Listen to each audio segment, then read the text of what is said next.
Hello, everybody. Hope everyone's alright. Checking out, see if everything is okay. This looks good. Open the regular pages that I usually open, which is the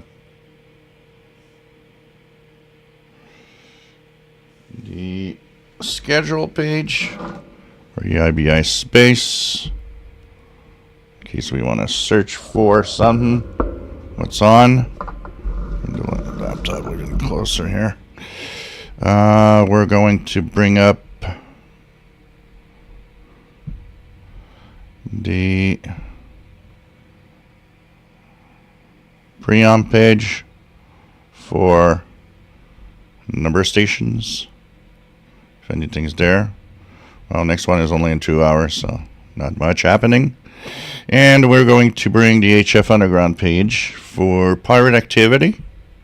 We'll be chasing a little bit of pirate activity. And we'll be tuning the vans also. So I hope everybody is alright. And that we'll have fun, I guess, today with radio. My level seems to be a little high. It goes on the red, a little blasted. Hope it's fine. If anything's wrong with the audio, just let me know. And things look marvelous. So I am still using my old mini PC for today, but I've got my new mini PC, which has arrived this morning.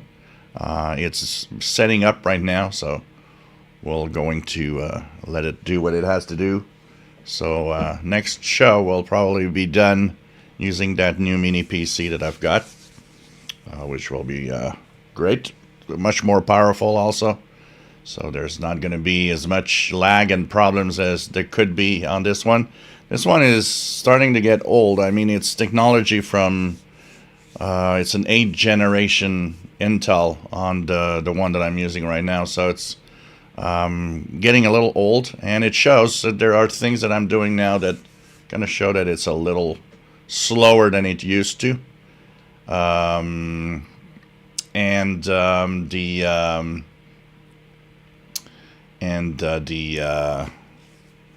new one is much has newer technology in it. I've actually chosen a mini PC with an AMD Ryzen processor rather than an Intel, because there was one on sale for Boxing Day on the Amazon website, which was really discounted, and it was very powerful. So I kind of saved, like, there was a coupon at checkout. It was like 220 off. So the AMD Ryzen PC that I've got, the mini PC, came to, with taxes and all, it came here in Canadian dollars about $579. Which would be like 400 and some dollars in 475, maybe 100 less in U.S. funds. But it is much more expensive than that usually. So let's check that out. Yes, it is the Radio Amateurs of Canada contest today. Let's try maybe chase a few Canadian RAC stations. That'd be kind of fun maybe to check out. I'll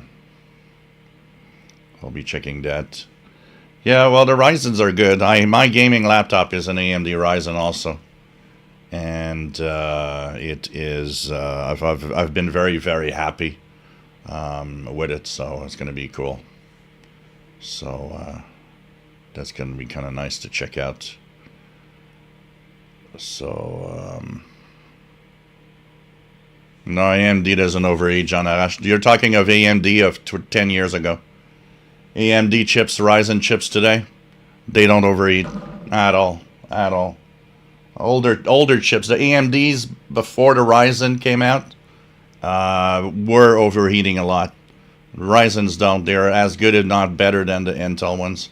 my gaming laptop is 4 years old, and I've never been as happier about a PC. It's not the AMD from the past. Jean Arrache. So, anyways, beer. Cheers. And it's been running, doing updates and all of that for the past hour and a half. It's not even hot. It's not even. It's not even warm to the touch, and the fan is barely. I don't even hear the fan. So it's really the new designs of Ryzen is much better than what was in the past. So let's start. So thanks for those that talked about the. I'm not surprised. The level of the audio must be stronger than usual. Absolutely. So I'll talk softly if I have to. So welcome everybody. This is the live show. We are live from Montreal, Quebec, Canada. My name is Gilles, and it is a pleasure to be here. This show is every Saturday at 20 hours Universal Time. That's 3 p.m. Eastern Standard Time. Sorry. And of course, we are here to entertain, have fun with radio, talk about radio, tune to bands. We're going to do a lot of that today. We'll chase some RAC stations from Radio Amateurs of Canada contest. We'll check what's on the band. We'll chase pirates. And, hey, just have fun with radio, hopefully, today. I've got a couple of beers here, which is, actually, these are Belgian ales. So look at what they look like. It's kind of, you can't see through. But they are pretty good. Usually you would drink one of those with maybe like a slice of orange in it or something. So cheers, everybody.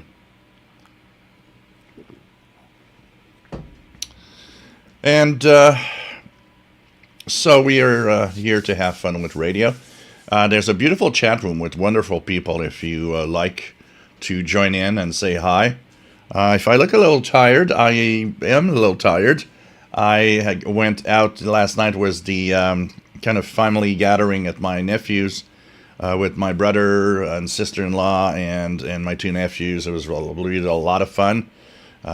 We had some wine, and we ended up it ended up going until about 4 a.m. So when I got home today. It was about 5:15 a.m. Paul the cat was really anxiously waiting for me. So I might look a little tired today. It's just for that reason, that little family party last night. So join the chat room. People are fun. Have a great time here. You can join, of course, the Facebook group afterwards. The Facebook group is very active with a lot of people sharing what they're listening to. More than 4,000 members on the Facebook group. So it's kind of cool. And we kind of have a lot of fun with radio for sure. So this is going to be cool. So talking of a chat room. Let's start saying hello. Richard Wagner, nice to have you here from a very balmy 51 Fahrenheit in Northeast Illinois. So I hope that everybody had a great Christmas. David's Radio Room, nice to have you on board from a cloudy central Georgia. Here it's it's minus 4 Celsius, which is, I would guess, somewhere around 25 Fahrenheit, 22 Fahrenheit. And it's raining. So temperatures below zero, and it's freezing rain outside. So I hope there's not going to be too much of that freezing rain, because honestly, I don't want to have too much ice everywhere. So it's supposed to fall tonight. We should have some freezing rain until late tonight. So I'm just going to check the weather map here just to see what it looks like. So I guess it's just patchy because there's not, if we look at the weather, it's like they just passed Montreal, so maybe we're not going to have too much of it. It's supposed to rain tomorrow, so this is going to be kind of a rather gray and soggy winter day tomorrow, and after we had snow on Christmas Eve, which was really nice, so that we had a white Christmas. It was beautiful. was, puts you in the Christmas feeling. Nick Amendelt from Romania, nice to have you on board. Merry Christmas and a Happy New Year 2025 to you too. Dwayne, nice to have you here from Bristol, Tennessee. Nice to have you here. What do we have? Master Players Radio and Television. Nice to have you on board. WA5107SWL. Nice to have you here, Bobby, in Morgan City, Louisiana. Bob's Old Records. Nice to have you here. We have RJDA Dakota. Nice to have you here. Chuck Schreiber. Nice to have you on board from N5 KVO from South Texas. And we have Brad Shaver. Nice to have you on board. Bradley in North Illinois. We have Jean Arrache. Salut, ça va bien, j'espère. Nice to have you on board. Matt, MDK2. Nice to have you on board from Denver, Colorado. We have 54 Cal from Northwest Pennsylvania. DX Swinger from Southeast Pennsylvania. We have Torben Iverson. Nice to have you here from Norway. Pretty cool. Reed Delgado. Nice to have you on board, my friend. Rotten Animal from Toronto. Different Gear TV. Nice to have you here. Jane DX. Nice to have you on board, Jane DX from Finland. Pretty cool. Land of the great DXpeditions all the time. There's so much going on in Finland. It looks like DX7 over there. James Johnson. Nice to have you on board from Florida. WA4493SWL. David's Radio Room. Pirate Activity, yes, R. I don't have a great R. Jerry Hart, nice to have you on board for Niagara Falls, New York. Audio's perfect, a bit louder. That's what I figured because I could see I see when I just talk a little louder that I'm going into red on the level indicator here.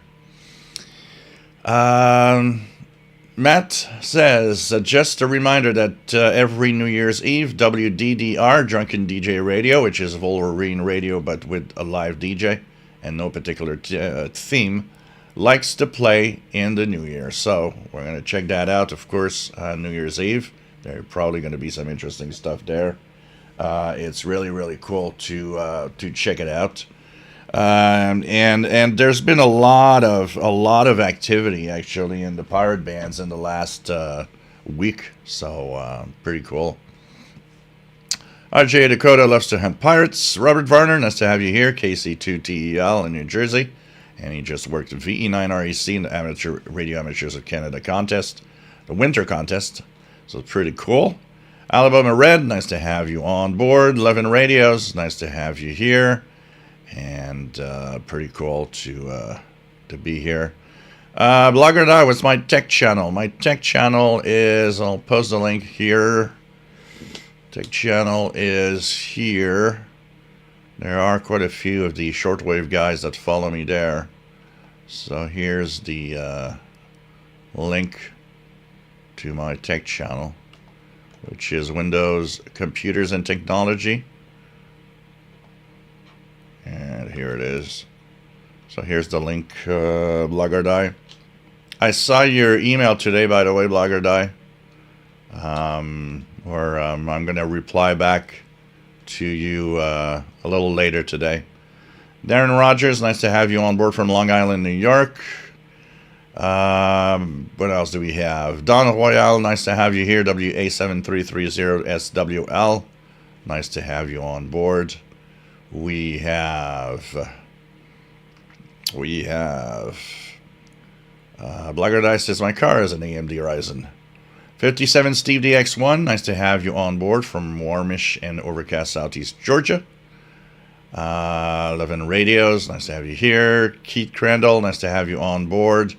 What do you think about the Baofeng UV5R radios? Well, they're cheap. They're technically illegal, but they do the job. I know that some hams are using them. I got one here. It's in the back of the radios here. I should check it out. But I don't talk a lot about them because technically, the way they are sold makes them illegal radios to own and to use. So that's the problem. Is if if we were in the old days of where regulations are enforced and radios that shouldn't be out would be blocked, these things would never be in the market here. But now we're in a market time where nobody checks anything anymore, so all of these radios are going through. So if you use one, just be careful and abide by the rules. If you're an amateur radio operator, make sure you operate only in the amateur bands with them and nowhere else. But I mean, for the price, it's actually, what amazes me a lot about these radios is what you get for the price. The amount of technology in there for such a cheap price is just crazy. And some people don't like them. Some people say, oh well, they're crappy at what they do. I actually find them to be surprisingly good personally. But yeah, it's just that in a perfect world, these would not be here. Actually, you would not be able to purchase one of those, like the XH Data one.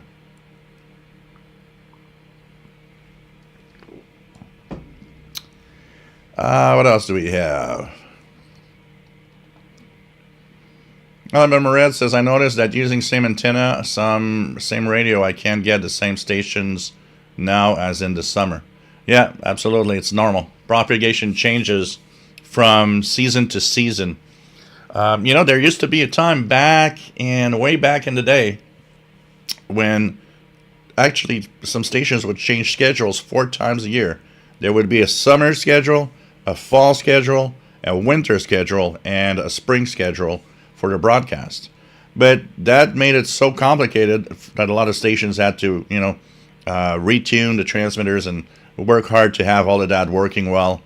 Plus, it made kind of difficult for the listener to have the correct schedules, especially back in the 80s when the internet didn't exist. So they eventually sat down and talked about the schedules, and they decided to do a summer schedule and a winter schedule. That's all. So the summer schedules are called the A schedules. The winter schedules are the B schedules. We're in the B24 schedules right now. So it's totally normal. The fact that the days aren't as long. There's a really long nights in the Northern Hemisphere. A lot of stations have switched their frequencies in the winter for new frequencies. For example, Spain, which was on 17855, is also is now on 9690 to North America. They do these changes because longer nights mean you better go down in frequency to be able to make it in the darkness to North America.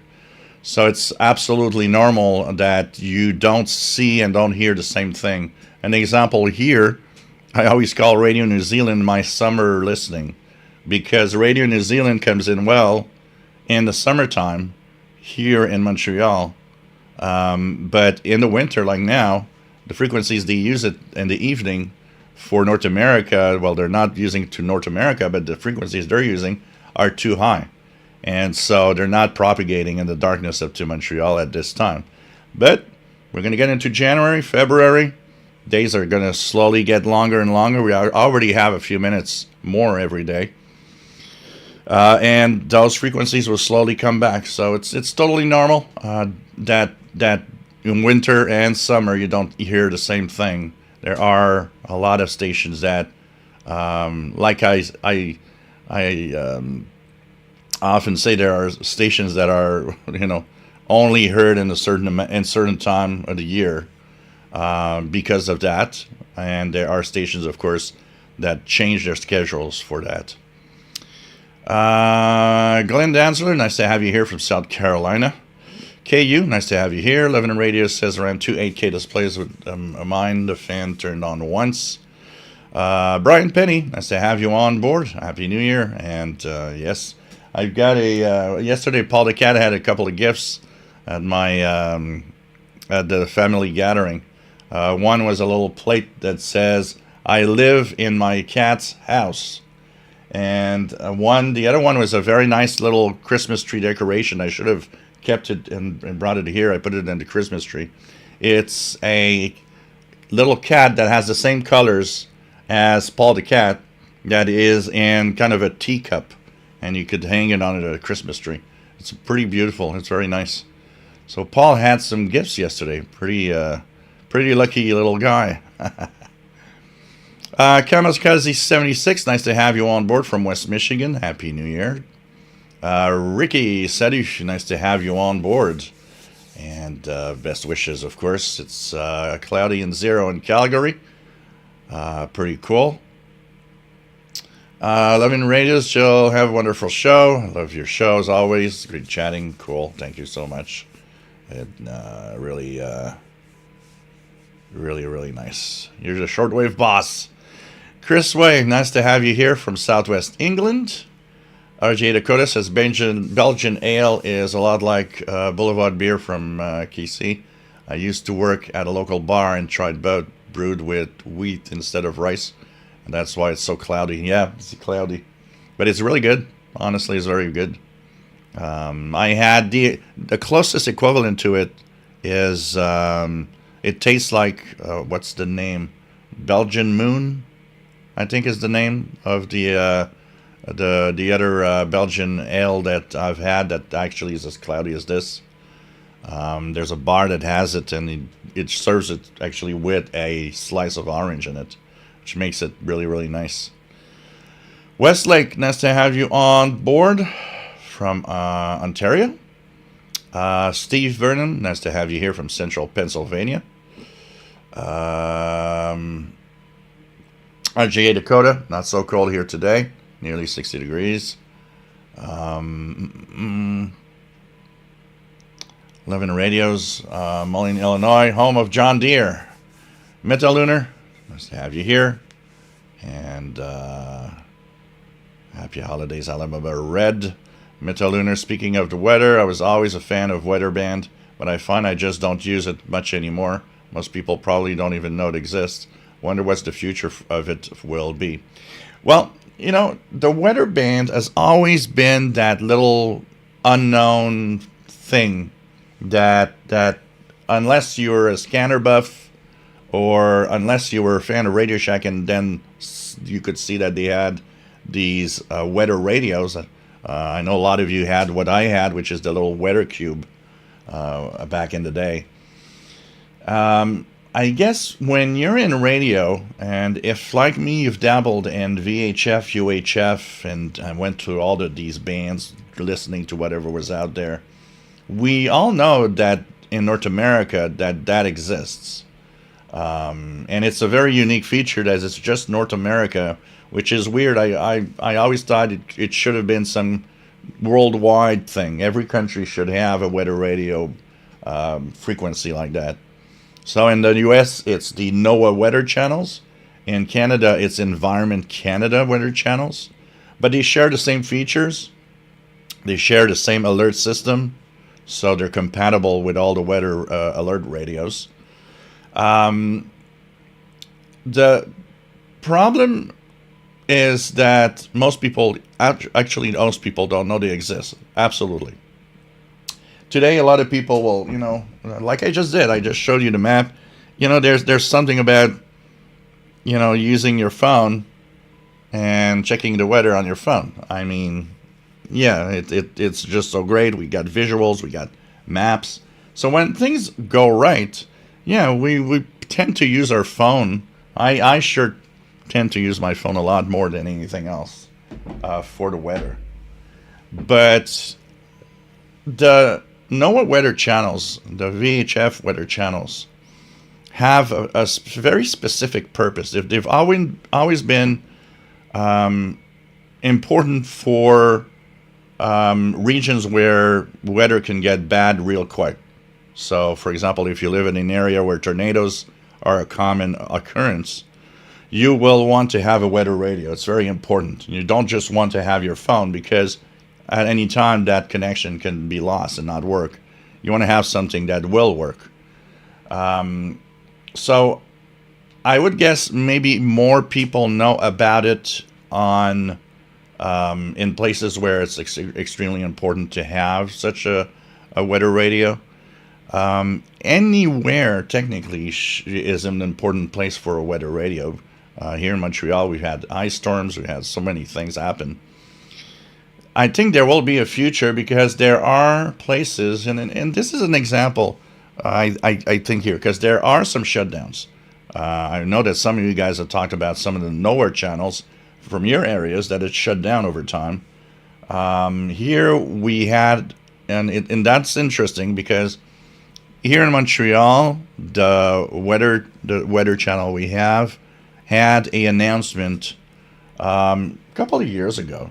They had an announcement about the fact that they were going to shut it down at some point, and that they gave a phone number where you could call and voice your opinion on, the closure. On the two other ones that had the same message, one in Mont Tremblant and one in Sherbrooke, Quebec. And the one in Sherbrooke, actually, someone that watches my channel that lives near Magog and actually does a lot of boating says, I'm a little, I'm baffled that they want to shut down the Weather Channel in Sherbrooke, because he was saying they was doing a lot of boating, and on the lake Memphremagog where he would boat, he says, when I'm in the middle of the lake, the cell phone doesn't work anymore. The only way I can get weather info if something's happening is the Weather Channel. So I told him, I said, call the number and voice your concern. Tell them that in the middle of the lake, the reception of the Weather Channel is great, but that your phone doesn't have weather anymore. Because I think there are people that still think, well, we got weather on our phones. Why should we pay and have these weather channels? Well, your phone doesn't work all the time. In bad weather, your phone might not work also at all. Here, when we had the little ice storm 2 years ago, I couldn't get on my phone to do anything. It's like the cell towers were clogged with too many people trying to connect. And my phone was pretty much useless. So the Weather Channel was a good alternative because that worked. And you have battery-operated radios with weather alerts. So I think the future of these stations is good in a sense that those that really need it and know about them, use them. And they will want to keep them working. But where I think maybe sometimes they might say it's not important, for example, in the middle of a big city. If you have a weather channel in a big city, they might say, well, in the city, why do we need that in a city? Problem is, we need that everywhere. But there's a lot of, short-sightedness. There's a lot of out there that don't understand the importance of some of the things that for them is like, it's not important, but for those that use it, they understand that it's important. And it's like AM radio. AM radio, ask anybody that's been in a hurricane where they could listen to an AM radio station from far away to give them news and updates on what's happening. They're going to tell you that AM radio is darn important, but a lot of people don't see that. And of course, there's a lot of people that, in the case of AM radio, there's a lot of people that don't want AM radio to survive because they want to push their own technology, saying, no, why AM radio? It's such an old thing when you get all of your technologies today. Yeah, but that technology can stop working. And in a hurricane, your cell phone's going to stop working when everything gets, destroyed, and forget it. But AM radio and radio in general will continue working. That will not be a problem, as long as you got a battery-operated radio.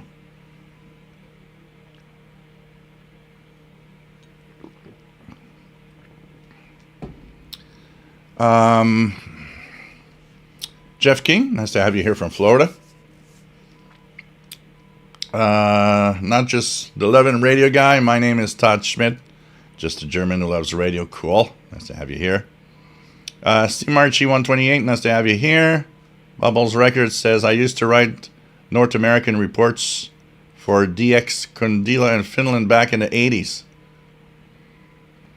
Jan DX thanks. Finland is true DX heaven. Also, many nice public Kiwis, even in Lapland up in north. Yeah, I go there often. I often use some of these and tune around to see what's out there. It's pretty amazing. Warren Tallman, nice to have you here from Chase Mills, New York. Living Radio Show, finally bought a espresso machine and enjoying double shots. I feel even closer to Canadian culture now. White Lord got a Baofeng UV5 RIC, so I'm happy. Merry Christmas and have fun. 11 Radios is still using my original MLA30 antenna from way back. Works like day one. Makes life on the listening side so easy. Oh yeah, these things are amazing when you think about it. Mine has been out there for more than 5 years. I don't know how many years exactly, but more than 5, that's for sure. And I mean, it's been every winter. It was beaten, battered by wind, snow, thunderstorms, ice storms. Still works like day one. Just amazing. Ricky says, I'm going to be dad guy today and ask all of us to smash the like button on the live stream. Sorry, guys. It's a little too dry inside. RJ Dakota, in the past, like in the 70s, I would be sent schedules for VOA 4 times a year. Yeah, there was that time. I remember receiving schedules 4 times a year by mail of different stations. So it's pretty cool.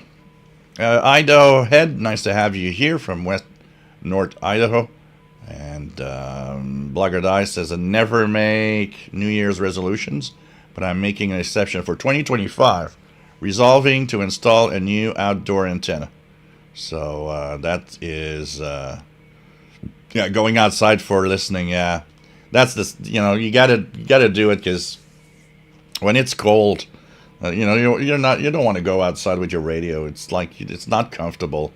And even if you go outside, you never stay that long, because most of the time what we do, we listen to the radio, we just like stand still or sit and do nothing. So we get cold real fast. So yeah, that would be a great New Year's resolution, because next winter you'll be able to just sit inside comfortable and listen to your radios, which is going to be a lot of fun. Chrissy Freitas, nice to have you on board. Chrissy, it's been a while, from Memphis, Tennessee, and it's pouring buckets. So nice to have you here, Chrissy. Mike B, nice to have you here from Bayfield, Colorado. We have Blogger Dice says, personalized pet decor and clothing seem to be a big thing this season. Chrissy says, going to try to mess around with my LC90 later today if the storms don't cause any issues. So, cool. Tarek, nice to have you here from Cairo, Egypt. And wishing also to you a great New Year 2025. Coastal Waves and Wires, nice to have you here from Rhode Island.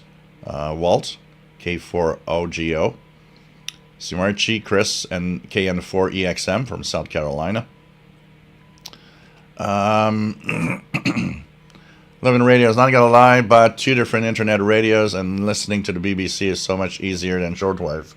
I have the Wolferton pin pegged on the shortwave map of the world, so it's not cheating.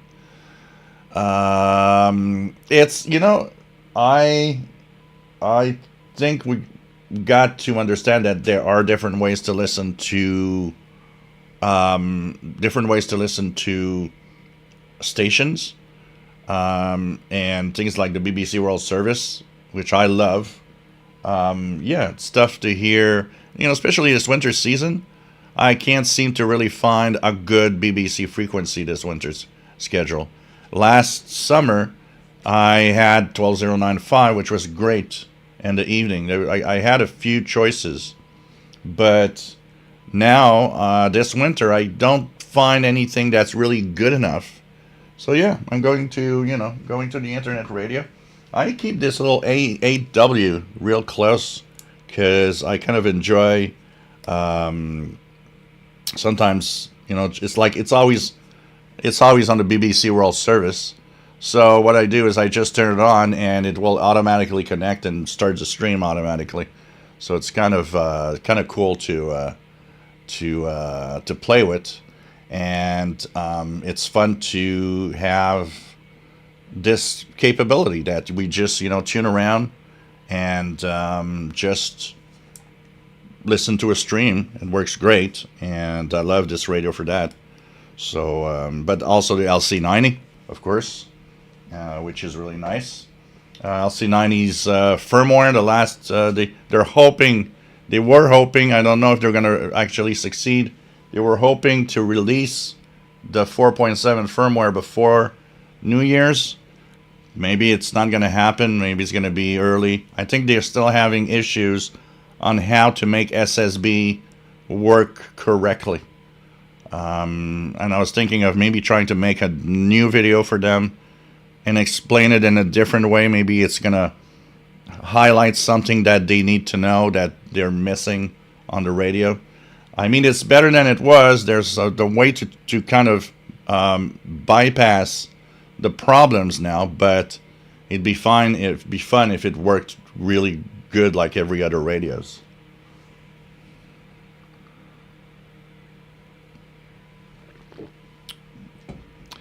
Dave, nice to have you here. Having a problem getting into the interactive stream. We'll have to go downstairs for the non-interactive stream. Richard Wagner says, I had a cheapo multiband radio and a TV police weather band back in the 70s. Yeah, they all had the weather band. Those cheap multibands from the times. They all had the weather band on them, and it was kind of cool because it made it, it gave us that possibility, and for many of us, I would guess that weather radio, the weather radios, the NOAA weather radios, we learned their existence through that. We got a multiband, and it's like, oh, what's that? Weather. Blackguard I had the AC powered gray flat weather radio from Radio Shack with the chrome volume control and the wide bar to listen before the cube. Nick, M7UTB, nice to have you here from the UK. David Stearns, yeah, really need 3 ways to get weather warnings. NOAA weather radio is a good one because it always works. Yep, exactly. David's Radio Room, cell phones are great for weather, but I still have my weather band radio. Redundancy and emergency alerts is important. Yeah, and that I have 2 weather alerts. I need to make a video on my... I've not really gone into talking about it and showing you guys this the Reticus weather radio here with weather alert and all. This is a pretty cool thing. The only problem with this radio, this weather radio, is darn, the manual is a mess. It's really, really bad. So, but I'm gonna have to check it out and make a little more videos on it. Westlake, what antennas are you currently using? So my Yaesu transceiver, which is on 10 meters right now, is using a half-wave infed antenna in my backyard. And my other radios, like the ICOM here, and I got also the Texan H501X here that's running, is on an MLA30 magnetic loop in the front balcony. And here it's driven through a multi-coupler that has 4 ports, so I can connect up to 4 radios on the same antenna. And what's interesting is that each have its own advantage. The MLA30 magnetic loop, if I have to listen to something below 10 megahertz, it's the winner, the clear winner. But if I want to listen to something above 10 megahertz, the end-fed is much better on the Yaesu. So it gives me both possibilities, and it's kind of cool. And the fact that they're far apart, the half wave is in the back, the MLA30 is in the front. When I transmit with my transceiver with 100 watts, it doesn't. There's no danger of blowing up any my loop or anything.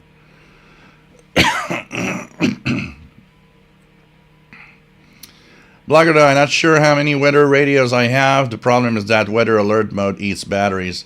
Yeah, that's why you need, like the one that I just showed, is there's a power adapter that comes with it. So what happens is that you pop in batteries in it, but you also plug it in the wall socket. So it can stay in weather alert mode, and it's fine because it's powered by the power adapter. And if power goes out, the batteries take the relay and the radio continues working while the power is out. Because absolutely keeping any radio in weather alert mode is, of course, it does eat batteries because it has to listen all the time in case that the tones are there and that weather alert starts.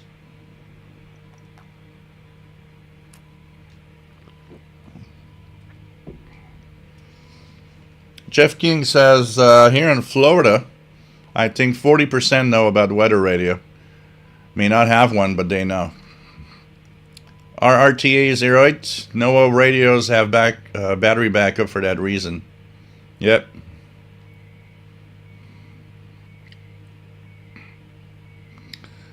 What else do we have? RJ Dakota says some areas don't have the tornado warning sirens, so those weather radios would be very important. Some areas are trying to remove the tornado warning sirens.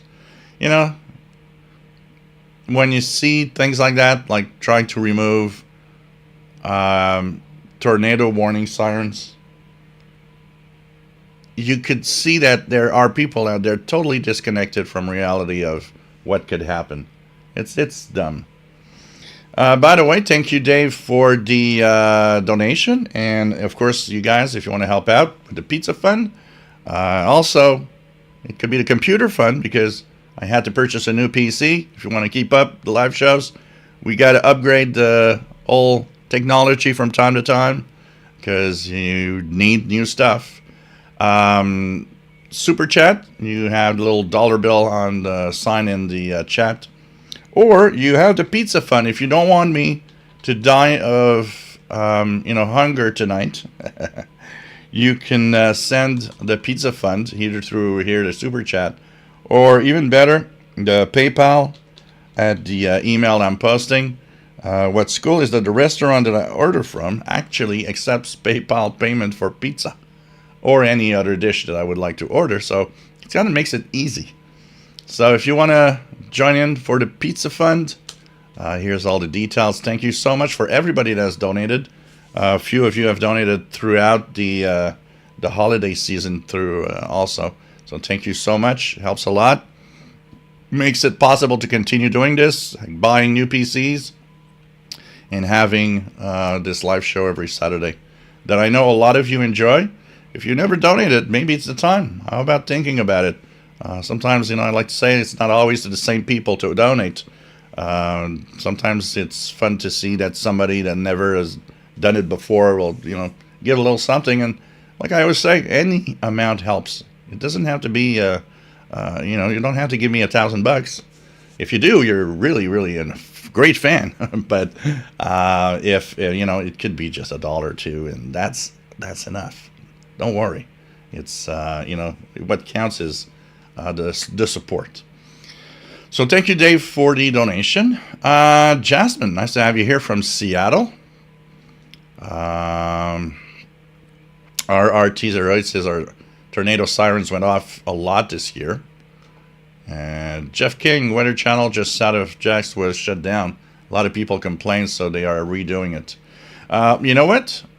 The one in Mont Tremblant that I was talking about, they shut it down. It seemed that nobody had called the number or something. But one day, it took at least 3 or 4 months. But one day I turned on the radio, and I always hear it in the balcony in the backyard. I hear it on 162.475. I turned on expecting there was nothing there to notice that, it's back. So maybe when it actually went off, some people started complaining and saying, whoa, why is the Weather Channel off? So at least it's good it's come back. In an area like Mont Tremblant, it's important It's a very wooded area, and apart from being close to the Mont Tremblant area, if you get a little far on the road, or if you do some, camping or whatever, you go in the woods, your cell phone doesn't work. So the weather channel is very important. Jean Arash, it's the same problem as with AM radio. Some folks are just too eager to shut them down. Yeah. And there's the AM radio thing, Jean Arash, is also the Technology Association, the ones that run the every year the Consumer Electronics Show in Vegas. These guys are totally against AM radio. They are constantly saying, "Oh no, our technology works great, and why use old technology for that? We don't need that. But our new technology is so great." Yeah, because they want to push all their new stuff. But what I would like, and that's always what I say, all of these guys that say, no, we don't need AM radio, they should be taken into a hurricane disaster zone and left there for a couple of days. And let them see that their technology that they're praising so much, look at that, it's not working. Because these guys, they're pushing something, and it's obviously for money reasons, and they're one of the big reasons why they're actually trying to kill AM radio and radio in general. It's like, old stuff. Yeah, well, I've had enough of my smartphone not work because of bad weather to know that radio is important. 57 Steve, the X1. I still listen to NOAA Weather Daily. Really enjoy my XH Data D608WB. Nice little unit. Torben Iverson says, I don't even think we have weather channels in Norway. Even the FM band is shut down here. Yeah, no, the weather, that's always something that I found interesting, Torben, is that the weather channels are unique to Canada and the U.S. I don't even think Mexico has them. I think it's just Canada and U.S. And I've always wondered why it didn't happen anywhere else. I don't think we have worse. I mean, there's areas with bad weather. I mean, Tornado Alley in the U.S. and so on. There are places. There are hurricanes on the coast. But I think everybody everywhere can at some point witness really bad weather wherever you live. Just look at the UK. All these storms coming off from the Atlantic Ocean and slamming and bringing them some really bad weather. I'm pretty sure that a weather channel system would be pretty good to have. So it's interesting. It's these things that you don't understand. Why did Longwave become a broadcast band in Europe, in a big chunk of the world, yet in North America it never existed as a broadcast band? There's these things that sometimes you wonder, why did it happen like that? Why don't we have this, or why do they have, or why don't they have that? It's weird sometimes. Craig Martinetti, nice to have you on board. RRT0 says even Walmart seems to have stopped selling the weather radios in store.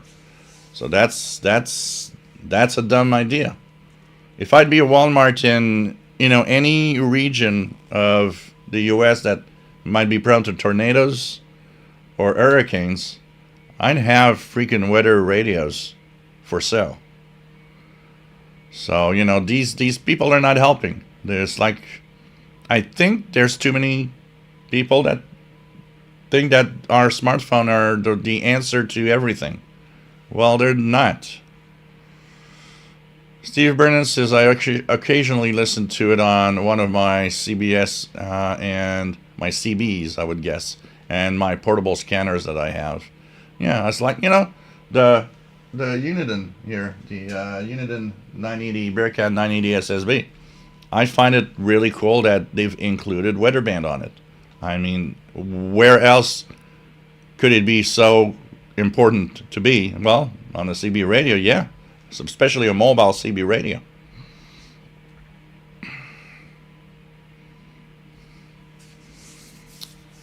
Oh God, Bob sold records. Canadian culture be Tim Hortons coffee. Uh, I, it's so funny because I went to Tim Hortons last week for the first time in probably 10 years. And I got a couple of donuts. And I mean, it's okay, but every time I go to a Tim Hortons, I'm like, oh God, how come these things are still out there?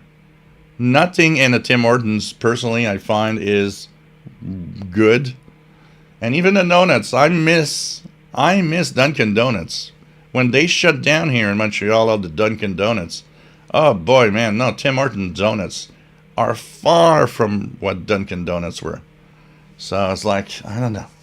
So don't talk to me about Tim Hortons coffee. Actually, I got two types of coffees I like. I got the Kicking Horse coffee, which is a brand that has a lot of different coffees.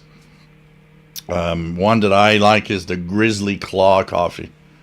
So I buy that, or to support local jobs and local, buying local. Not very far from here, where I made the video of Addison Electronics. If you continue there, it's an industrial area. There's a factory, torrefaction factory that makes Van Hood coffee, which is a brand that's, I don't know if in the United States it's something that you guys know, but here in Canada that is a brand that's very well known for good coffee. And they make all of the coffee comes out of that factory right here, not that far from here. So I will often buy that brand because, it's like I feel like I'm helping a local factory with, employees and people that are working hard. So, but nope, Tim Hortons is not in my.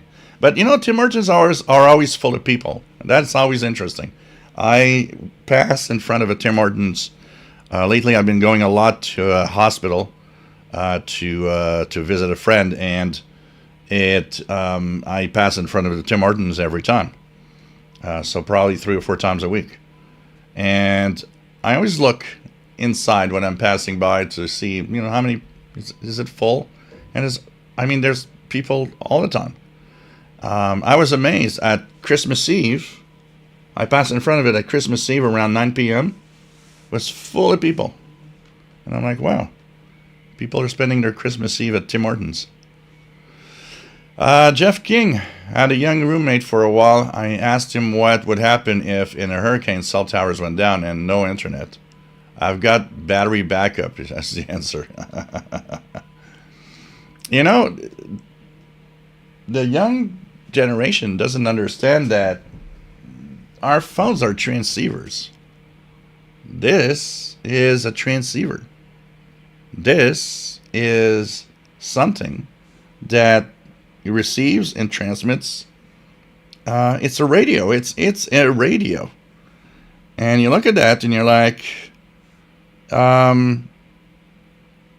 okay, don't you understand that you need cell towers that are working for that to work? And I guess a lot of people don't. And I'm always amazed at that. It's like, wow, you don't understand. You don't really understand how your stuff works. You don't know that these are radios. People won't use stuff, but have no idea of how it works. It's the way we are. You don't have to know how your car works to, get in your car and go to work with it. You don't have to know, but it's kind of interesting to know a little more than just, scratching the surface. Just maybe it can help you a little. So they don't understand that, cell towers, if they fail, your transceiver, which is your phone, is not going to work anymore. RJ Dakota, at the beginning of each tornado season, Walgreens and other retailers start offering sales for these radios. Well, that's a good marketing thing. I mean, if you start I think that's brilliant. You have a store and you start, I don't know, hurricane season starts. You make ads and you're like, hey, we've got huge discounts on weather alert radios that could save your life. And at the same time, brings people to your store. Harold Anderson, nice to have you on board from Norway, LB1NH. Dave, my ancient Uniden Burkhat BC350 has National Weather Service with more details than you need to know, like river depth, but it is truly comprehensive. I actually like that. And I listened to you guys, you find me very geeky. I listened to the marine weather broadcasts on VHF because I like to know two things that they mention. How deep the St. Lawrence River is at different points, and which fascinates me of how deep it is. And the other one is the weather, the water temperature. It kind of makes me, when I listen to it, because I'm like, wow, at the peak of summer when it's August or July or August when we're really, really warm weather, what is the highest temperature that the river, the St. Lawrence Seaway or river will, have in a water temperature, and in the winter time, it's like what's in January, what's especially when it's been really cold, it's like what's the water temperature? I'm curious. I don't know. That's the geek that I am. I guess it's like not everybody wants that. Boston Patriot, nice to have you here. Just purchased a Seacranes SSB2, hoping it's good. Well, there's nothing negative to say about it in performance. Apparently, it works great. So, you want to be happy, have fun with it. That's the important thing.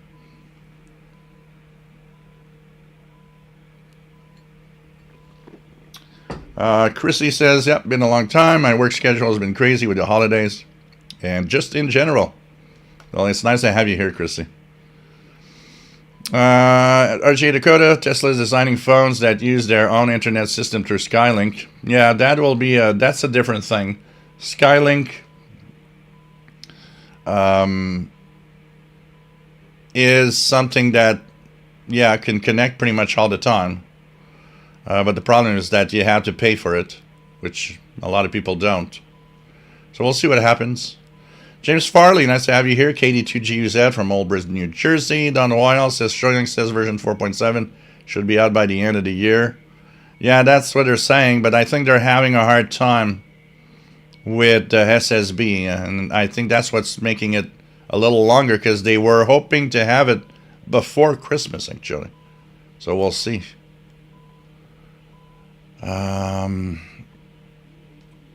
What else do we have?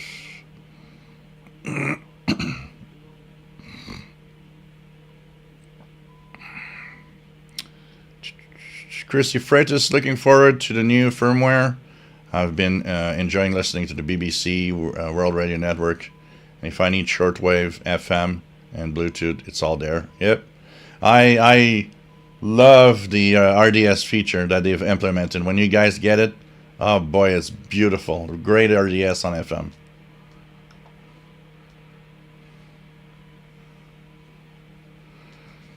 The problem with that, Jasmine, is cost. You're saying cost is negligible. Cost is a huge factor for a lot of people. We got to be careful with thinking that having cost on something, oh well, it's just $5. Well, $5 for some people is a ton of money, and majority of people do not and will not pay for that. So why pay for something? Because that's also something people are tired. Oh yeah, I got to pay for this, got to pay for that all the time.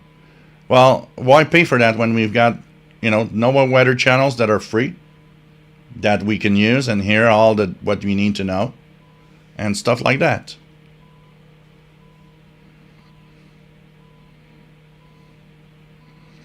SWAT cuts. Have Robot 36 on my Android phone. Sometimes I see solid turquoise colored lines show up. What could be the problem? I don't know. It could be audio issues. It could be how the recording or the microphone of the device reacts to what your maybe the volume level. So it's kind of interesting. I don't know what could be happening exactly. And you know, each phone and each device is so different. So sometimes it could be a device. It could be related just to your brand or your phone or the Android version you have. So,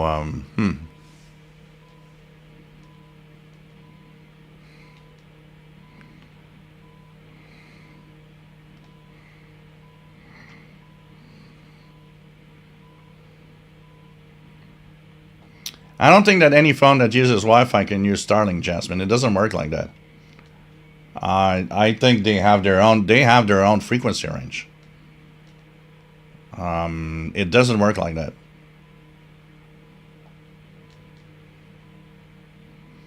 So Don Royale is going to keep checking version of his LC90 radio.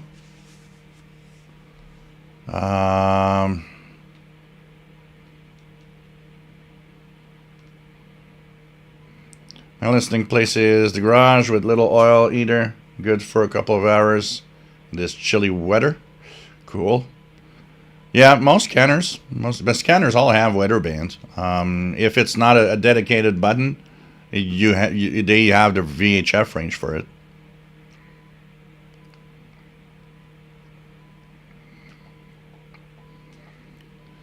Alabama Red.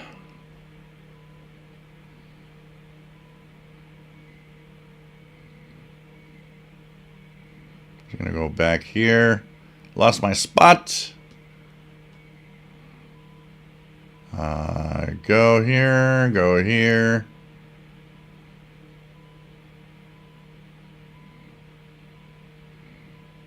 Okay, here we go. We're back here. Alabama Reds for all my shortwave radios and AM FM listening. I use serial boomerang antenna. Only back on the back balcony, and it works beautiful. Cool.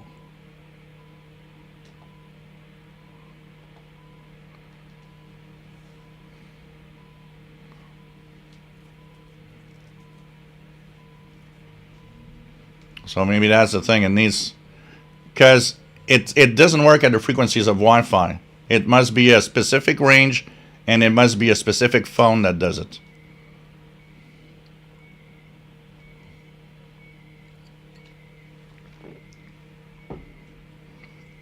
RGA Dakota used to have a Midland weather radio with all the alarms and alerts on it. Every Wednesday when it tested, its system would scare everyone in the house. They made me get rid of that radio. Well, I'm pretty sure, because I think the one that I have here, the Redicus, it has a setting that says do not turn on for the weekly test alerts system. Idaho Head, is there a balun on your end fed? I still have a Radio Shack Pocket Radio that receives only weather.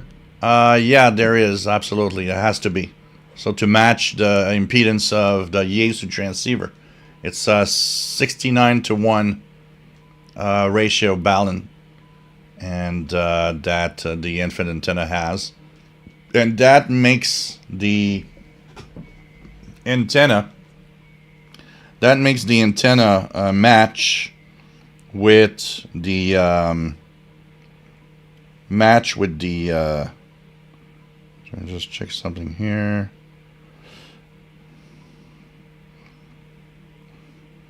So it makes the oh, look at that. Okay, that is weird. So you get a decode. So Swatcast was talking about his blue lines when he gets SSTV downloads or decodes. That is interesting. I wonder if it's not some kind of... Make sure your audio levels aren't too high. Maybe there are frequencies that are kind of overloading the microphone when you're decoding. Maybe try to have a lower setting of audio. I would try that. This is kind of interesting. It's as if something is happening.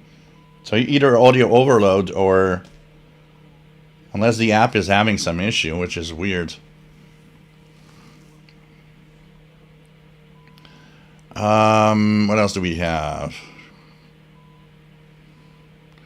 QRP radio listener, nice to have you on board from Ponza, Italy. Ponza Island, Italy. Nice to have you here. Edio Moyal. So he says that he was operator for Metro Media in Verdun. And there was a repeater for shortwave. Yeah, the repeater for shortwave on 60005 for CFCX. Absolutely. Absolutely. They were there, I remember, in the 80s. Absolutely. Nice to have you here. Thank you, everybody, for the pizza fund. Mike WX50, nice to have you on board from Northwest Arkansas. Craig Martinetti, do you want to give a shout out to the pizza shop?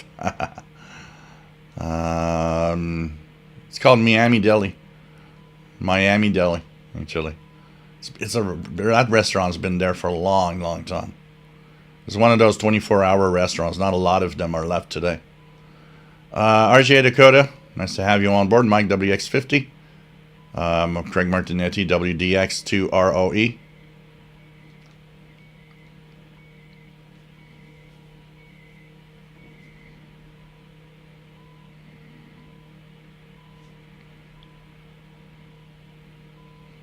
Jasmine, it's just a T-Mobile thing, probably, also, I would guess. Chrissy Freitas, I'm thinking of pizza myself for Taco Bell. I'm glad that I am completely finished with my desktop built, PC built, with new desk chair and dual monitor. Perfect for editing, gaming, and multitasking. Cool. Skylar Phoenix, nice to have you here from Colorado.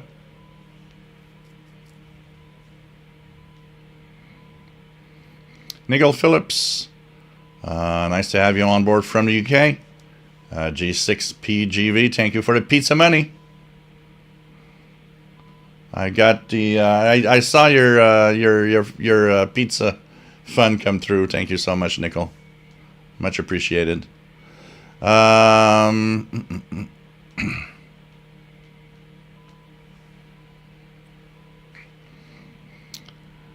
Yeah, but the AM radio is more reliable than most cell phones in disaster times.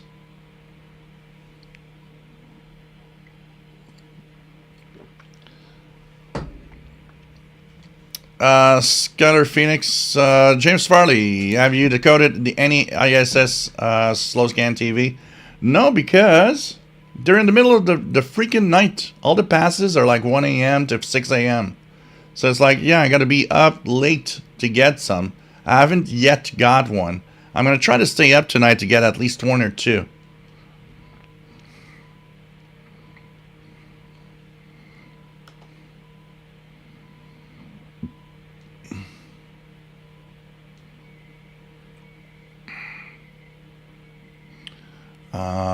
What else do you have?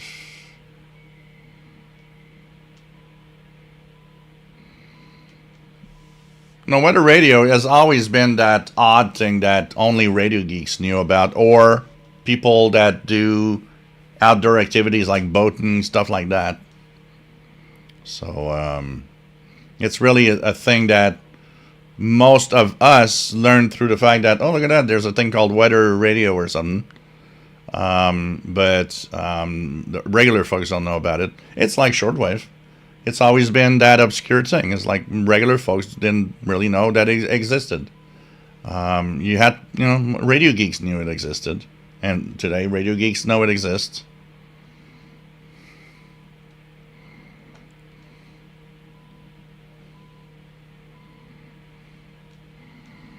I need better friends.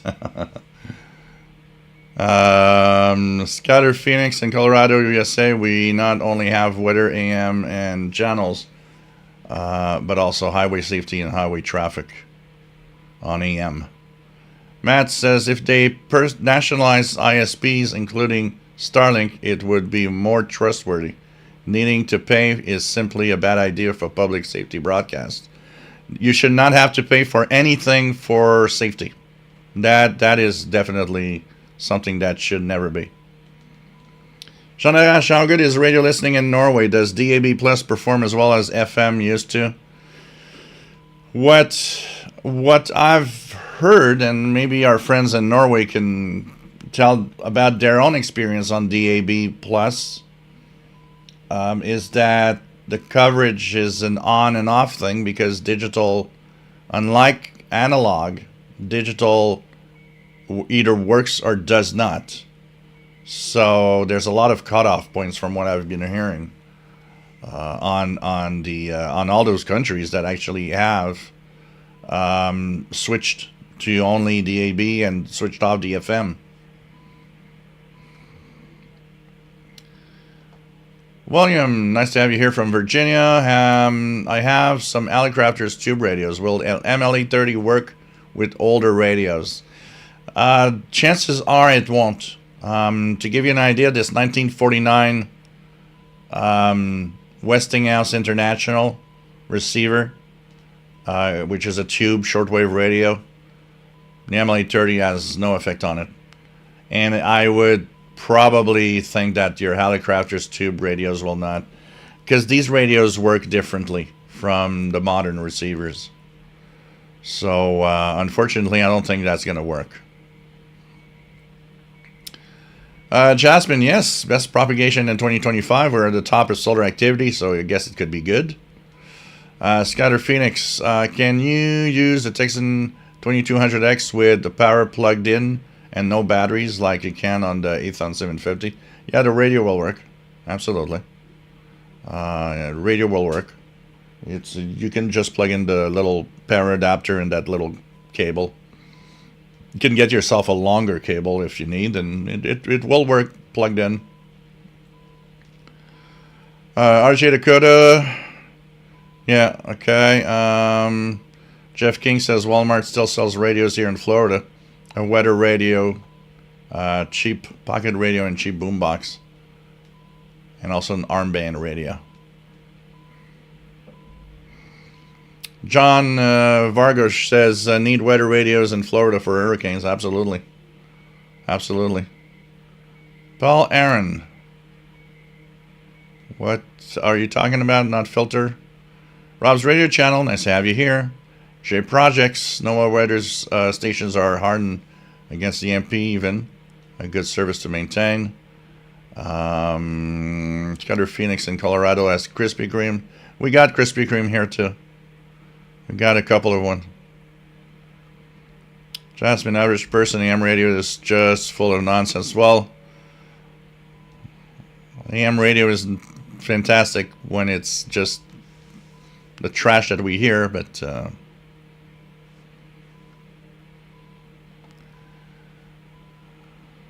Matt says, I'm glad to hear you say that, Joe. My wife went to Toronto a few years back on business. Everyone wanted Tim Hortons. So they went and she thought it was awful. It is. It is. I never go there.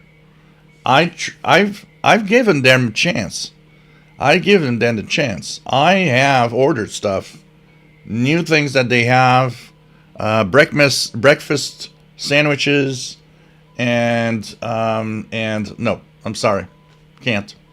I never go there. I just don't understand it. Paul Aaron, CHU on 3330. Yes, that's what it's tuned here, actually, on the ICOM ICR 8500. Andy New, nice to have you on board from the UK, M7CUN. Different gear TV, avoid Starbucks coffee at all costs. I totally agree. Um, I used to work downtown in a part-time job, and I need my coffee in the morning. I would stop by a Starbucks to get coffee, and I got some coffee several times there, and different types of coffees. And the first thing I actually posted on my Facebook page, is it me or is Starbucks very overrated? It ain't good. I don't like it. Greg Martinetti is at Tim Hortons right now.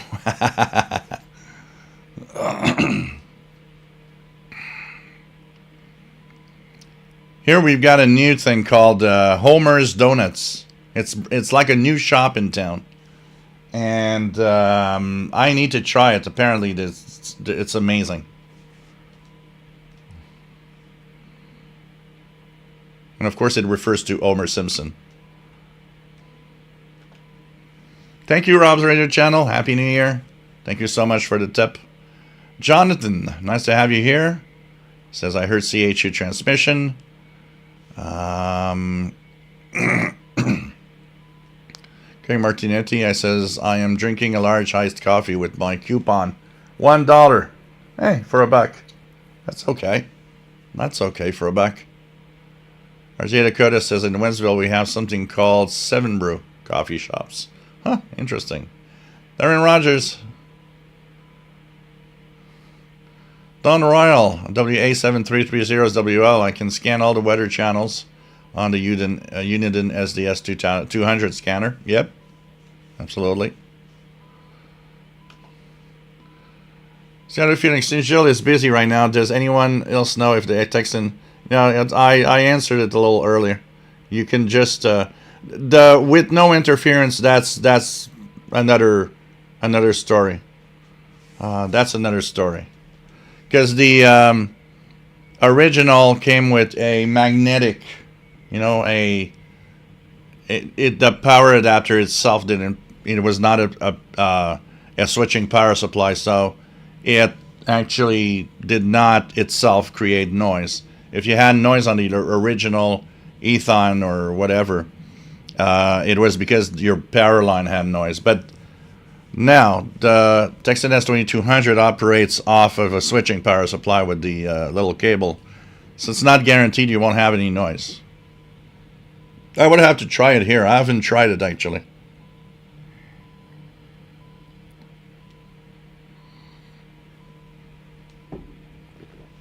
Jim Gordon, nice to have you on board.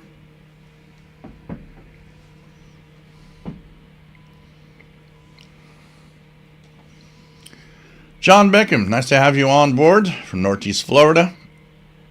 Mike WX50, 7 Brew actually began just north of me in Rogers, Arkansas. Joseph, Happy New Year, everyone. Checking in from San Francisco Bay Area. Cruising and tuning around. Looking forward to the show. Yeah, hopefully that radio is not going to be too bad in 2025.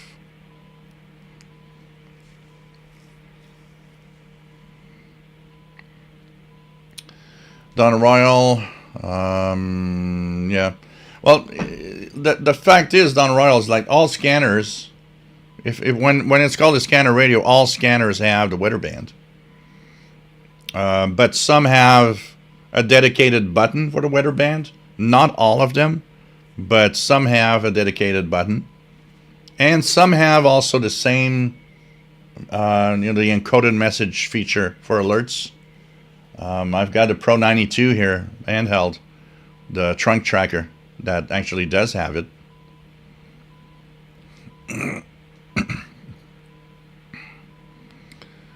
Idaho Head, heard Radio New Zealand marine forecast a few times. Very interesting info about wave heights and winds. C. Marchi, thinking about internet radio, what are the best couple of options? It depends exactly what you're looking for. If you're looking for mostly for program listening on internet radio, and audio quality could be just average, there's a lot of cheap options, including that AAW, which often comes. I think I saw it the other day for something like $50, not even, on Amazon. This is a Shoyang radio. But if you want something, because I do have one that's much more expensive, but I use it to stream music, and boy, does it sound like a boombox. It's the Sangean WFR 32. I am very happy to have that. I got it in. It's in my kitchen. It's I using it as a kitchen radio basically. And what I do is I listen to podcasts through it, stuff like that. It has Bluetooth, so you can also send any audio through it. But when you stream the music channels, dang, that thing, put it at a little higher volume, it just sounds so amazing. So amazing.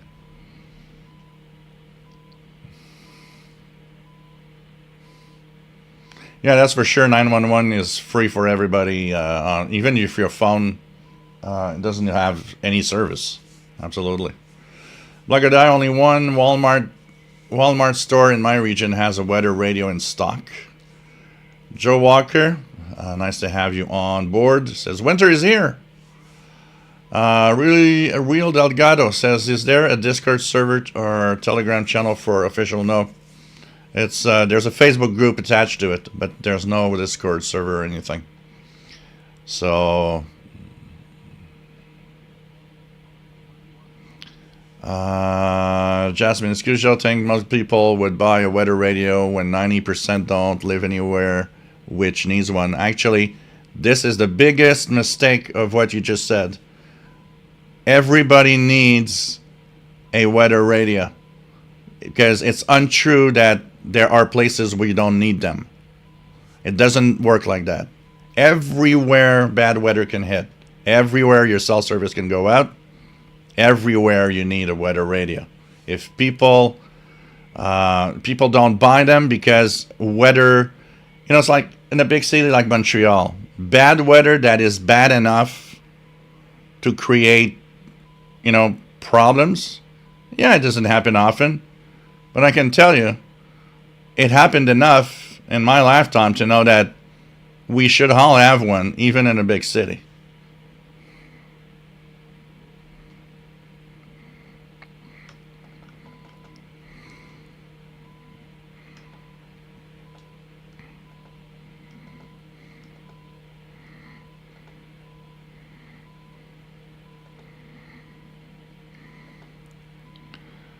What else do we have?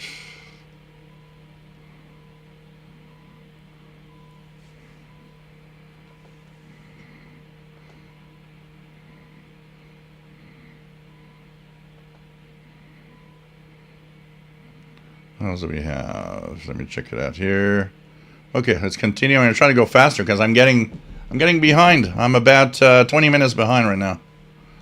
RJ Dakota, neighbor who works in public service, told me that VOA may be going the way of Radio Moscow. It may be removed entirely and be replaced by podcasts. Well, we don't know exactly what's going to happen. We have a feature tomorrow on the International Radio Report where, so they're talking of expanding VOA. Which, what does it mean? In 2024, expanding, we don't know what that means.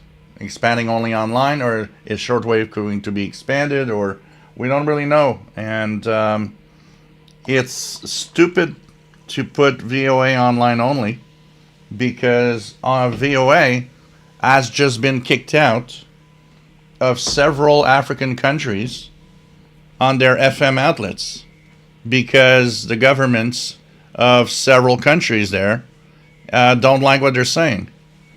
Well, that means you got to keep shortwave. I'm going to tell you that. But we'll see what happens next with, Voice of America.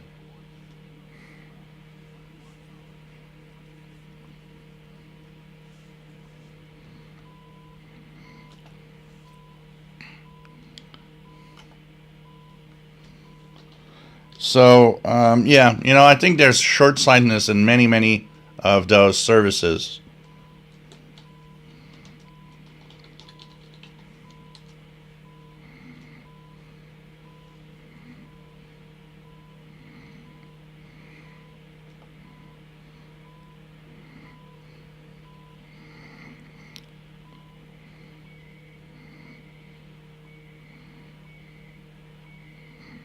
Check something here.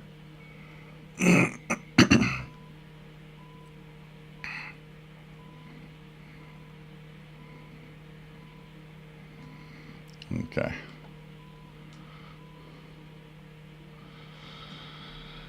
But there's another thing that we can add also, Jasmine, about what you're talking about. Nobody knows what you're talking about also with your smartphone. Nobody even knows what Starlink is. So we can play that game with everything else, Starlink included.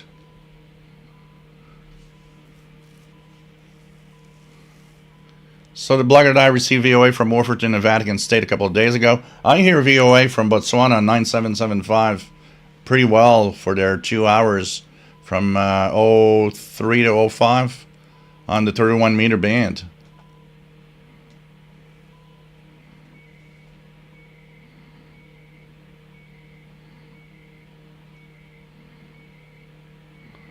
Exactly, Matt is saying exactly what I was saying. People don't think that bad things can happen because it doesn't happen often. But every single place can be hit by a bad a weather hazard that is really bad.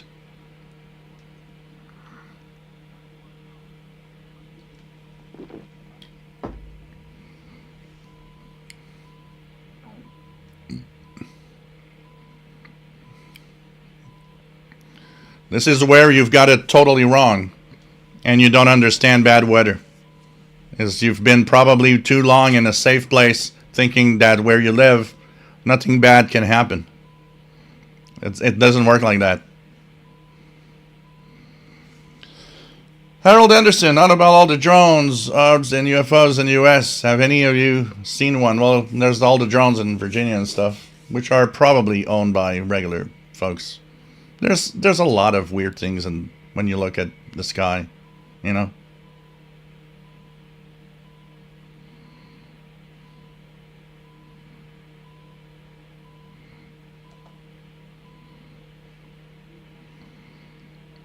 So yeah, so that's what I was showing. Sweat cats. My email, Craig, for what? For to send me something, if you or to for the PayPal. So let's just say again, if you want the pizza fund, but you can always send me an email through that. But if you want to participate. If you want to have anything to share, official Shortwave radio at gmail.com is where you can share something that if you want me to see something or share it with any with others.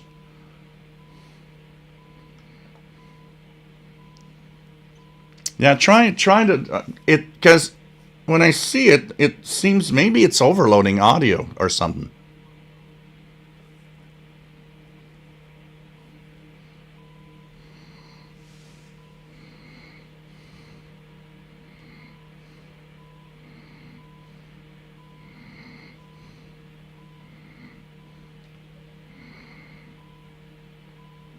Or maybe you know what, Craig?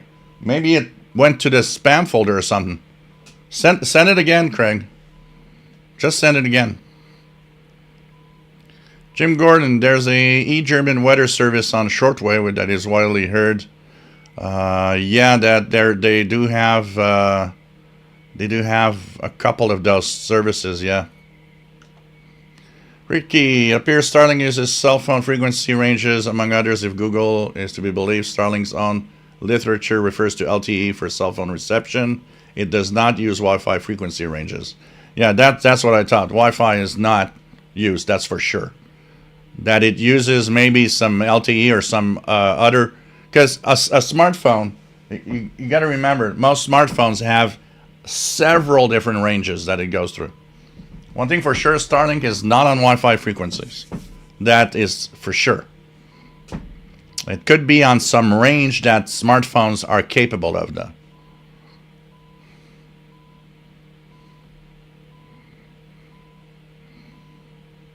Yeah, 1900 megahertz is not Wi-Fi. That's the standard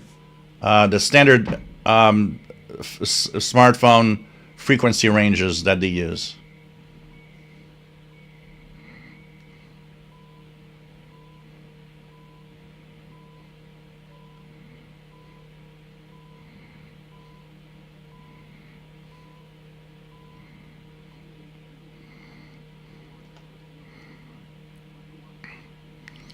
You're probably hearing CHU, not WWV. It's coming out of my ICOM.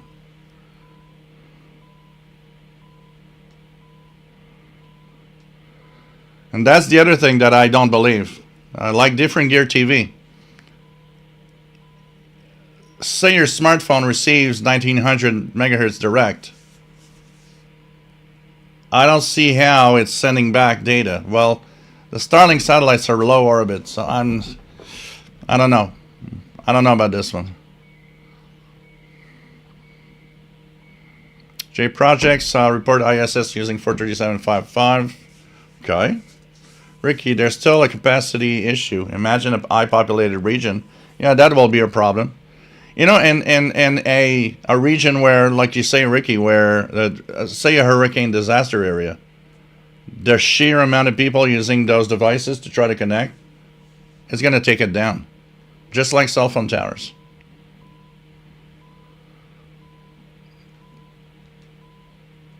What I like is, you know, Jasmine, I respect totally your point of view and everything you have, but you have a lot of flawed reasoning on many things.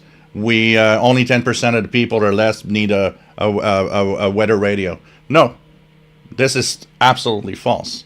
Disaster hits anywhere at some point. It's not because you've been 30 years in the same spot with nothing ever happening that tomorrow morning is not going to have this major storm of the century bringing down everything. So no, that is not true. As for the rest, even if there is a service, okay, that connects like with Starlink and everything, nobody knows about it and nobody knows anything. And if you need to use it, and then nobody will know how to configure the phone or do the changes to use it too. And the other thing is, it's going to be overloaded, like Ricky. I'm pretty sure that is something's going to happen. Hurricane disaster, the cell phone towers are down. Everybody connects to the Starlink, and the Starlink just goes down because they can't handle the high volume of traffic. I get it. It's modern ideas of doing things. It can help in some way. You still need good old stuff. You need a NOAA weather radio. You need an AM radio. You should have listened to the hundreds of calls to the AM stations in the Carolinas when the hurricane hit this year, of how many people realized, thank God that we had an AM radio in our car, which was, for them, the only place they had one, because we had nowhere else to go. Nothing works. You got to stop thinking that, oh no, modern technology fixes everything. We're going to be all right. No, it doesn't. Plus, we'll add that, like Matt said, emergency should be free for everything. There should never be a fee. A fee for emergency, dead people. That's the equation. Put a fee for emergency, dead people. James Farley, the ISS passed about 0:45 over my location, New Jersey, directly overhead. Torben Iverson, in the beginning, coverage is bad. When driving into a tunnel, mountain ranges, the signal often disappears, so it has its problems. Is it getting better? Maybe they've added repeaters and stuff to make it better. Torben says, now we have the AB Plus only, which has become much better, but most tunnels still cut out the signals. Yeah, in tunnels you gotta have, and even regular radio, a lot of times in big tunnels you gotta have a repeater or something. Jim Gordon, are pizzas with pineapple toppings popular in Canada? Bizarrely, they're popular in the UK, mind you. I guess it's fairly popular here in Scotland as a topping too. I don't see a lot of people ordering. I mean, it's a thing. It's on the menus of most restaurants, but I personally don't want a pineapple topped pizza. I guess some people must order it, but of all the people that I know when ordering pizza, I've never seen someone order pizza with pineapple topping. Dave says, I need to review the Malachite LESP SDR-V5. Yeah, well, I'm going to have to check that out. Tatoy Cristano, nice to have you here from the Philippines. SWL Signals 23, nice to have you here from Florida. Jerry Hart, we have Tim Hortons and the Buffalo area and Detroit too in the U.S. Oh, wow, I didn't know that they crossed the border. Okay. My WX50. Well, I've never seen that actually offered in a Starbucks here in Montreal. Bacon and Gruyere eggs bites.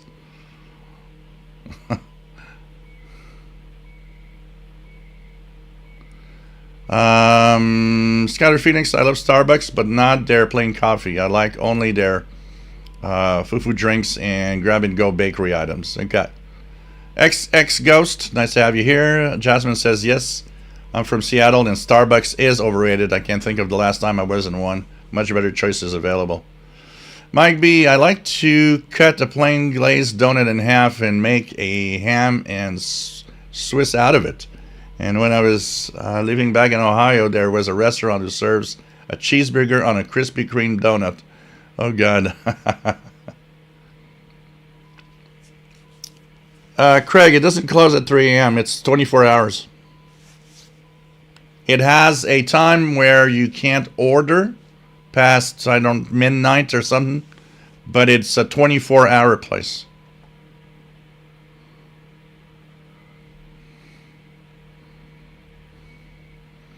Harold Anderson, Man Reader DX, nice to have you here. Harold Anderson says I agree. In Norway, we only have the AB+. We only have a few local stations doing FM now. Crazy. Yeah, crazy. Driver Films Shortwave, nice to have you here. Maple Bacon Donuts. Yeah, I'm not sure about that one. Michael, nice to have you on board. Jerry Hart, do you ever try digital radio when they briefly had it in Canada? Well, I have an HD radio. We do have a few local HD radio stations in Montreal. One on AM on 1650 kilohertz, and several on FM. I mean, it works okay. And it sounds much better, absolutely. But I don't know. I don't see much future for it.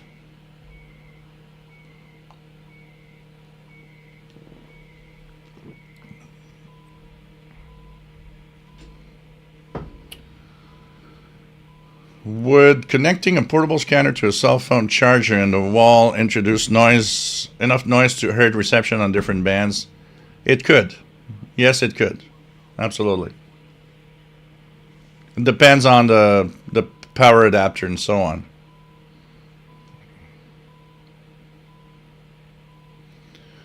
Driver from Shortwave, Soundline, the Whistler has gone bankrupt. Is this the end of radio scanners, or has the SDR dongles killed it? One thing for sure, I think there's still a place for handheld scanners, at least. But the way the scanning hobby, the radio scanner hobby, is going with more and more digital, I think a lot of people aren't buying these devices anymore. We had a peak. Scanner radios had its peak in the 90s, and is rather going down since then. So I'm not surprised to hear that some of the companies are going out of business. HSNH, nice to have you here from the Netherlands. Hans, PD0AEB. David in Barcelona, ¿cómo está mi amigo? As usual, Barcelona, Spain. Been trying to copy the SSTV on the ISS, but the passes are also in deep into the night. By the way, they're back on 145-800, and astronaut bumped a button. Okay, that's what happened. He bumped a little button with his butt. backed off onto the radio, and D's got name. Nice to have you on board from KTH 45 south of Niagara Falls in North Boston, New York, USA. KC2CAD. William, thanks for the info. I received a Xiegu G106 Chinese HF transceiver portable. Seems okay so far. Have you ever reviewed any of their radios? I've never reviewed. I know that there are a few people that are fans of the Xiegu receiver transceivers. So, and a lot of them are happy with them. Personally, I probably would like to have a G90 and go out and do maybe some QRP parks on the air stuff for something with amateur radio. They seem to be good.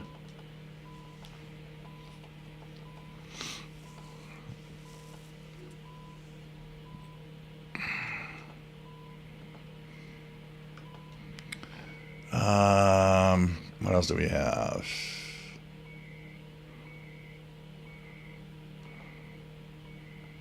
What else do we have?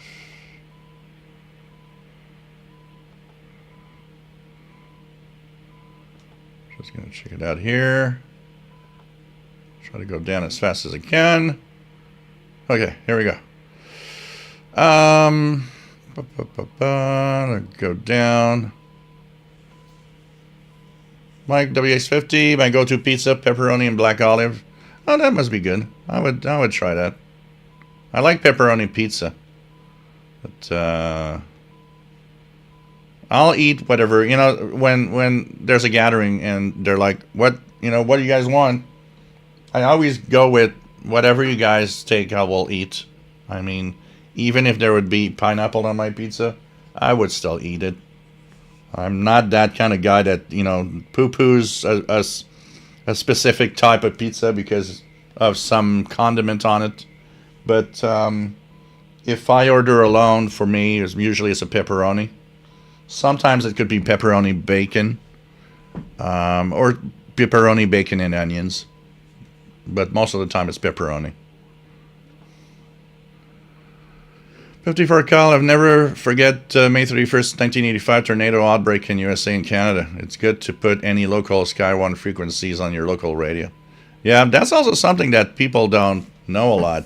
Skywarn, which has amateur radio operators kicking in, you should, if you guys have a scanner radio and have the VHF 2-meter band capabilities at least, you should always check what are the Skywarn frequencies, repeaters around you, because it is interesting, because these guys will kick in bad weather. Here it happens several times in the summer, particularly when heavy thunderstorms hit, and they follow the thunderstorms and the tornadoes and all of that.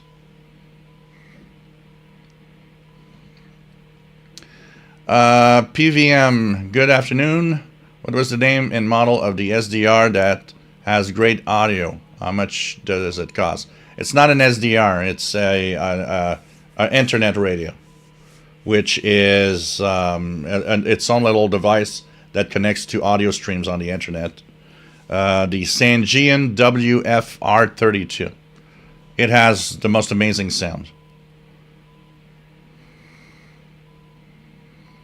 Brad Shaver, correct, this crowd, very good people. Oh, yeah, we got great people here. I mean, we can discuss stuff. It can be a heavy conversation, but, as long as everybody respects everybody, that's fine. Everybody's entitled to their opinion.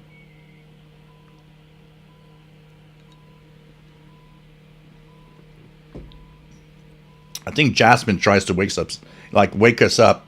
She throws things in here. And she's trying to let's get Jill mad or something. I love you, Jasmine.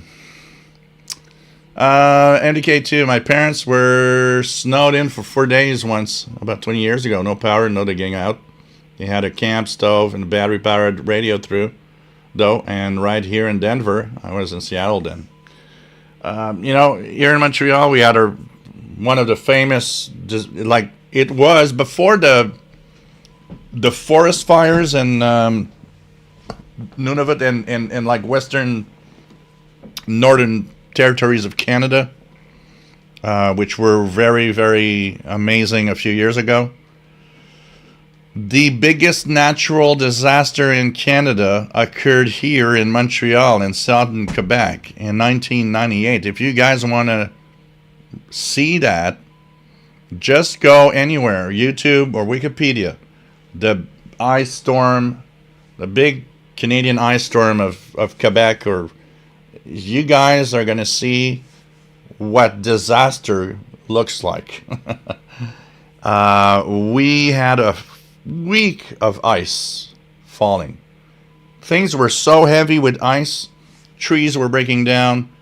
We had the electricity grid collapse. All the big pylons that hold the high-powered lines, they were collapsing under the weight of the ice. I have never seen in my life something like that. It was scary, amazing.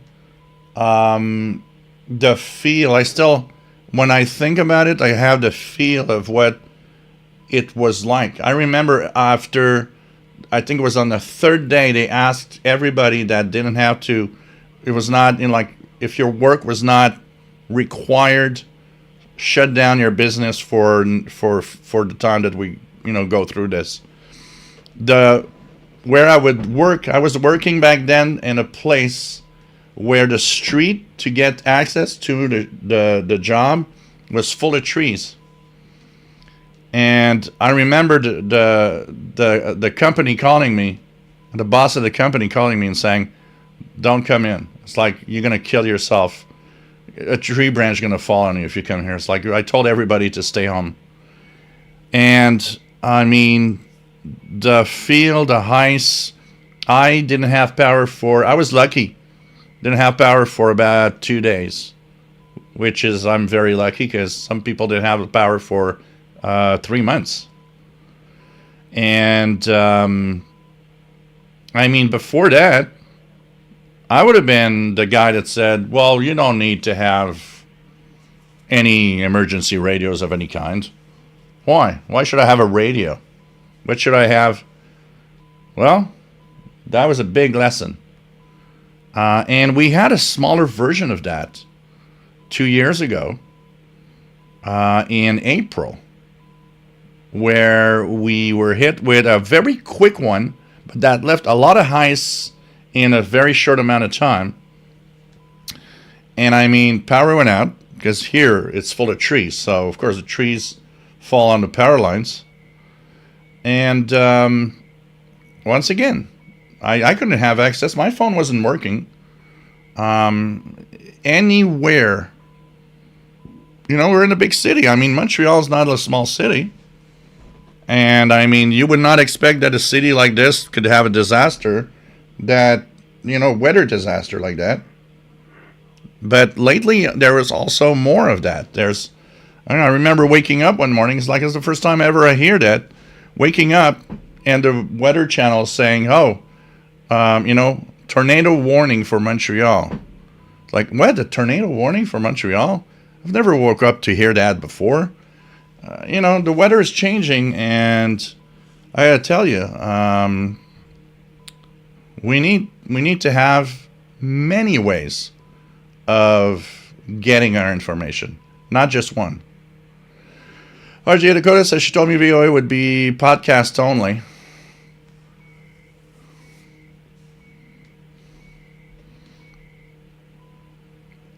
Well, that's the biggest problem of shortwave. Shortwave is always very expensive compared to streaming. Problem is, shortwave goes everywhere in times of things going bad.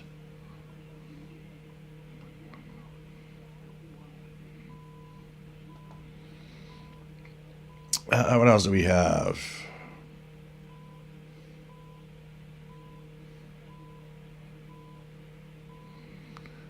See, Marchi, there's a reason the Chinese are heavy into shortwave broadcasts. Works and reaches a lot. Yeah. They're the only one actually understanding that, being there is very important.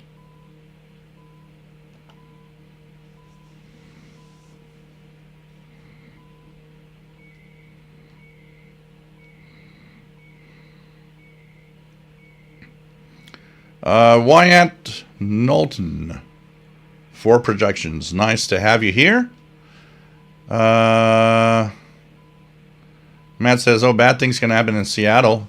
I was there for a 6.8 earthquake on Ash Wednesday 2001. There was a terrible tsunami in Puget Sound, and 17 was recorded in the old tradition of the tribes caused by the earthquake in Japan. Mount Rainier ever erupts. Yeah, there's full of things.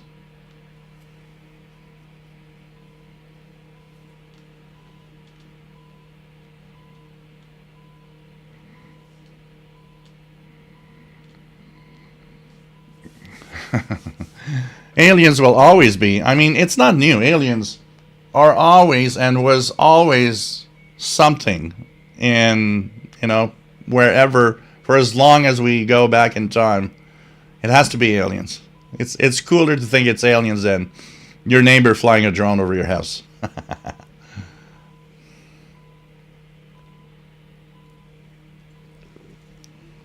Jim Gordon, I wonder how the BBC and other UK broadcasters and radio manufacturers would react to a need for domestic weather radios.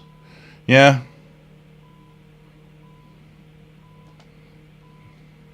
DX challenge for me. Caribbean Beacon, Angola on 1610 at night. Yeah, I'll try it. 1610. No, 1610 is impossible. There's a station on 1610 in Montreal. Unfortunately, I think. Yeah, there is one. Let me check. I need to check 1610. 1610. Yeah. Playing some kind of, I don't know, Bollywood music or something. The 1610 is as a station already here.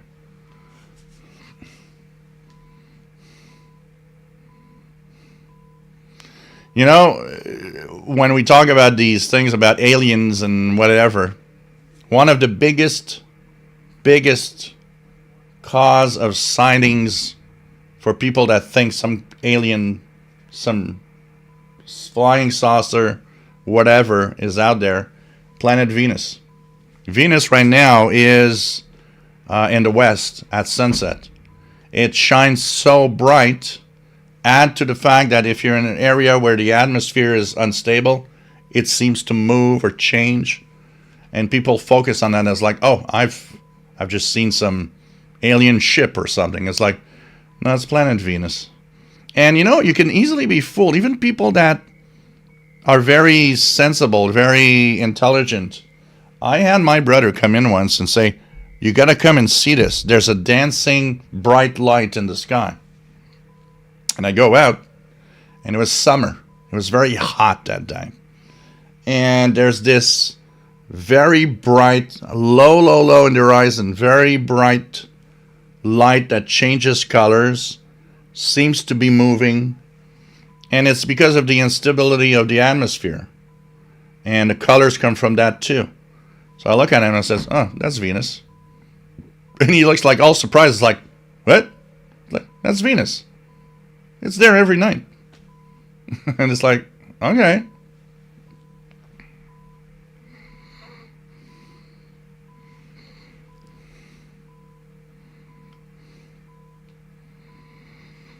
Glenn Dancer, if you live in my section of South Carolina and do not have weather radio, you should have a Darwin Award from Harvard.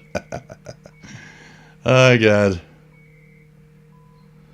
See, March, yes, ham radio and AM was critical help in eastern North Carolina.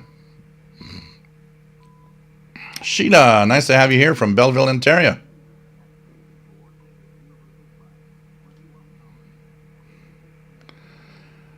Yeah, that's another thing, like Ricky says. People are like stable in a fixed mindset. You might say, hey, there's this great new technology is going to save the world. There's a good chance people will not know about it, not learn about it, not use it, not know how to use it. Once again, we got to be careful because depending on who we are, your program, you do stuff, your technology. You will focus on that and try to find that way of. Most people aren't like that. Most people are just very ordinary people that, oh, wow, okay. So you have that thing, and they look like you're an alien or something, you know? Chrissy Freitas, yes, Western North Carolina and East Tennessee got it bad, and they are still having infrastructure issues. Yep. John Avash, they actually is a fee for 911 service. Yep, there is a fee. They are charging for that. Dan V, long live AM radio. Nice to have you on board. Thank you, Dan. From Ohio and 8WJZ. Pretty cool. Yep, you can be punished for abusing of 911. Absolutely. Which is fine. I mean, that is an emergency line. You know.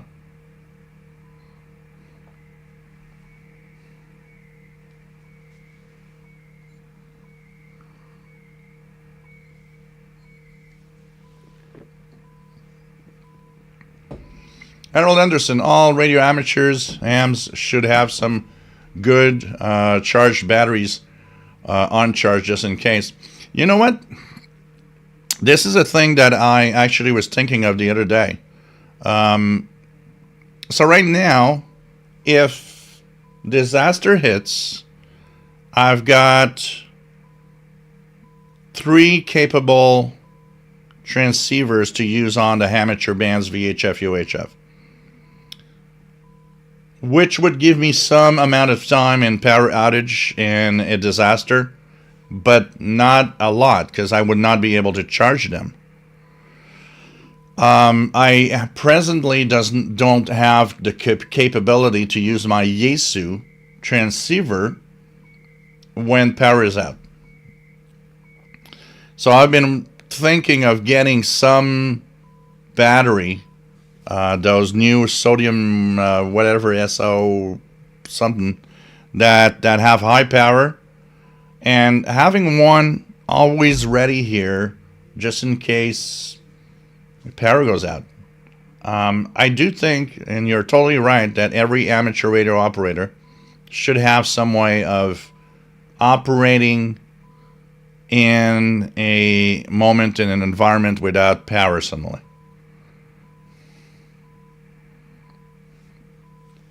But I do have enough batteries here that if power goes out, I will have radios running for weeks. Not days, weeks. But not the AM radio capability is more limited. You know, especially because transmitting takes a lot more power. So batteries don't last.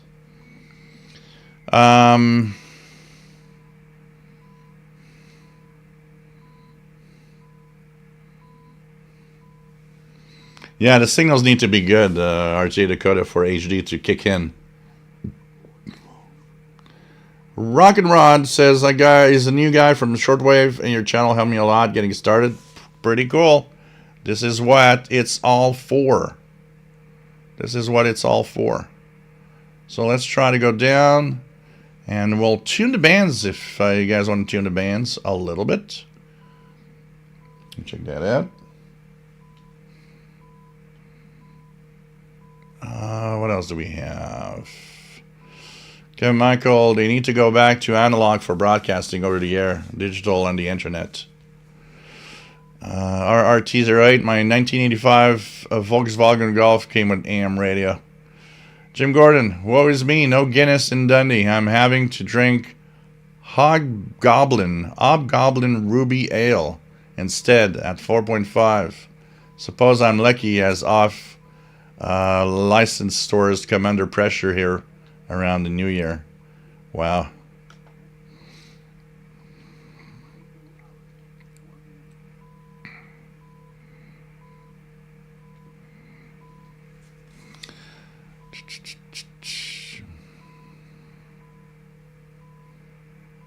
What else do we have?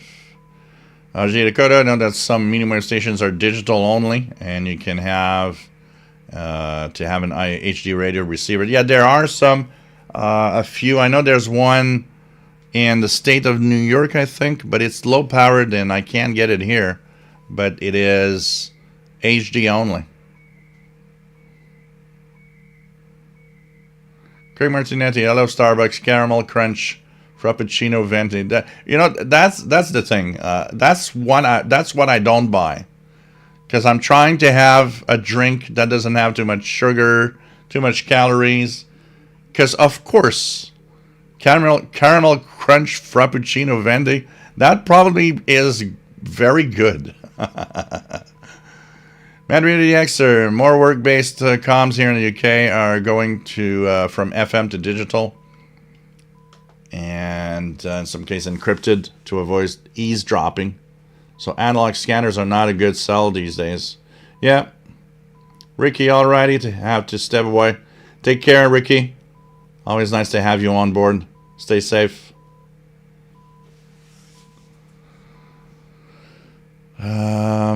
Let's go down. So, guys, speaking of NOAA weather radio, those with radio down near the Gulf of Texas, Louisiana, southern parts of, are getting hammered with severe weather. So, yeah.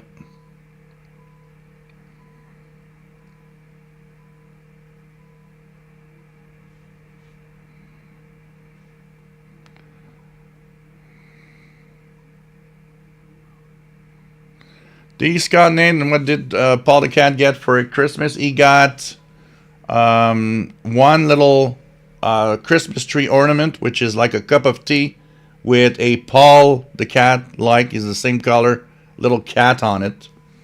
And he's got a new little thing to put on the door that says, "I live in my cat's home."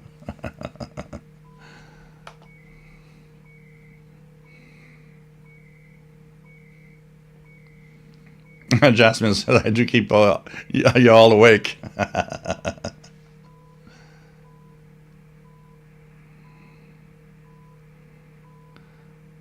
I'm always open to hearing I'm wrong. It's the way we see things. The difference in age also makes us see things in a different way. The experience, the things we've gone through.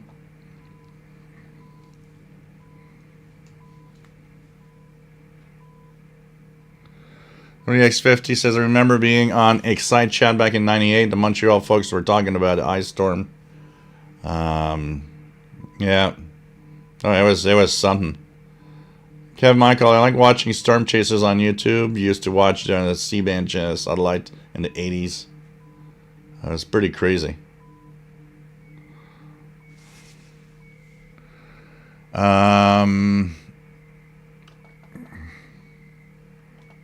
Check it out here.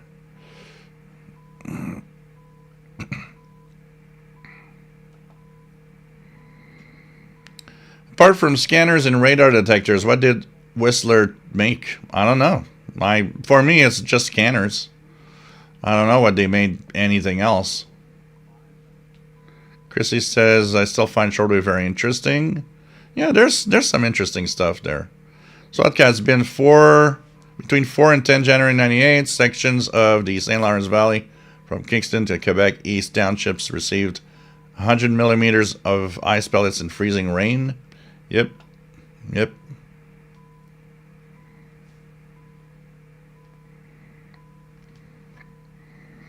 Chrissy, yeah, and it's fine. I mean, you know what, Chrissy, the LC90 is interesting because even I, which is a big supporter of real shortwave radio listening, kind of like,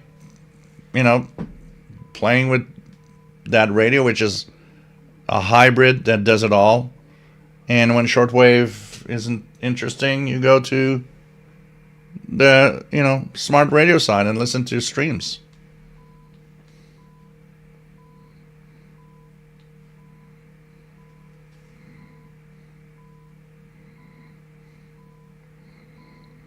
Rock and Ross says, I shared the ice storm experience with south of you in Plattsburgh, New York. Yeah, because you guys in the northern states of New York and Maine also were experiencing the bad weather at the same time. Absolutely. What else do we have? David says, as someone that activates parks on the air from time to time, I have two complete portable setups, one for 100 watts, and the ICOM IC7100 with a 40 amp hour battery, and QRP with a 6 amp hour battery. So it's pretty cool.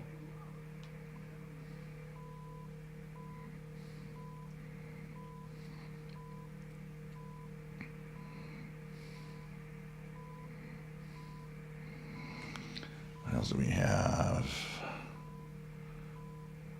Hey, Keegan DXer. Nice to have you on board. Good afternoon from Northwest Arkansas. Jim Gordon says, concerning shorter broadcasts versus cost, reminds me of education versus cost. If you think education is expensive, try ignorance. Yep, I know you're totally right with that.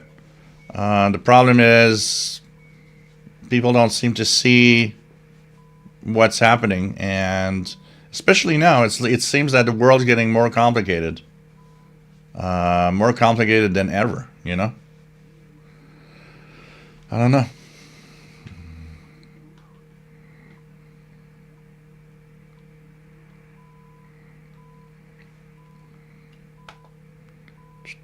What else do you have?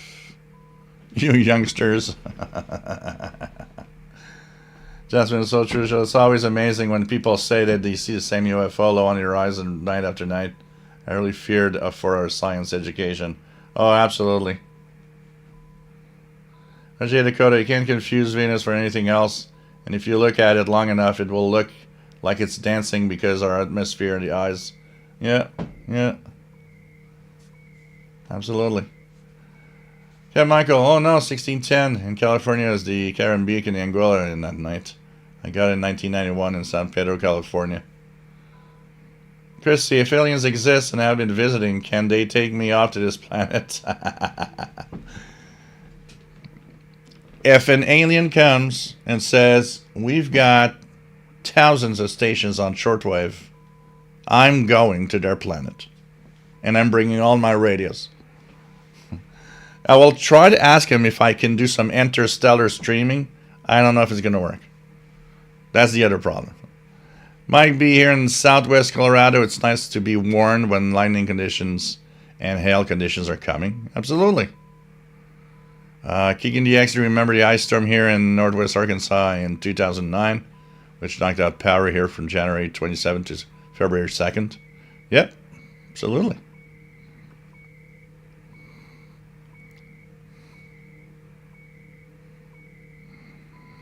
Yeah. People don't understand those things.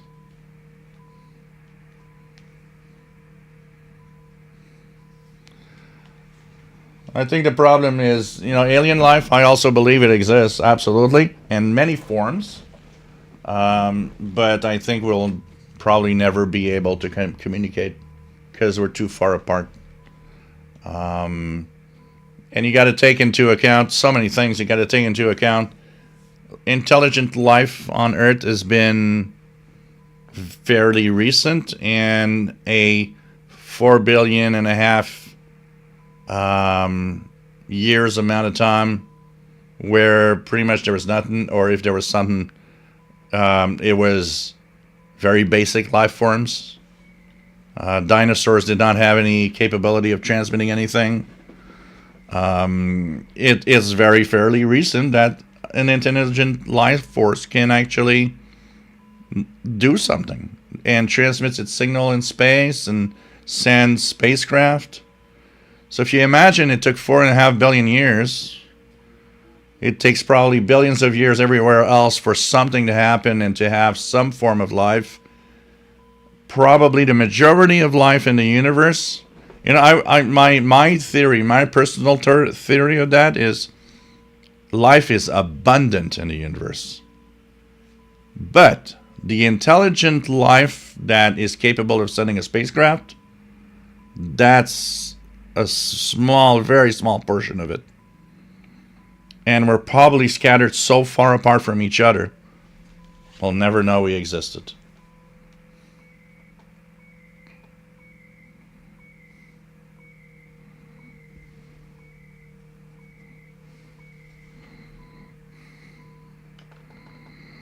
Nah, Jasmine, they don't have that great gear. They're just dangling that, beverage antenna off their spacecraft into space to try to get signals. Oh my God.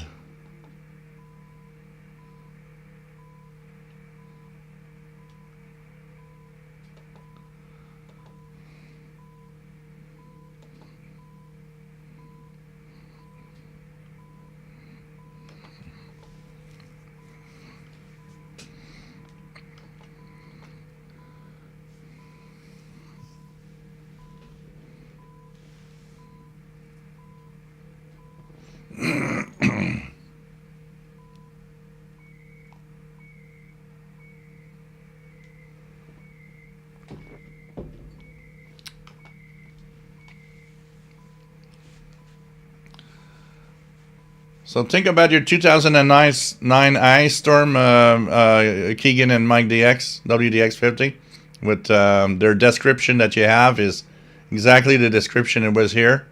And think about it being probably twice or three times worse. Uh,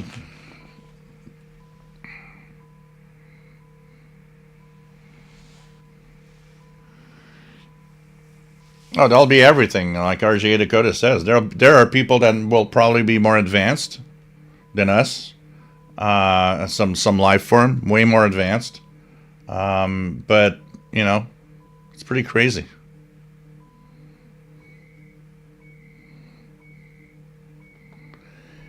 And to COD, nice to have you on board.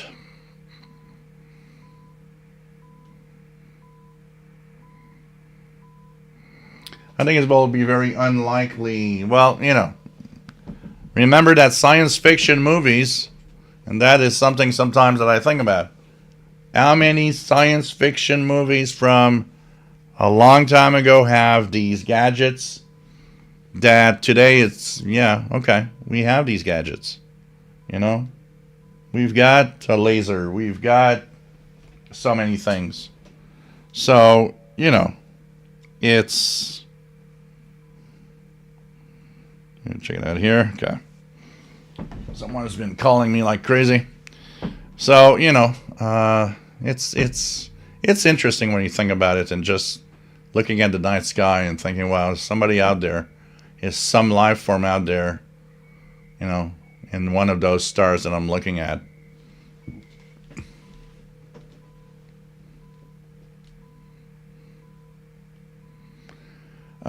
J Projects battery backup module for your power supply keeps NSLE charged, automatically switches an outage.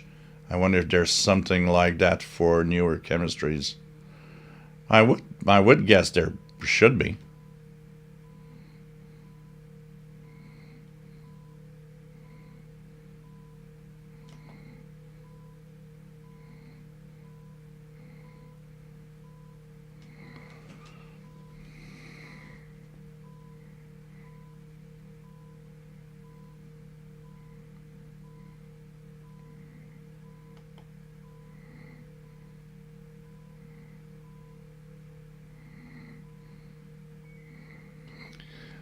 We talk about speeds of spacecrafts and stuff, and I still remember the documentary about the Voyager's spacecraft, talking about how it's moving at 30 kilometers per second, which is slow in terms of interstellar travel.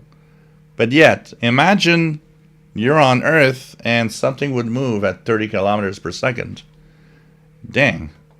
You don't even see it go by. It's like, boop, something moved, something happened, I don't know. I've never seen it.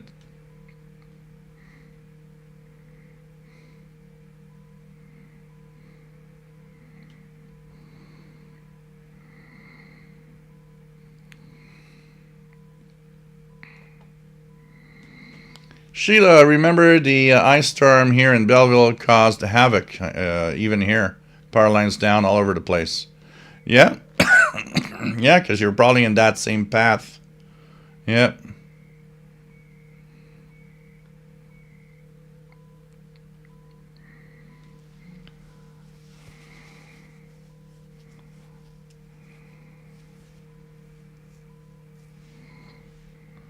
Marshall G, I just got into Shortwave and purchased the PL990. Did they, after watching your videos, I was wondering if they have improved over the last 2 years, firmware and so on.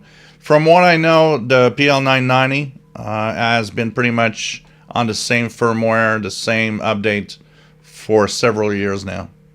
So you probably have what is anyways the latest version of it.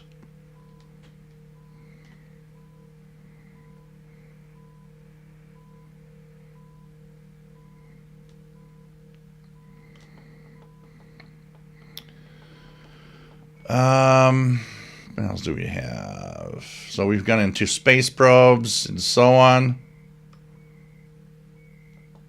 Just check it out here.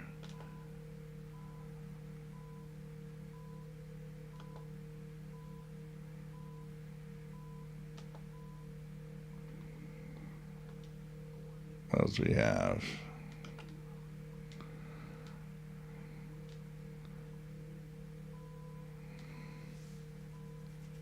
Luggadice says my PL990 is firmware 9902 followed by a small 8 or B. So I haven't checked mine. Mine is one of the first purchase, so it might not be in the same version as you guys. I need to check it out.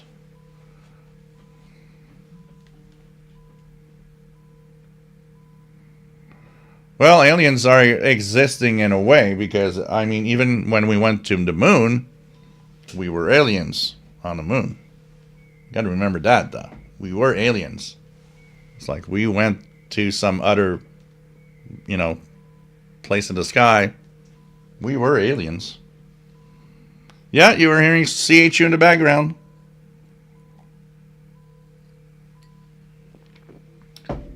Come on, Jasmine. They are using beverages in space.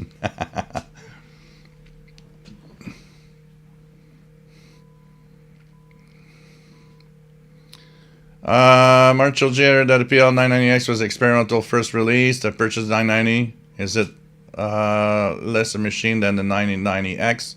It's not experimental. The 990X is the export version to the world. If you purchase a 990, it's for the Chinese market. Now, the difference, if it might not have differences, some don't, but the 990 in the Chinese market often has Chinese lettering on the keyboard. But if it doesn't, it's anyways, they're the same radio, pretty much the same radio.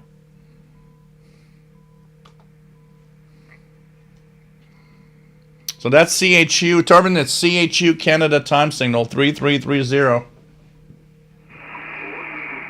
So it has the beeps for the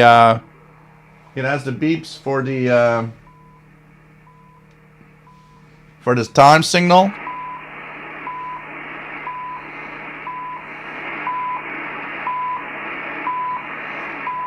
At the 30th second, they will add what is a 110 baud Bell standard 103 digital transmission that could technically set your clocks if you want. Right here.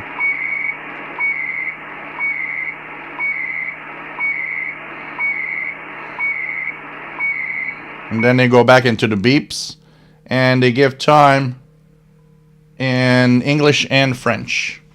This is the CHU time station out of Ottawa, Ontario, Canada. They're on 3330, 7850, and 14670.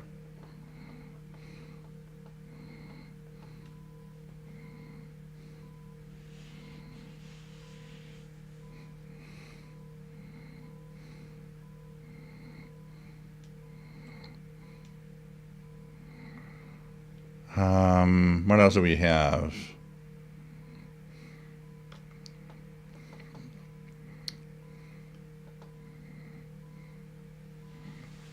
J169, nice to have you on board. What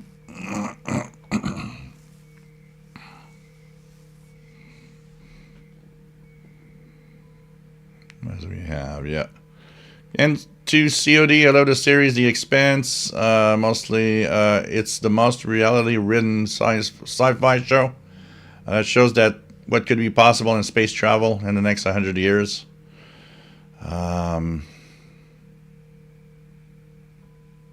Jim Gordon, if you look back at old sci-fi stories, it's amazing how many feature radio has a wonderful, exciting, and revolutionary medium. Check out the works of Ralph Milne Farley. Huh.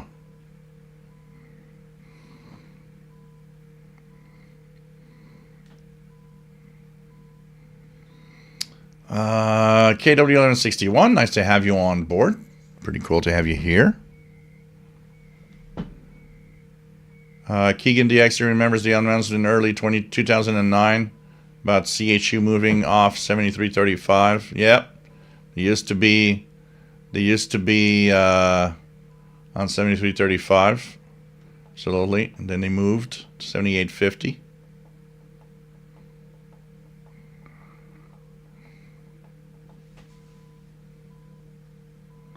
Russ Gladden, season's greetings from Ottawa.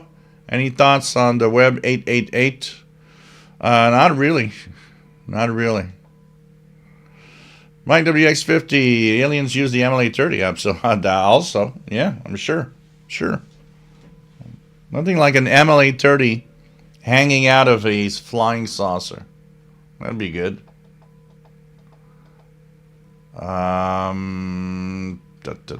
Check it out here. Like or die, PL990 has slightly different long wave range than the PL990X when the AM step is set either 9 or 10. So, yeah, I remember there was a slight difference there. Chrissy, I'm going to log off. Take care. It's always nice to have you here. Hope you come back soon. We're here every Saturday at 20 UTC, so don't be shy. Always nice to have you here, Chrissy. Take care, okay? Bob's on new old records. CHU sounds about as good as it does in New Mexico. Cool.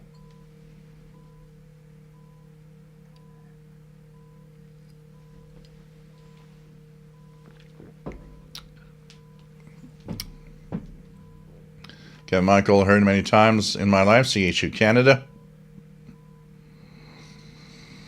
And they do have a phone number like WWV you can call actually to have the time.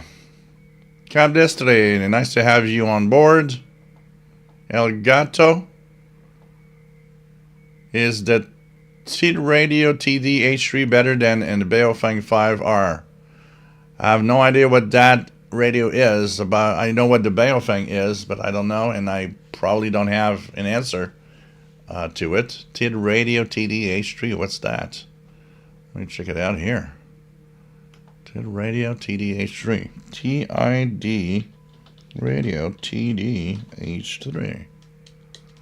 What is that? Okay. It's interesting. With programming from the phone and stuff. Well, it seems to be a more advanced radio than the UV5R, though. Multi-band amateur transceiver.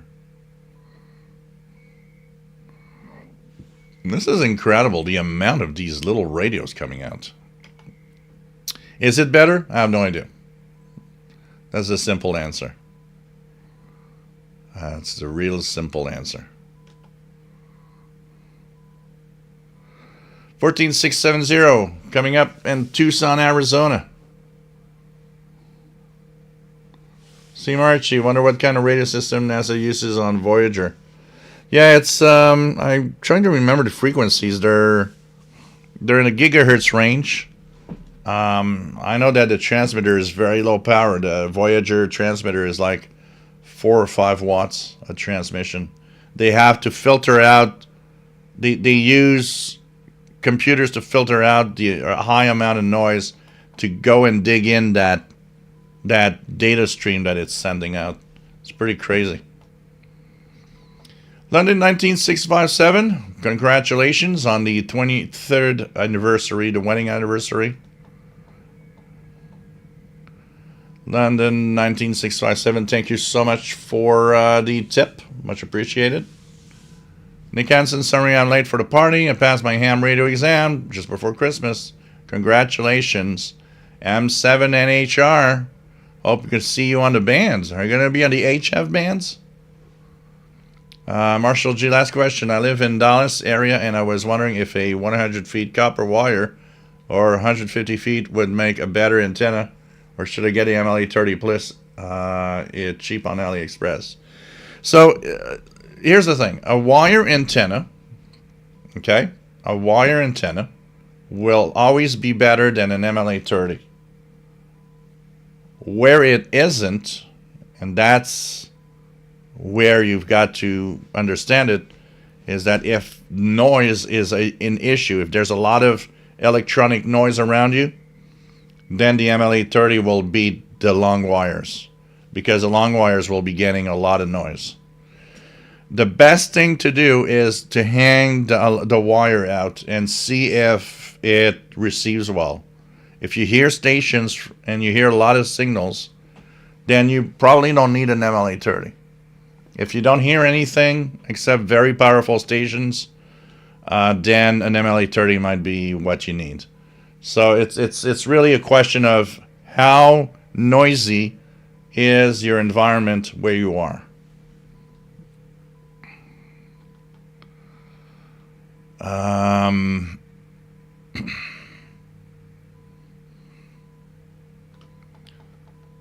What else do we have?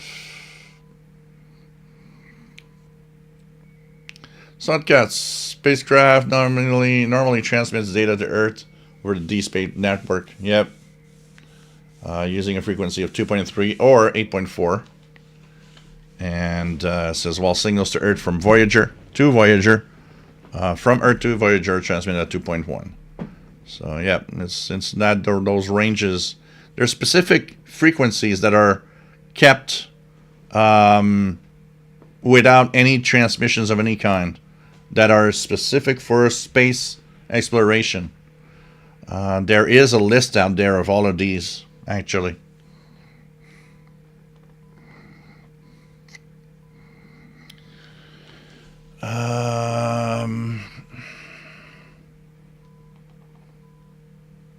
So 57 Steve DX1 14670 coming in strong in Southeast Georgia as well. So wear Crocs to increase static. Oh man. Okay, here's what we're gonna do. Okay, I'm going to run out of beer soon. I'm pretty sure you guys don't want me to go away soon. So I'll be getting another beer. And maybe what we can do is check out what's on the bands and maybe chase some of the amateur radio RAC stations, because I'm going to check out with DX Summit. So, of course, there could be stations from all over every territories of Canada and so on. So let me just share DX Summit with you guys. And I'm pretty sure that you guys want me to continue and not stop. So let's do this. So all the stations from the Winter Amateur Contest are Canadian contests are RAC. They end with RAC for our Radio Amateurs of Canada.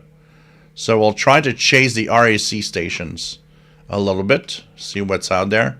This is what I use, the X Summit, to see where everything is. And we'll try to find those stations and see if we can hear them from the different parts of Canada. So here is the link to DX Summit. Here we go, which is always cool to see. And we're going to come back in a short while. I will go get my beer, and we will be doing a few tuning the band. So Pirate on 6955 now could be Mars. 6.955. Oops, 6.955. We live next to this country that's claim to kill hundreds of thousands of Americans every year. No one ever said anything about it. Don't you think it would be worth shifting some of that emotional energy and military resources to like countries right next to us who are hurting us? I'm 100% with you. Some kind of talk about emotional energies and whatever. So 6955 is very, very strong here. Against the law of Mexico to transit through that country. If you're from another country, what our transit be?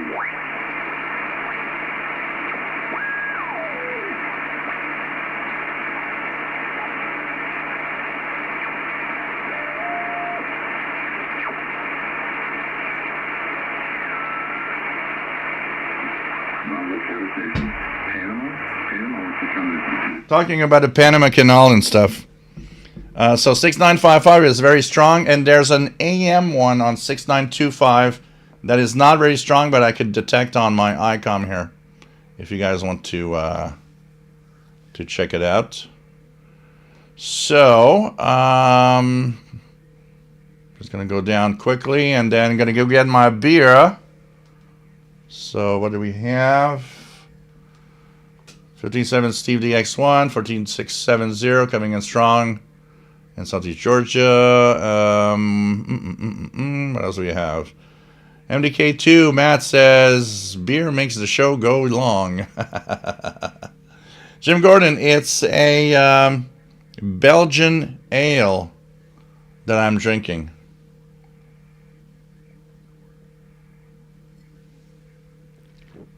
TB Rostowski says, my Sanjian WRFR32 internet radio did a firmware update automatically ever since it gets hung up on buffering and cannot be shut down unless a hard power off. And yours? Okay, well, I'll be, yes, okay. I'm happy that you're talking about that.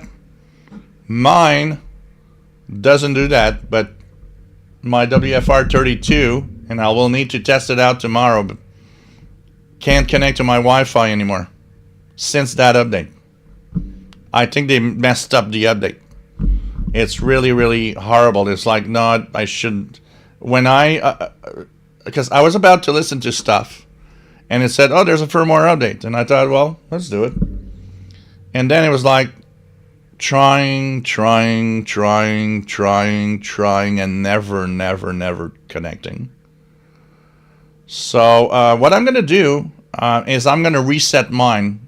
Use a reset option that just clears everything. Reconnect it to my network. And we'll see what happens. I'll make a video on that, by the way. I think Sanjian messed up on the update with the radio. So I'm glad you're talking about that, because I was like, is it just me, or... So you have a lot of hang-ups and freezes. I think that that firmware update is bad. SWL Signals 23 shall have two MLA30 plus loops, one at 3 feet, 10 feet, both pointing northeast, southwest. 3 feet one outperforms the 10 feet one. Would you know why? How close are they to each other? First of all, is the 10 feet closer to something? Is it closer to something metal, a metal rail around the house, or... Because you know what? I've noticed one thing about loops, not just the MLA30. 2 feet away can make a huge difference in that loop. And I've noticed that a lot. It's like, I put it in the backyard, it doesn't perform as well.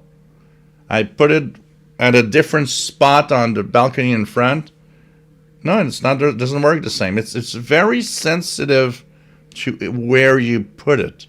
And just a few feet can make a huge difference. Have you compared just the noise floor? If you take both on a frequency where there's nothing, is the noise floor relatively the same? Or one has higher noise floor? The other thing, of course, that you can't, that you know, you got to think that is put in consideration is they're cheap antennas, or inexpensive, quality control could be different from one to the next. Maybe also another suggestion is there's a inside that MLA30 there's an adjustment to for the RF gain.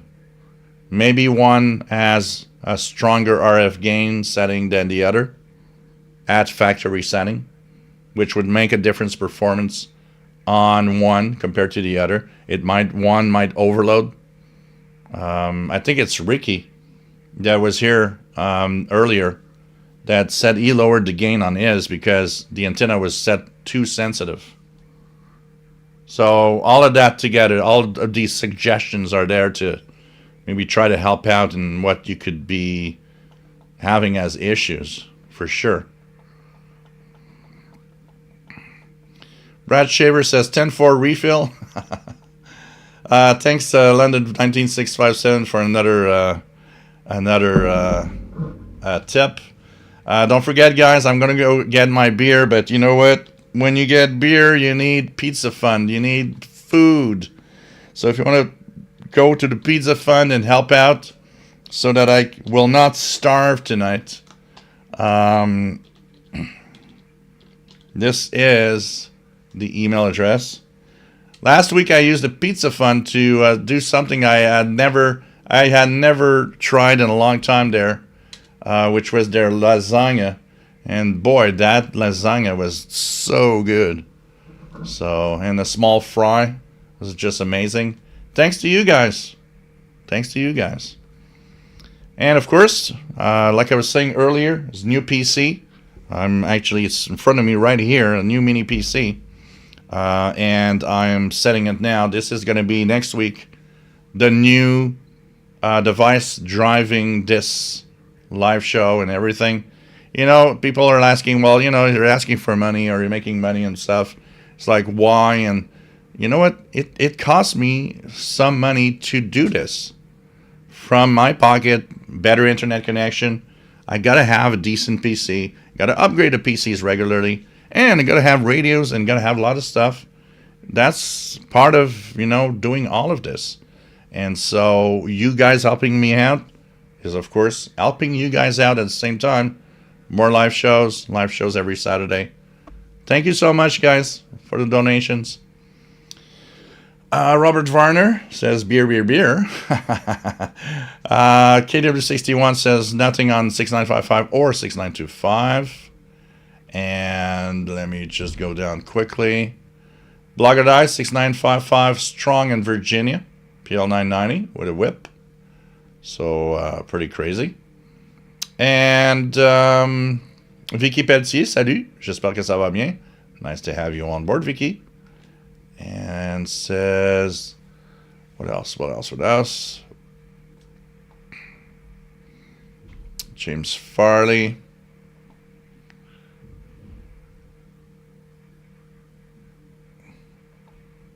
I'm listening. I have the impression somebody fell in the stairs. I'm just going to listen quickly to make sure that they don't need help.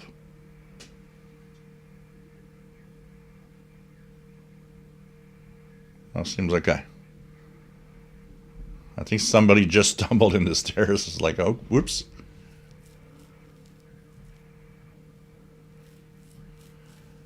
RGA Dakota 6955 on the PL330 only with the whip. Cool.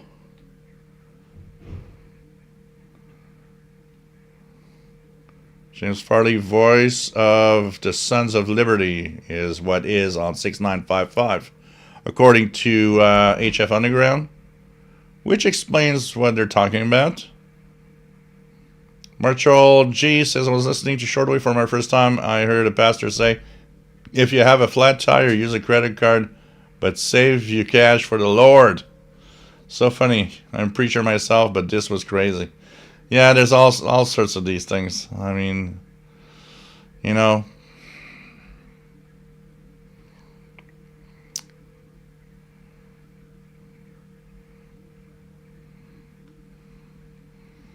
I'll use a popular quote from a U2 song that says, The God I believe in isn't short on cash, mister. I think that phrase just sums it all. Um,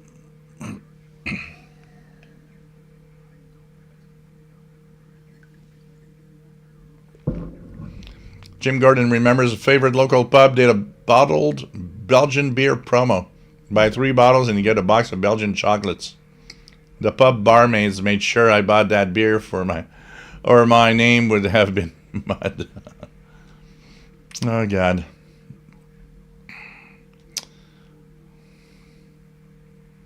Richard Wagner says, my Emily 30 overloads and then gets images on the band.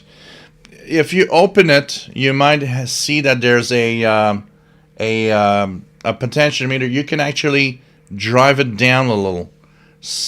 Ricky did that with his. He drove down the amplifier a little bit because it was just too sensitive.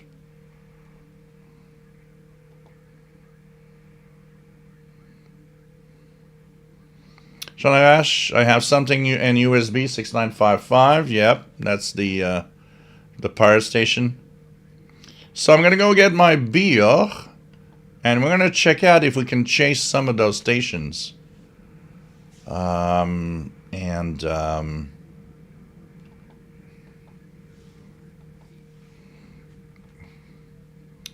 We'll be checking out all of that. Okay, time for beer. And while Jasmine is going on about theories of space exploration, science, and discovery, the only real technology, Jasmine, is shortwave. Tell you, in 1,000 years, aliens will just use shortwave. Okay, I'm back in a few seconds, guys. I think I'm a little tipsy.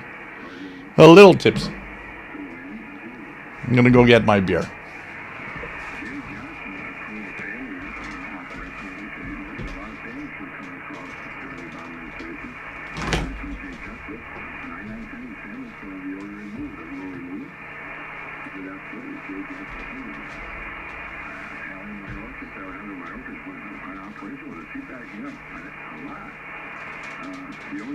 The main thing we disagreed on is the transgender policy. We wanted to special treatment for transgenders and expansion of that. Making sure that they're identified as being a transgender, that are protected in our facilities, and kind of become separated and get medical attention or hormone therapy or whatever it was. And they want to do is government to pay for hormone therapy. And we got to choose how hard to know that. Although we're trying to learn, that's where kind of we're kind of falling out. But why would you want? I mean, first of all, how many transsexual illegal aliens are there? You'd be surprised how many we run across. And we need certain protection from our facility. Well, Alejandro Mayorkas went and operated with me. He took hands allowed me to enforce an immigration law. I mean, if you don't see us here in the huge operation, that's a lot of illegal aliens. And when he was nominated to be secretary, I thought, okay, we're in the middle of this crisis again, right? He knows how we stopped it 3,001 days. So-called cages, right? He knew how we stopped it. We stopped by building 110 facilities, detaining people, making them again, because there's no detention in the aliens 25 days. 9 out of 10 lost. We put them in the airplane, sent them home, and board numbers 10. So I'm thinking, okay, he knows how to fix it. He might know do this job. He got an easy job. He can complete 180. I don't recognize him anymore. He's about non-enforcement. One of his first instructions to ICE is that being in the country and leaving on its own is not enough to recognize. You got to wait till they're convicted of serious criminal violation. How can a federal administrator ignore federal law?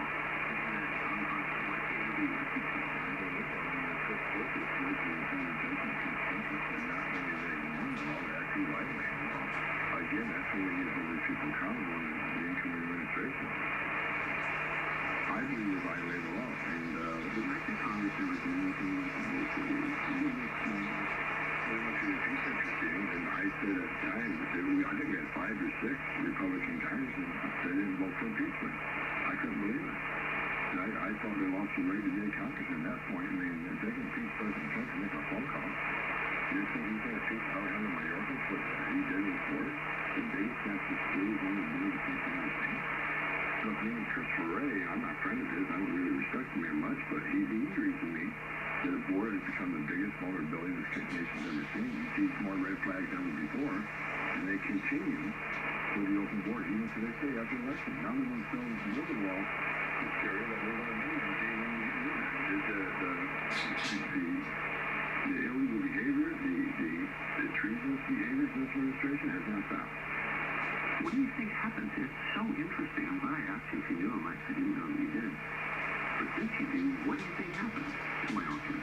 You know, as an agent since 1984, I think we study people. That's what we do. Either he fooled me under the first under the Obama administration, he actually believed in enforcement.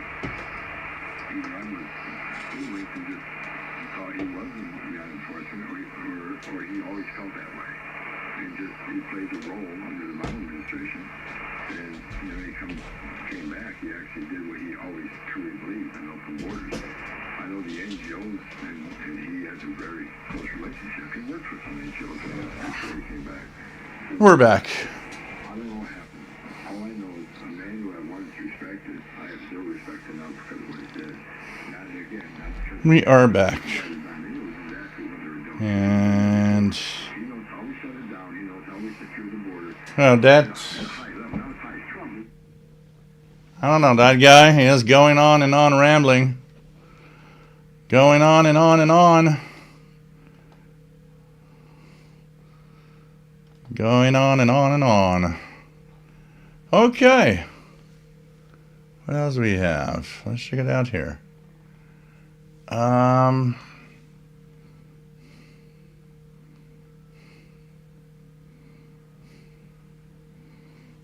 Okay.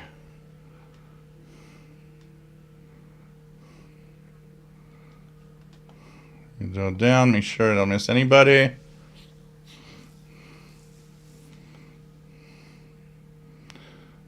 Okay, going down, going down.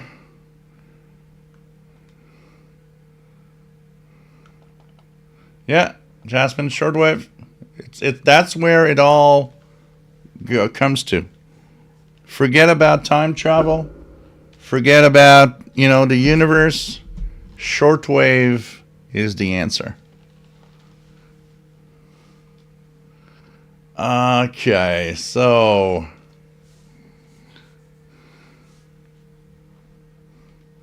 thanks once again, London 19657, for the nice tip. It's nice to have, and I'm happy to spend time with you guys. Robert Varner's having some jasmine green tea. That is good. I haven't had that in a while. I used to go to the Chinese area downtown Montreal and buy some. I haven't had it in a long time. I should go back, and I always loved the jasmine green tea. What else do we have? Mark Brando. Scanning through around with the RSPDX, just came across some type of FM carrier test on 31046 from a California company. Interesting when Googled the frequency. It is cool. It is cool. Press mute if you don't want to hear the P. Yeah, last time was. I don't think you heard the P this time, did you? Yes, we did. KW61, 29640, narrowband FM repeater here in Tucson, Arizona. What else do we have? Yeah, I remember now, last time. Yeah, pirate is a pirate. LMSF24, what's your last name? Oh, no. What your name? You name stream. What? You name stream. What do you mean? Because my channel is official SWL channel.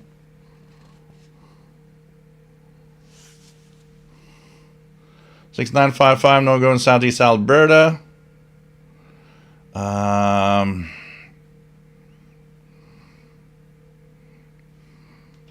What else do we have? Someone, Frank, you were unguarded beer and fell down the stairs.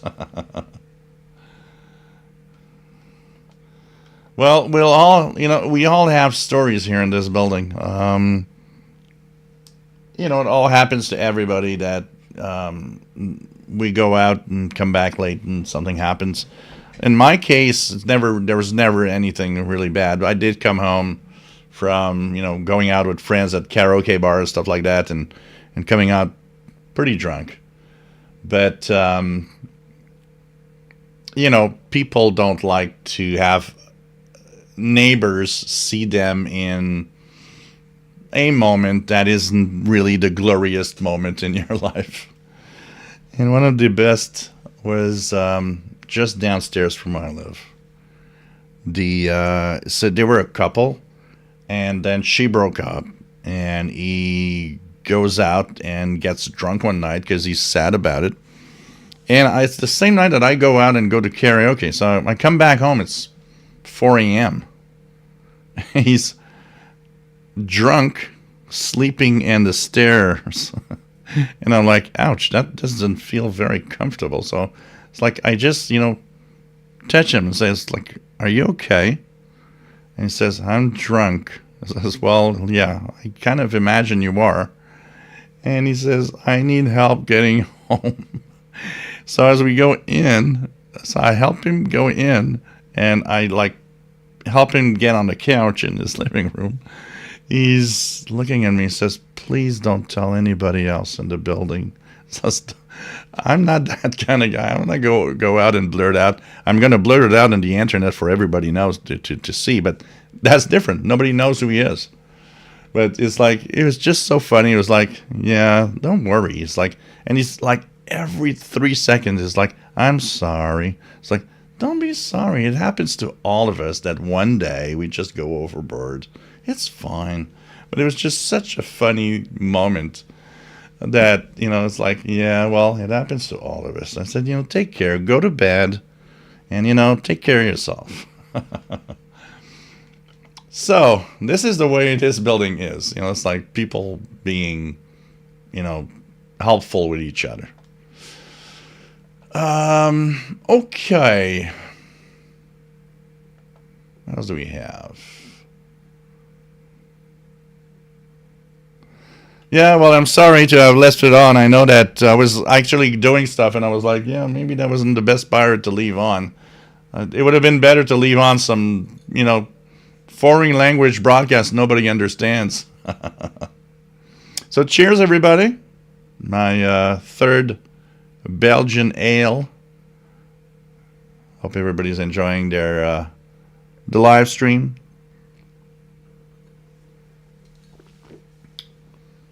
Okay.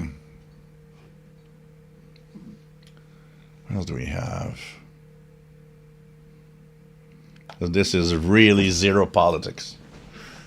So let's skip to something new, and I probably will cut it at the when I save the stream. I'll probably cut that part off. Well, it's a pirate sea marching, and pirates are pirates. They do whatever they want. So,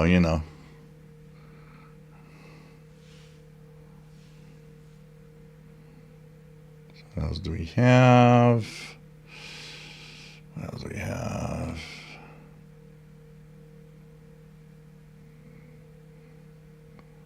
What else do we have? Doug Noble, nice to have you here.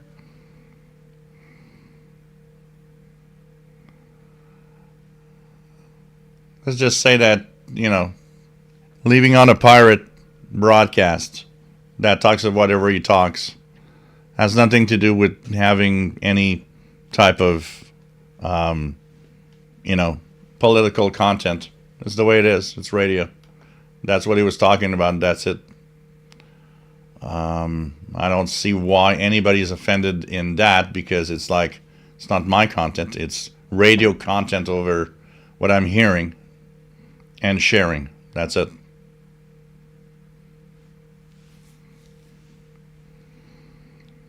Okay, Mark Brando tuning around the SPDX. Yeah. Oh, yeah. And the lower, like if you tune around from 30 to 50 megahertz, you're gonna be surprised. There's a lot of stuff, especially in the daytime with the high solar activity.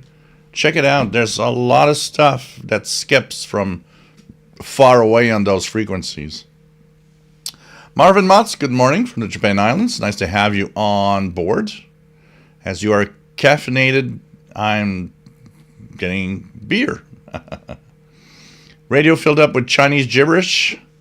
Blogger and I, are these ATS 2025 radios anything special? You know what? So if we look here, I'm just gonna bring this one. I got this one here, which is like one of the first versions of the ATS 25.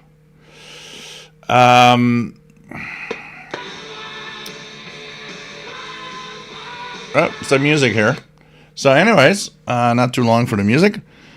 They're kind of fun to play with, but special. Look, there's so many different versions. First of all, of these, the ATS 20 I would avoid. I find that one very crappy. I've got one there that I never use.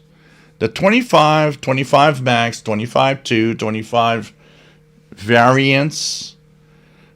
Think of this. This is a kind of like a Raspberry Pi or Arduino little mini computer running software with a you know and with an SDR or something, and then giving you a radio. What's interesting is the different variations of it, because some give you features like, I know that one of the ATS 25 version 2 or max or whatever gives you like capabilities of decoding digital signals. You know, like you can decode radio teletype, Morse code, PSK, stuff like that. So it depends on the version you have. It's more of, and these are like novelty items. It's more like, yeah, I want to try one of those weird things with a screen, with a touch screen. I be honest, I kind of like the ATS 25. Not because it's, I mean, the radio's good. Got not much complaints about it. It's more just like, it's fun because it's playing around with some kind of technology, which is kind of, different. Is it anything special, worth it, and better than anything else? No. But it's kind of interesting to play around with. That's pretty much what I have to say. Thank you, Brad Shaver. 6955 gone, Northeast Illinois. London 19657, who hasn't fallen downstairs? Yeah, that's another story.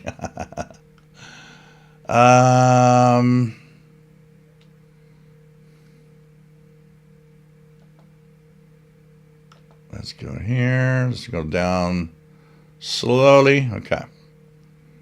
So it's fun to have you guys here, by the way. Bob's Little Records. I just got an SDR receiver last week. I'm hoping it will work. Which SDR did you get, Bob's Little Records, out of curiosity? Kevin Michael, 27025, Super Bowl channel. Blasting away. Yeah, we all had that moment in time. Yeah, but we're all, it's the way we are. It's like, especially with neighbors that we're not close. We're not friends. It's like, the people tend to be, look, there's a guy at a karaoke bar that was always very drunk every time. And one night, it's winter, one night, they are going to do snow removal. So there's a big pile of snow in a line on the street because the snowplow is going to come. And he's dead drunk in that pile of snow. And I'm like, oh, God, thank God I'm here to see it. They would have seen him for sure, but I was like, come on, I'm going to help you go home, because he didn't live very far from here. It's like I think we all had, but well, not all. Some people don't drink, and it's fine. It's actually great. But, we all have our little non-glorious moment in life. Kevin Michael, how is the guy on 27025? He must be running. I'm going to try it here. 27025.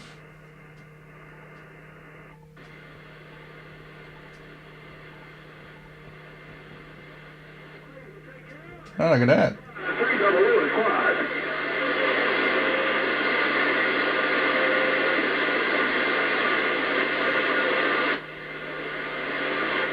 It's not as strong, but I'm surprised that Super Bowl channel is open at this time. I guess maybe there could be some sporadic e-skip or something.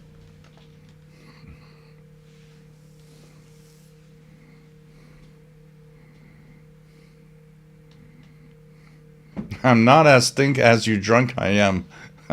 That's a phrase. I am impaired but attentive. I like that.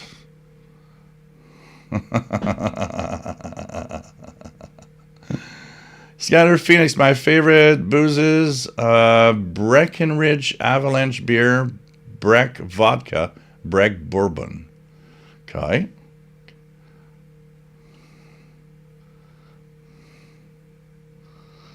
Oh, mash. Mike B, Makers Mark and Ginger Beer here. Pretty cool. You know. Matt says a good root beer is a special thing. There's this place not far from me claims to sell hundreds of different root beers, but I haven't checked it out. Oh, that's interesting. I'd be interested in checking that out. Honestly. Jim Gordon, excellent quote. In 1,000 years, aliens will use shortwave. I drink to that. Cheers. Hey, Danny Shortwave. Nice to have you on board. Dave Vosh says, Modified SDRV5 came with 4 antennas. Low Z wideband donut, 2 non-telescopics, and 1 that has a variable cap, 3 resistors, and a switch. Huh. Richard Wagner says ATS 25 plus max. Decent radio. RJ Dakota says just another pirate. No one should be offended by any worse than playing Radio Albania. Yeah. Especially it's like it's left on because I just wanted to have something in the background, playing.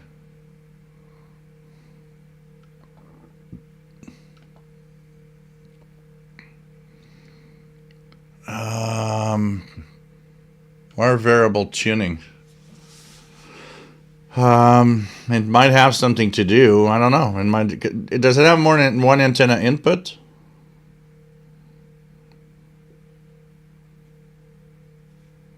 Yeah, Michael, I've seen that ATS 25 was any good. I've got probably one of the first versions that came out. It's actually sensitive and works well, honestly.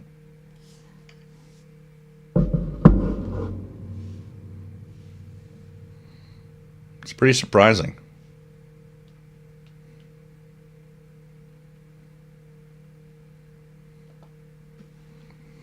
Radio Ritmo 1130, Happy New Year. Nice to have you here from Honduras. Pretty cool. Shane, I bought an ATS 25. It's not great, but it works and cheap. I enjoy it for great. It's great for show and tell. I actually put it on an external antenna, Shane. On the telescopic itself, it's noisy a little because I think the circuit makes too much noise. But if you put it on an external antenna, the ATS 25 is actually surprising. It's not a radio I'll recommend for somebody who wants a portable, but it could be surprising.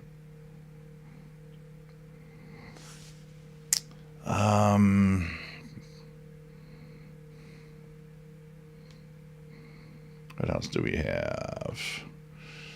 Take care, LMS F24. Good night.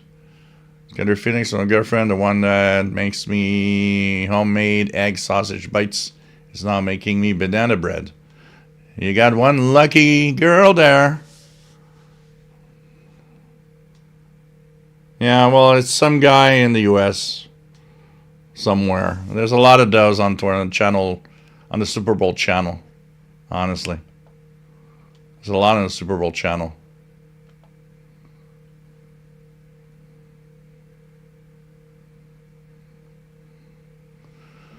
Different her TV's like, I'm not drunk, just a little tired. Yeah, let's sleep in the stairs. It's fine.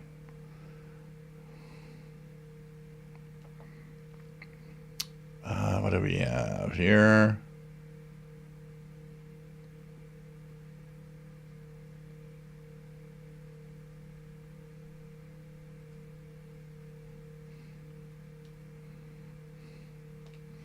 Take care, Geegan DXer. Happy New Year. Have more and more FMDX. And stay safe. It's always nice to have you on board. Okay. Marshall G, any idea it would cost, how much it would cost to broadcast on shortwave, or is it legality? If I read correctly, it differs from ham radio. Seems like a better, longer traveling signal. I'm in UB, thanks. So first of all, if you want to build your own broadcast station and transmit on shortwave, what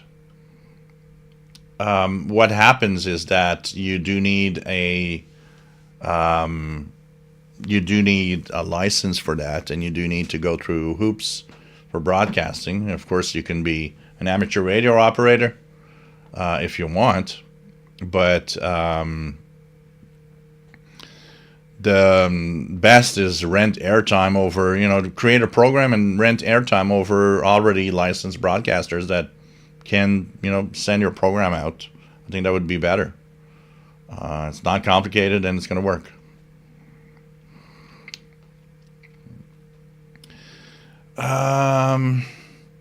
David Barcelona says, I have a Malahide DSP2 and it has works quite well. Something I also want to use it for satellite QSOs as a receiver for the downlink side of operations. Huh.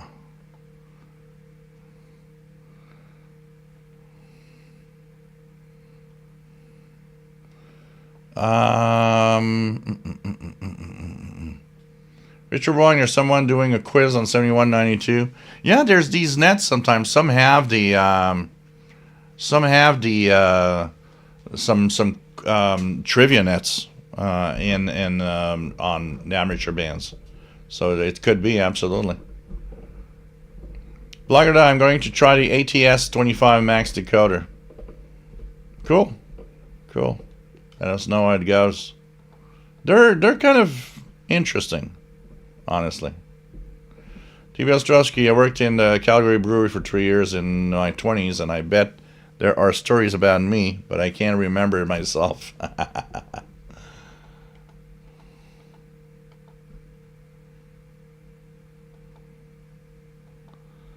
Kato 61. Okay.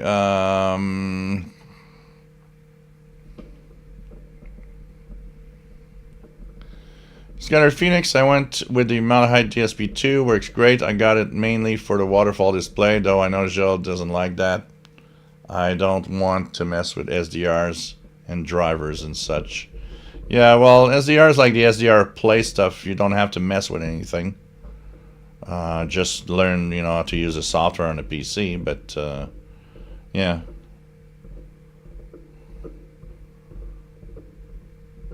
So, okay.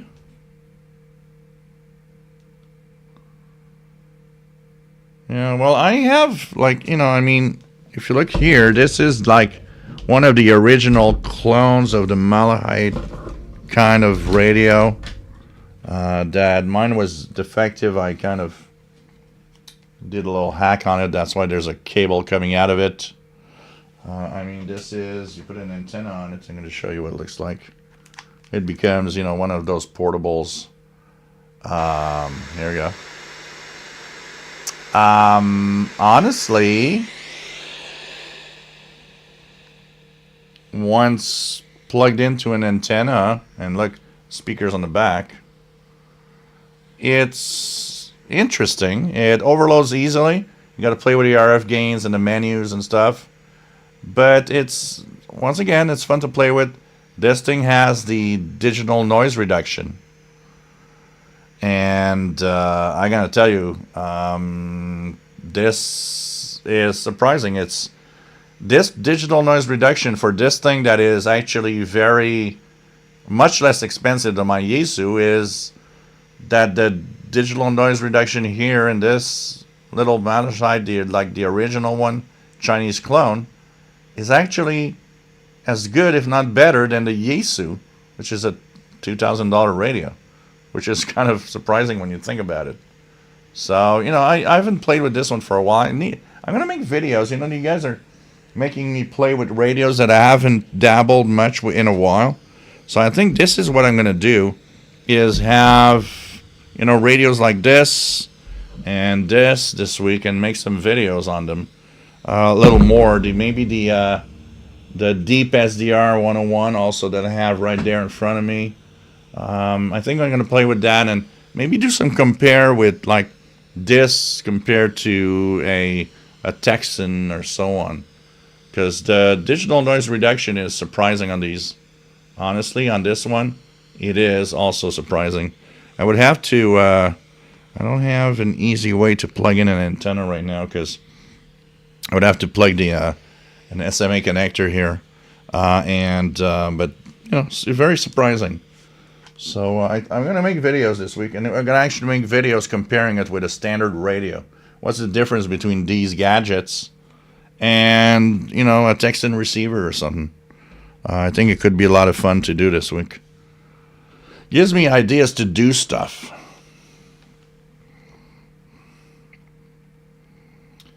What else do we have? 27385 lower sideband, channel 38 open.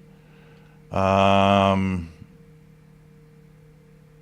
the menu is switchable to low or IZ. Okay. So low and IZ, if you don't know what that means, low is the standard 50 ohms. So radios, when they have antenna inputs, have an impedance that you try to match with the antenna you're using. So the reason, for example, my half-wave end-fed antenna, which is technically a wire, has a 69-to-1 balun, it's to match the impedance. So it's to take that very high impedance of a wire and bring it down close to the 50 ohms impedance that my Yaesu is actually using. So the balun is there to try to make it as close as possible to 50 ohms, which is what that connector is in the back of the transceiver. Now, if you've owned radios over years, especially older radios, a lot of them had that back in the day. You might have had a radio that has a standard, connector for a coax, like with a SL239 or a PL259 connector, and that is pretty much always a 50 ohm impedance. Okay. Now, a lot of the radios back in the day had a high Z, which is high impedance. And the reason why that exists is because if you just use a long wire, the impedance on a long wire is very high. So I told you about 50 ohms on the connector for a coax. Well, a high Z, and often it's a screw or just an RCA connector in some older radios. That high impedance is for long wires. It matches that high impedance, which means they're supposed to have less loss, because the better it matches, the more of that signal gets into your radio. And so that's the difference. So it's either if you're using a long wire or if you're using a balanced antenna that has an impedance that's closer to the receiver itself. Transmitting antennas, like if you have transmitting antennas for amateur radio, most of them are built around the fact that they will be roughly at 50 ohms to match the transceiver's connector. So that's why, an end-fed needs a balun. It needs to match a wire, which is a high impedance, match it down to 50 ohms. This is also what happens with an antenna tuner. You have auto antenna tuners and transceivers, like in the Yaesu. You have antenna tuners that you can purchase external. What is the biggest mistake of an antenna tuner is the name. It doesn't tune your antenna at all. It matches the impedance of that antenna to match as close as possible to your transceiver, so that when you transmit, your transceiver is happy. Because a big mismatch could actually damage the transceiver. So it's very, very important to understand that if your antenna is crappy, using an antenna tuner doesn't make it less crappy. You got a crappy antenna. It just makes the crappy antenna capable of transmitting with your radio. It's very, very important to understand that. So you're better off with a good antenna than a bad antenna with an antenna tuner. It's going to be bad anyways. It's very important to understand that. I could see the spots on my end-fed where it's a good antenna or not. If I'm on 40 meters, my end-fed, even though my transceiver can, operate because I can use the auto tuner, it's still a bad antenna on 40 meters. But on other bands, like 10 meters, it's just superb. It works great.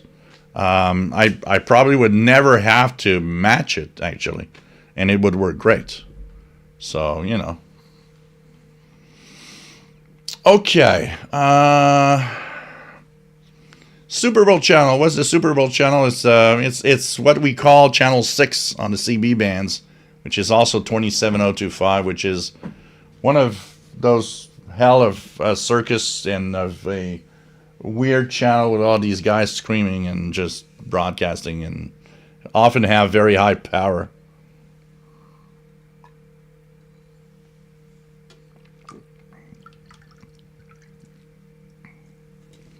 So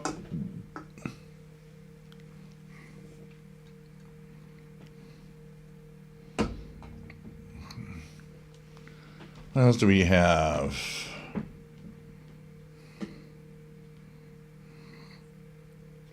Yeah, 7200 is, it's one of those frequencies of a lot of, those nut jobs on the ham bands on the 40. Alex M0OOV, nice to have you here from London. Hello there, my friend. Forget your lives. Z stands for impedance. Yep. David Barcelona says didn't go down here a little bit. I think I missed a few things. Okay, here we go.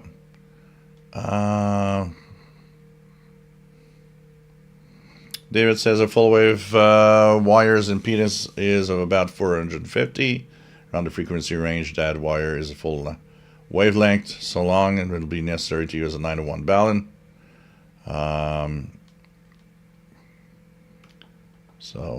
Yeah. So you got balun is balanced to balance. Unun is unbalanced to balance. To unbalance. Sorry. What else do we have? Yeah, the MLA30 is good to lower noise. That's for sure. And for many, it's a lifesaver antenna. You have to have a where was it? Did I just see this? Okay.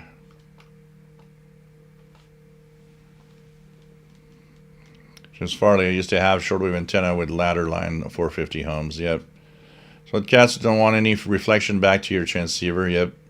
One of the things that is also not a critical criteria, and that a lot of people don't necessarily see, is that on receive, the matching is less of a critical thing. So if you use a high Z, high impedance antenna, shove it into the 50 ohm input of your transceiver or your receiver, sorry, the loss is going to be minimal. You won't have much difference between a matched antenna and a receive and a mismatched antenna for most of what you listen to.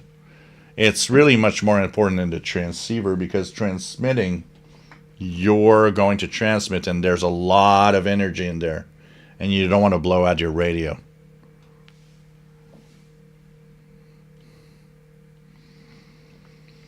Swatcats, a poorly matched antenna will not radiate power. This can be somewhat elevated with the impedance matching, although this does not always work over a sufficient bandwidth. Can you hear what's on 7780, which is usually WRMI?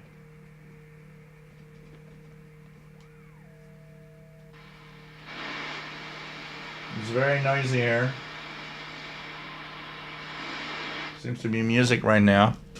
That's WRMI 7780.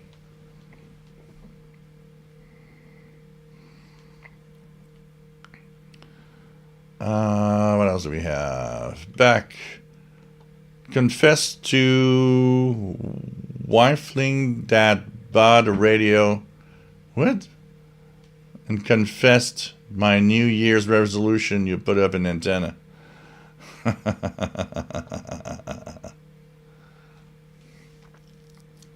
So $101 on AliExpress.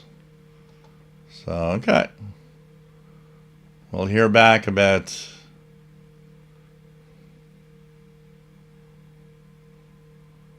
So the wife said yes, and you're okay. You're off the hook, as we say. We're off the hook.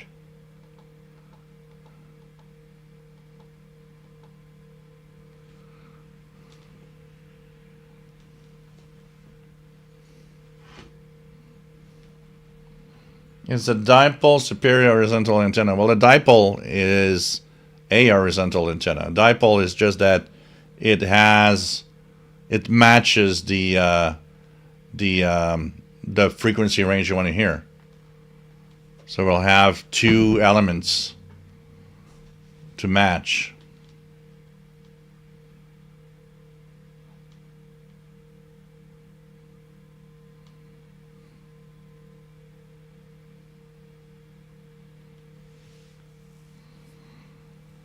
Yeah, the 9-to-1 ballon is going to kind of probably match. Some people I've said that they added a 9-to-1 ballon and it actually helped remove some noise.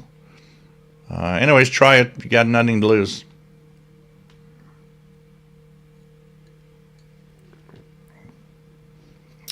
Mad Reader DXer, M7EIW says my malhit is poor compared to the XH data. On AM, SSB is alright. Battery life is not so good. Too difficult to recommend at the moment. One thing for sure is there's a lot of circuitry, so the battery itself probably drains quite fast on these malahite, because they have a small computer in it, Oh, a vertical antenna. If you're better off with horizontal for a very simple reason. It's because you can have a much longer antenna. Vertical antennas, you got a limit at how long they can be. Plus, a vertical antenna receives equally all around. If it's noisy where you are, it just is a noise antenna. Where, anything that is horizontal often will have somewhat of a directional property, especially if it's very long. But verticals are, mostly done for people that just have no spot, no space.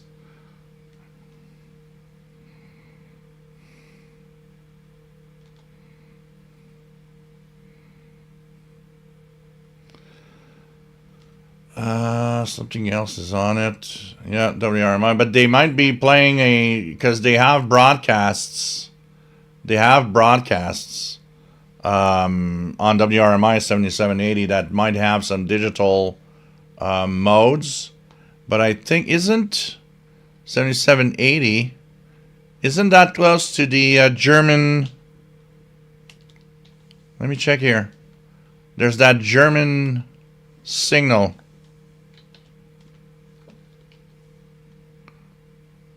Isn't that frequency? No, it's not. No, it's not that frequency. I'm mixing it up.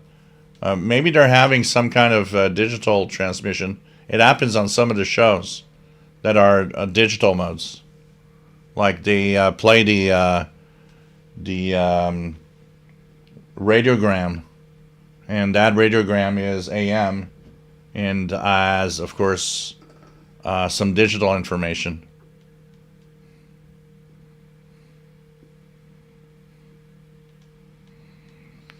As Forgetly Live says, the dipole is balanced. Unlike vertical, a balanced antenna is quieter. Most man-made noise is vertical. So let's check it out. So you know what? I'm gonna try to see if we can hear. So first, I'm gonna check for some pirates. Anything new? Radio Comedy Club International 6925. That's what was earlier. That what you're hearing there on 7780 is I just heard enough that it's the radiogram. It's they just sent out a picture in some mode, some digital mode. 7780. A lot of shows on these on WRMI that rent airtime actually have these little moments where they send out pictures and some all sorts of modes. So you got to check it out.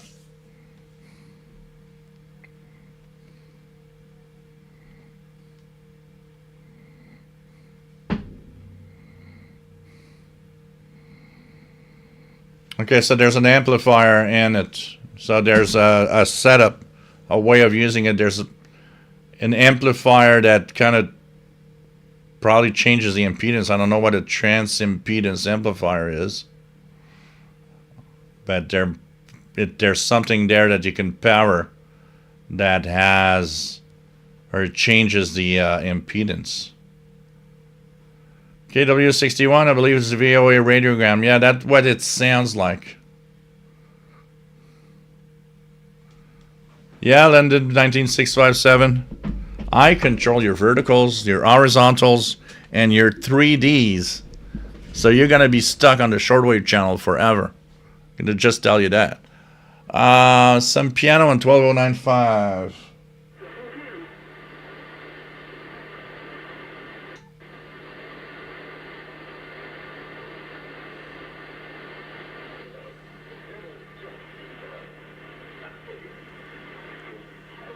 Nothing here on 12095. Just ended. So I missed it. Oh yeah, because like 40 seconds. I probably missed the end of the transmission. Let me check out what could have been there on 12095. Out of curiosity. 12095. 12095.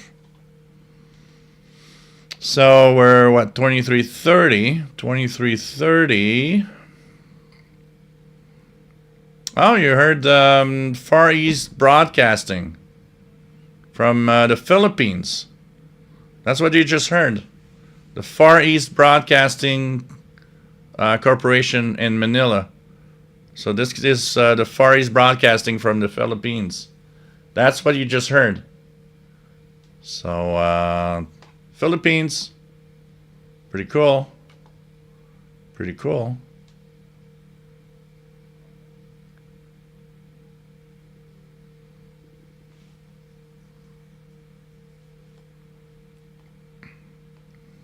Okay, Michael has something on 17,530. It's a little higher frequency for here. Let's try it out anyways. No, 16 meter band is dead here.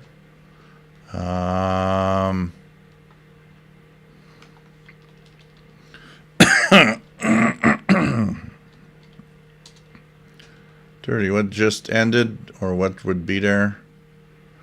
So yeah, your Adventist World Radio from Guam, their transmitter site in Guam. That's what you're hearing in Mandarin on 17,530. It's a Mandarin. It's already different gear. It happens. It's quite strong into Spain. I logged FEBC Philippines just a few weeks ago. You know what? I didn't even think about it, but I should have sent a reception report. I do not have a QSL from them. I really haven't. I should have sent a reception report.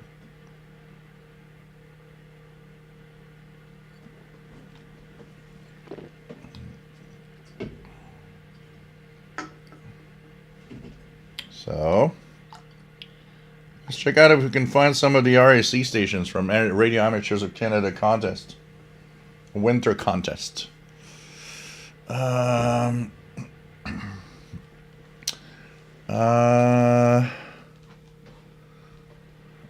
why Jill's stream is the outer limits.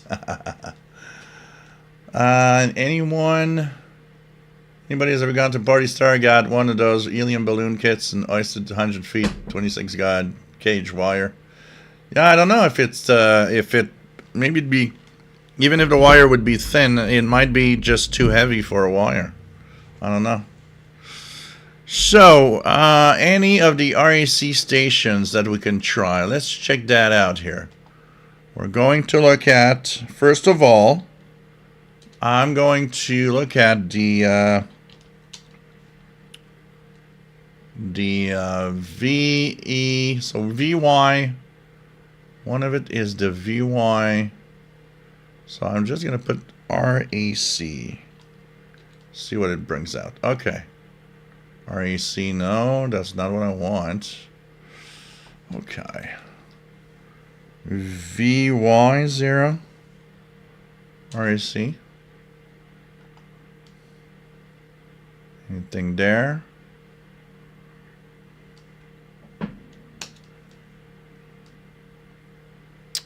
Nunavut, and it's 22 or December. Nope. Not hearing anything here. Let's check out VE8 REC.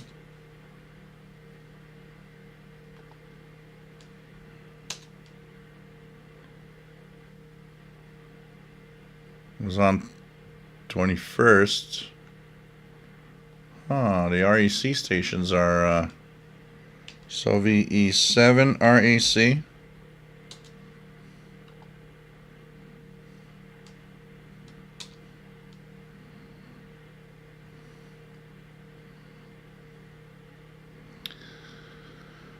$14,204 upper sideband 14.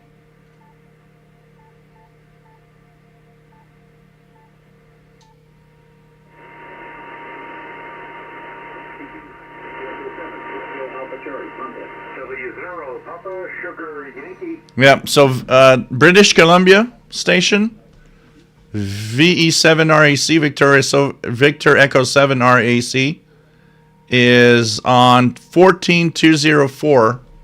14,204 upper sideband right now. If you want to try him, he's in British Columbia, Canada. So,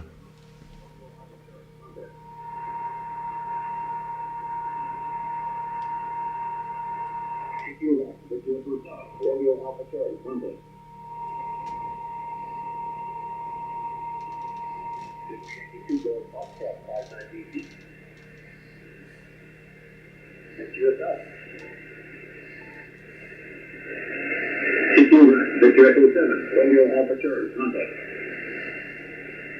So it's pretty good. Pretty good signal here. Victor Echo 7, Romeo Alpha Charlie, contact. Victor Echo 7, RAC. Alpha Delta 8, Mike Papa 59 BC. Didn't get the number, try it again. Alpha Delta 8, Mike Papa. You know, Mad Radio DXer, I think all of these devices, the Malahite devices like these, the ATS 25 Max, so on. One of the biggest complaints I've seen of all of these from people is their quality control issues.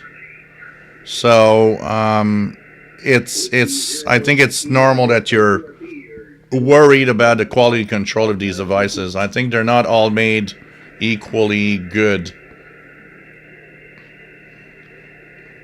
We don't even know where they're coming out of from somewhere in China, you know?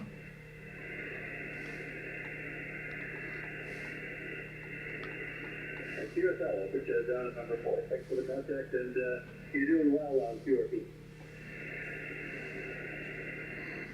Yeah, Notch is great to remove that tone. No Notch. Tone. Touch. No more tone. Victor Echo 7, Romeo Alpha Charlie, contact. Victor Echo 7, Radio Alpha Charlie. 14204, Richard Wagner, readable in Northeast Illinois. QSL, good luck. Happy New Year. KW61 says 14204, just barely audible in Tucson, Arizona. Echo 3, Mexico, Victoria, 59 BC. QSL, good luck. CQ, Victor Echo 7, Romeo Alpha Charlie, contact. Station Indian Uniform CQ Rock, Victor Echo. Station Indian Uniform, you're down the lead, start again.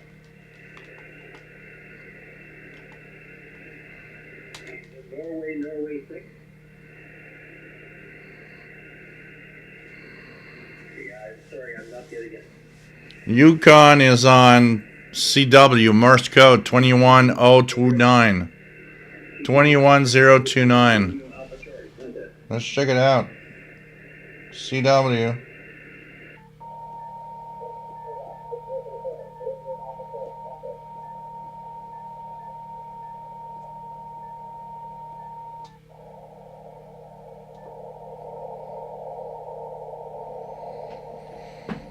In Morse code. So VY1 RAC, which is Yukon territory, is apparently in Morse code on 21029.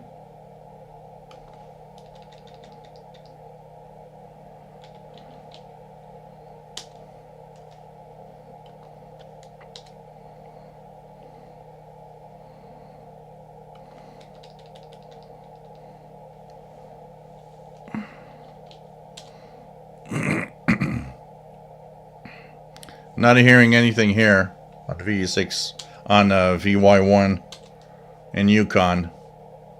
So let's check VE6 RAC. VE6 RAC also on CW. 14051. 14051.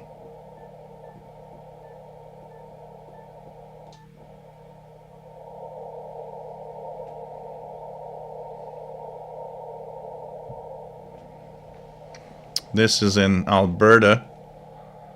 Is there a V5 station? V5. Oh yeah, I'm hearing a very faint Morse code. Very faint. So VE5 RAC, which is in Manitoba, 7167.5 lower sideband. So lower sideband, Actually, my best radio for that would be the ICOM. 7167.5.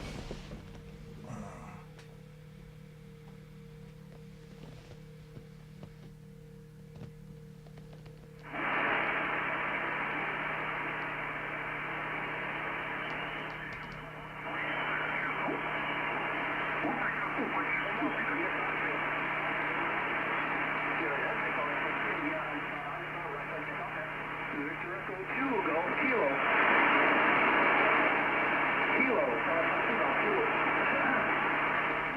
7168. There's one in the station. I don't know if it's V5 REC, but I got it on 7168 lower sideband here.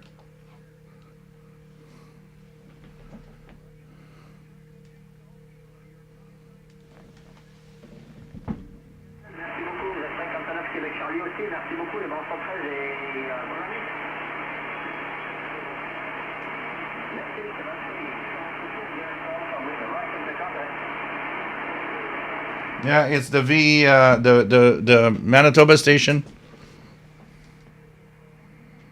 the Saskatchewan station. I'm all mixed up now in Manitoba and Saskatchewan. So VE6 is Alberta. VE5 is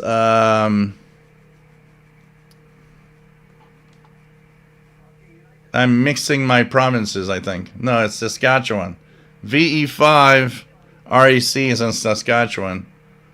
7168. Oh, they're VE2. It's a VE2 station here. 7168 is the VE2. But apparently just lower is VE5. So, but 7168 is a VE2 station. Hey, Francis Moore, nice to have you here. Thanks for the tip. Much appreciated. No Joy for 21029 says Canada W61.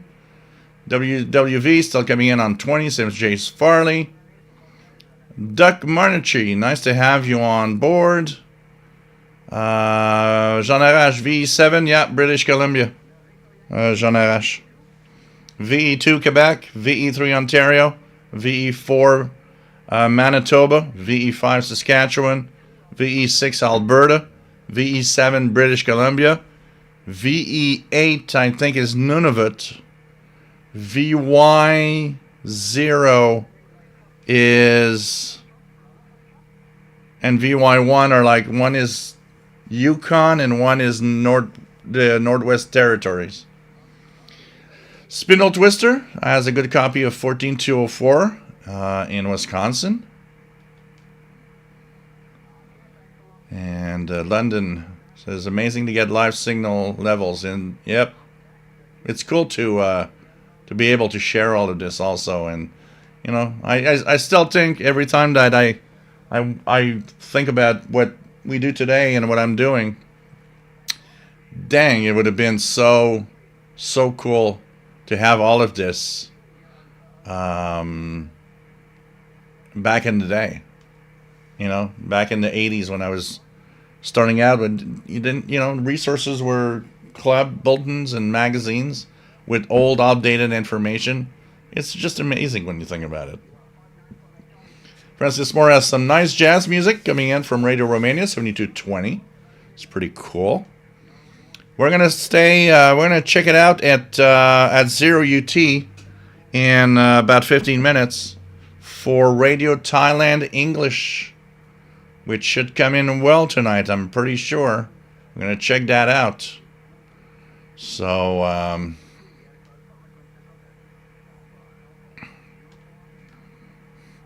a giveaway for the new year. What do you mean a giveaway? You know, I've never really done much of a giveaway or anything. But, you mean like, if what among contributors or something, some kind of giveaway or anything? Yeah, I don't know. I don't know what I could do. It's like, I don't know. We have to check it out.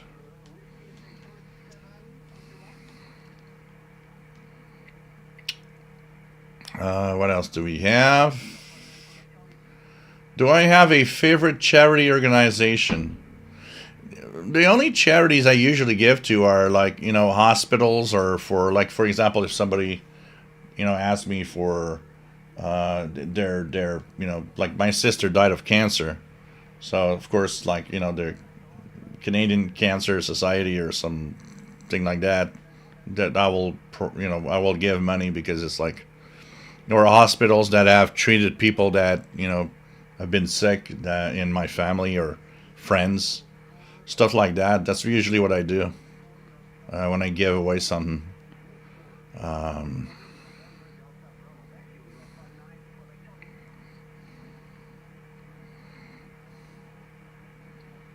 so I'll buy a radio. It's a one-off, $150, I promise. I'll buy a radio. I don't quite get what you want exactly as a giveaway or whatever. London 1966-657. So we'll check out Radio Thailand 13750 in 15 minutes. Any other stations that would like Robert Varner? Yeah, my sister. This is why there's this. Do we see it on the screen? That's why there is this. The rabbit just right here. This little rabbit is my sister. She gave me this. She gave me a gift at Easter 2011. No, 2010. Sorry. And there's a little bit of chocolate with Easter Bunny, which I kept. And she found it cute, and it's absolutely cute. And she died a year after, like maybe 8 or 9 months after. So this little rabbit is always with me, because this is my sister. Is part of my sister is here, and there's another one that is very small, so you guys don't see it much. My nephew got married in September. And so my nephew is a very big fan of Legos. He builds all the biggest, toughest. He's built almost everything they have. And still today, he's a big fan of Legos, building stuff with Legos. And so when he got married, one of the very original ideas that he had was give a Lego figurine to everyone that represents who they are. And so when I opened my little bag with all sorts of stuff, there was a Lego holding a little boombox radio. And so I thought this was so cool that my Lego represents a guy holding a radio. And everybody had a very personalized Lego like this. So this is something I will cherish and keep with, of course, my sister's rabbit up there forever, as long as I live. Because this is a little, souvenir from my nephew's wedding, which is kind of cool. And it was very touted. Everybody had a personalized Lego. I mean, he took time to choose Legos that would represent each person. It came with a little letter also that had a little story about things that happened in our lives. It was really cute. So it's here on the icon, and we'll be there with the rabbit. So these are the stories of what happens with all of these things. Okay. Let's check the chat room here.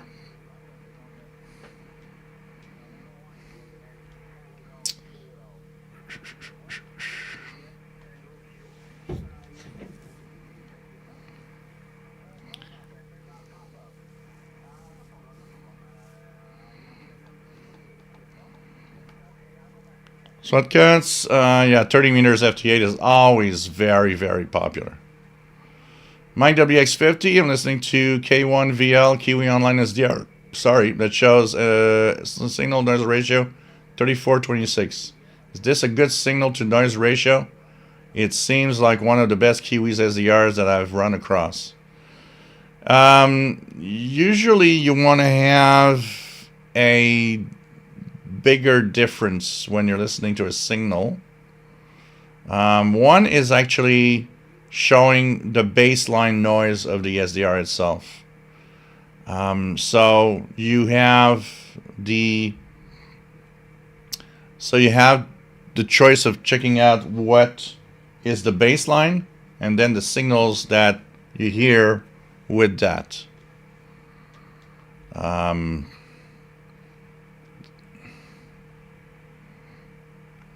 And my sister, for those that weren't or didn't know that, because some of you know, was an amateur radio operator. She was Victor Echo 2, Delta, Papa, Oscar. And she got her ham license in the early 80s when you had to do 5 words per minute CW. And she was very, very, very active from about I guess it's 1979, 1980. She got a license. She was extremely active from that time period, 79, 80, until about 85, 6 when she moved. And when she moved to her new house, she never reinstalled the radios and antennas. And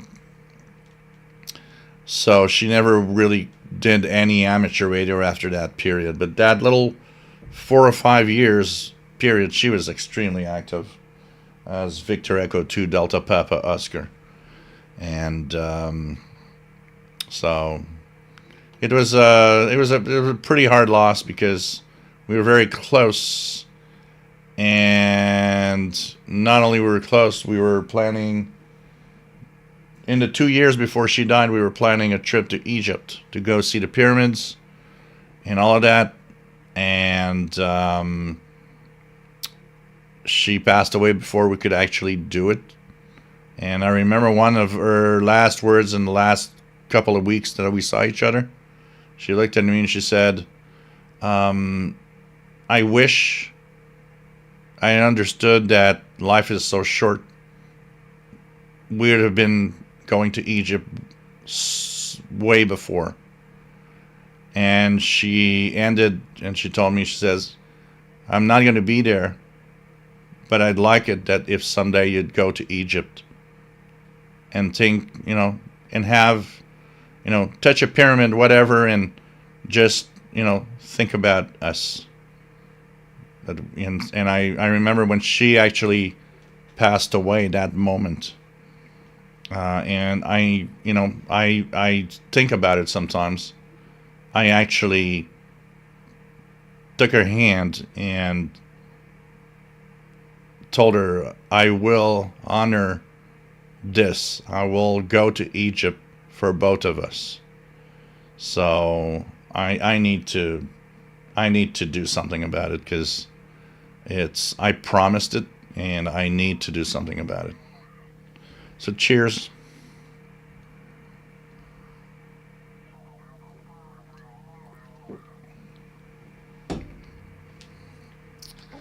Yeah, the Lego is super cute. I mean, the idea of having a little Lego figurine that represents each person. And I mean, we were 8 at the table, and I looked at every figurine that he gave us, and I could relate each little Lego figurine to that person that was on our table that night. It was just amazing.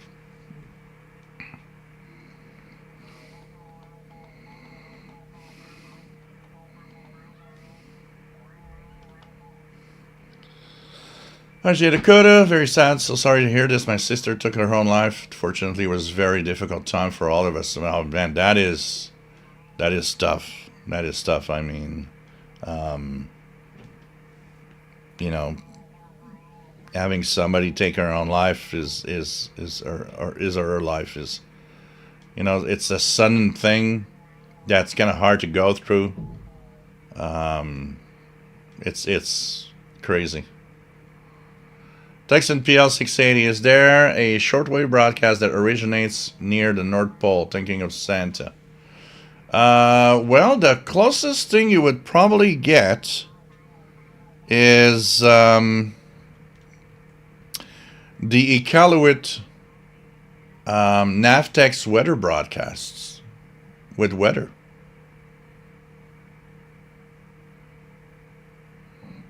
Yeah, LR36 is off right now, but do take your time. LR36 will be eventually back with a new transmitter.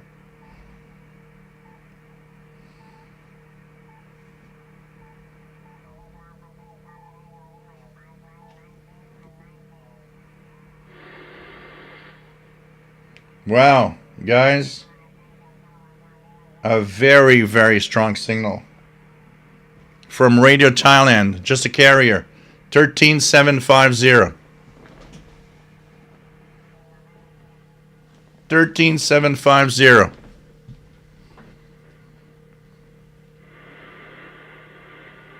No amplifier, nothing, just the end fed. I'm S9 plus on the meter. Go and check it out, guys. English language radio talent coming up in a minute and a half. Yeah, last Saturday of the year, definitely. Last show of the year. We'll be back in 2025.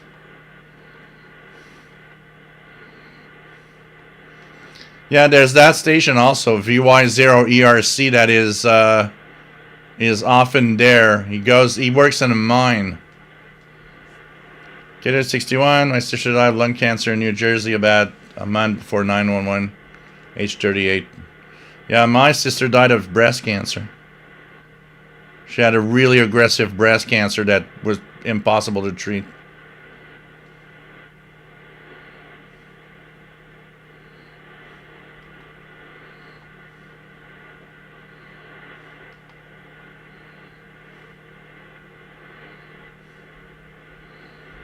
Same here.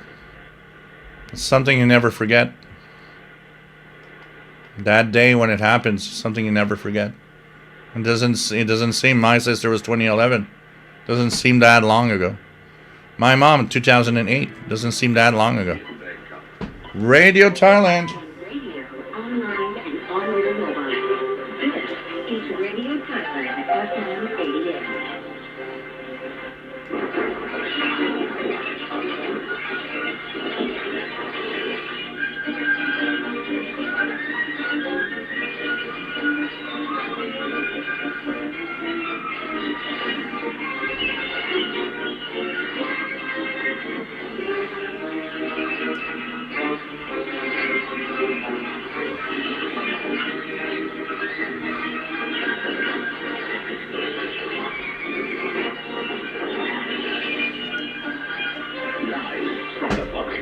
Department of the Royal Thai Government. This is Radio Thailand News. Hello and good morning on this beautiful Sunday. It is a Sunday, December the 29th, and this is Radio Thailand's Morning News Hour with me, Mimi Kajanen. And with me, Benjamin Ruchopadan. Starting off our national news this morning. Really good signal. Radio Thailand in English, 13750. Direct. It's not a relay. This is direct from Thailand. Tumbrel, ancient Egyptian ruins are well worth the expense and effort. Yeah, I need to go. London, I have tons of Lego, and I'm 62. Yeah, there's no age for Lego and for stuff like that. Honestly.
RJ Dakota listening and can hear that 13750. Plugger died. Music 13750. Jean Arash. Yeah, you need a better antenna or less noise, Jean Arash, because if I hear it this well, you should be hearing it very well too. You'll need to check out to lower your noise.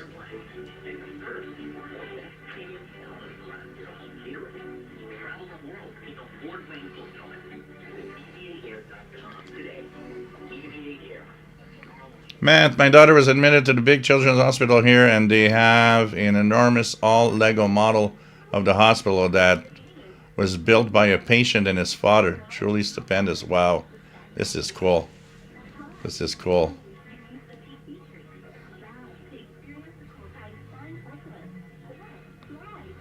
Did you listen to Atari shortwave stations back in the 80s? I can't recall in the 80s, really, any of them. Lagadai, Thailand's 13750, fairly clear with some fading. Quarter-cent DX286, telescopic antenna. Pretty cool. Gotta get a coat, go outside. Pretty cool. Nice to have you hearing that. Kind of cool.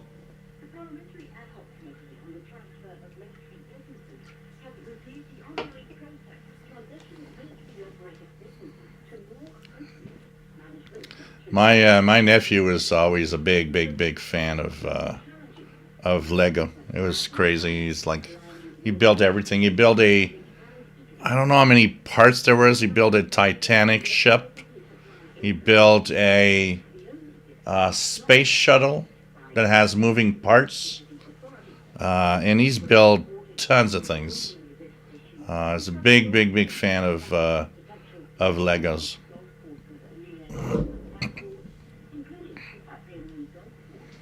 So Radio Thailand, English, 13750. The possibility of converting parts of the land into public parks.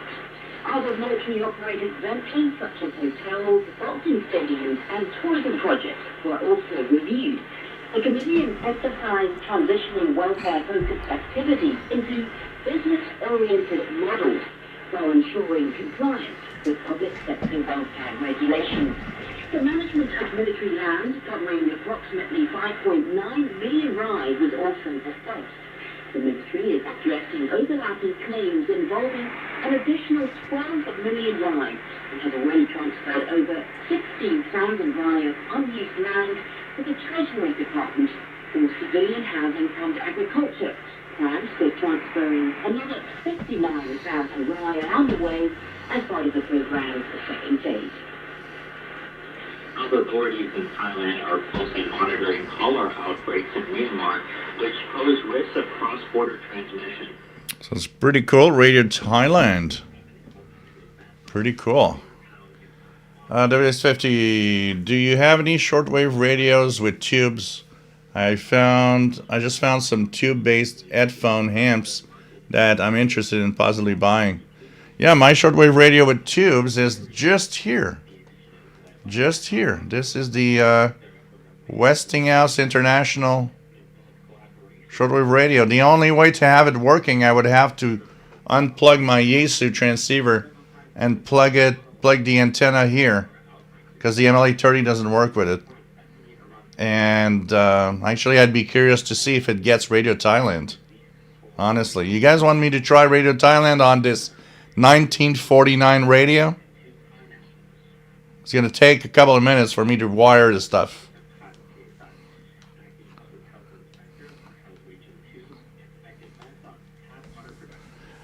No, he didn't build a Lego radio. I talked about him, and he's like, oh, he's like, he was super curious about it. I can tell you that. Jerry's got Radio Thailand on a remote SDR in Maryland. RJ Dakota.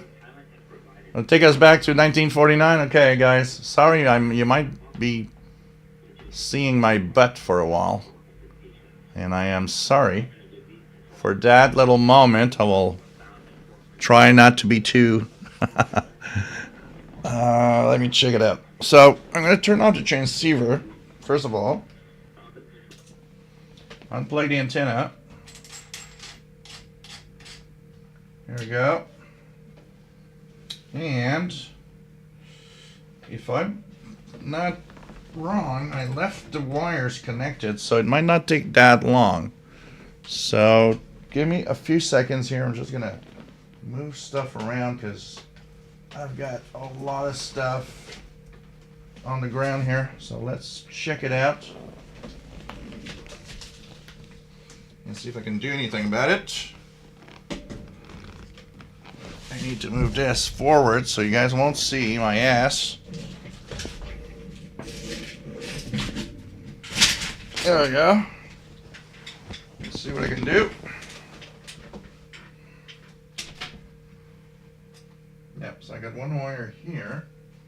That's good. One here. I just need another one. Well, here we go. So, one goes on the ground, on the outside layer, and one goes at the antenna. Let's see what I can do. This here, another gator here. Yeah, got another gator here. So, won't be long, guys. Like this, center connector, and I think this is going to be. Let me check that out. Yeah, one is.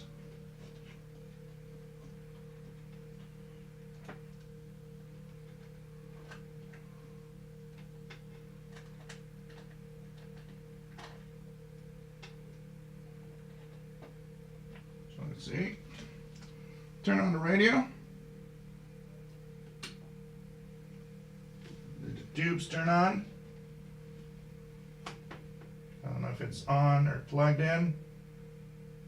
Maybe it's not plugged in. Let's see here. Where's the cable from this radio? That's not plugged in. The tubes are not going on. Where's the cable? Okay, the radio's here. Oh yeah, it's not plugged in. So let's turn off this, and we're going to plug it in here in a second.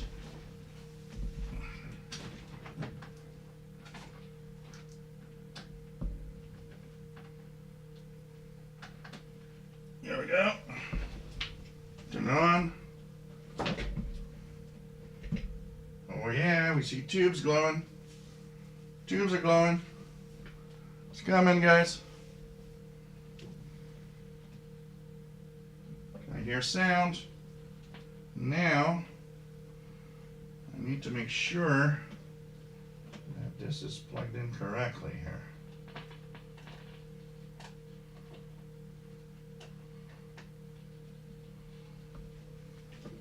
So let's see if it works.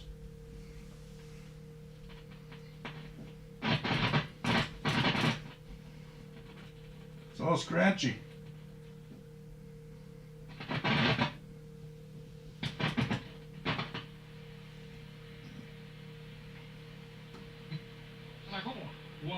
Con el periodista Emilio Maguel, que ha hecho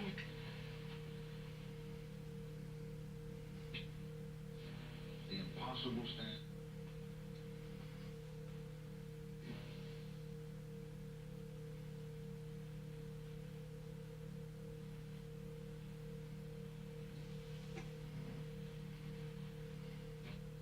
Bottom left. I don't know where I'm tuning actually right now. So let's check it out. I'm just gonna move out at this part. There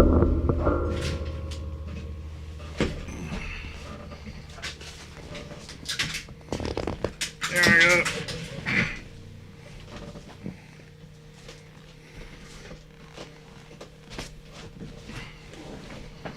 Back.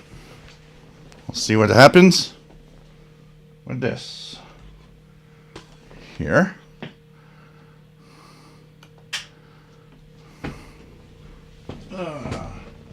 So technically,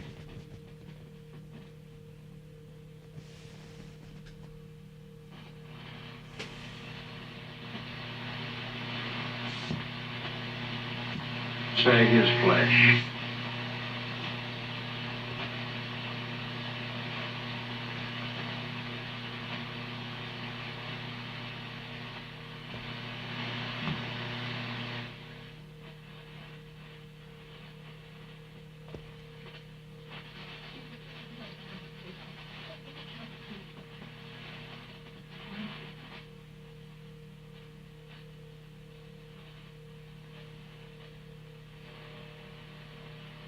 So I got WWV very weak here. And this is something that I need to check out.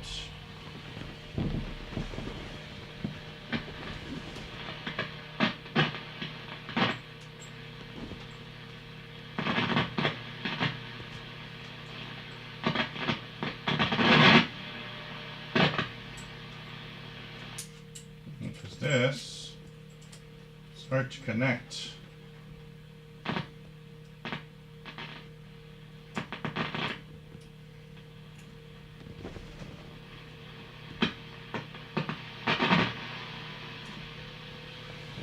WWV.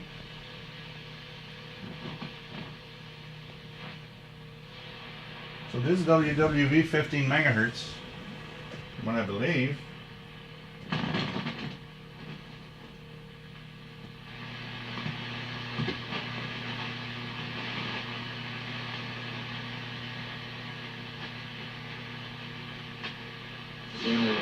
With liberty.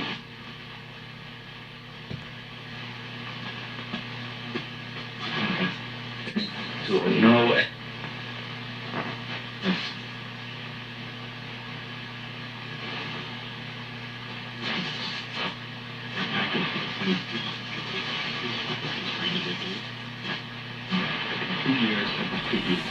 So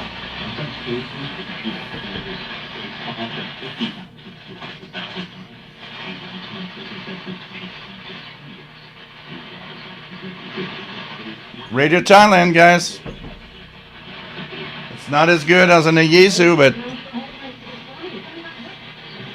Radio Thailand on a 1949 receiver.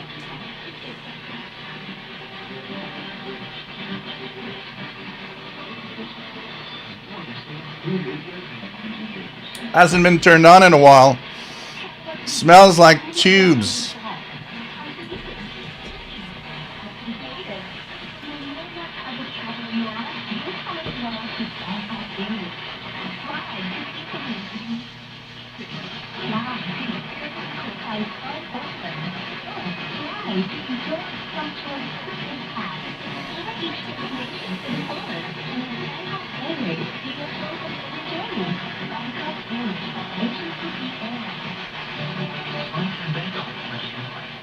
Can you imagine, 1949? So this radio, 13750, JJ Endo, 13750.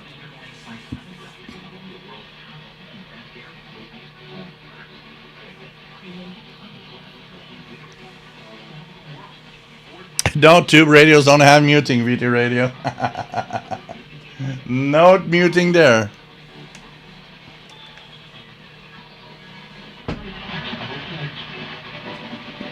We gotta admit, you know what? There's nothing. I love my Yeesu and I love my portables and stuff, but there's nothing like being. This is so cool that it's just amazing, you know?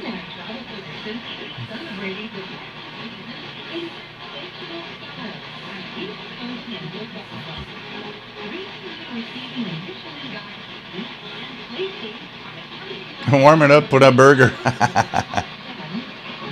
No plumber crack allowed.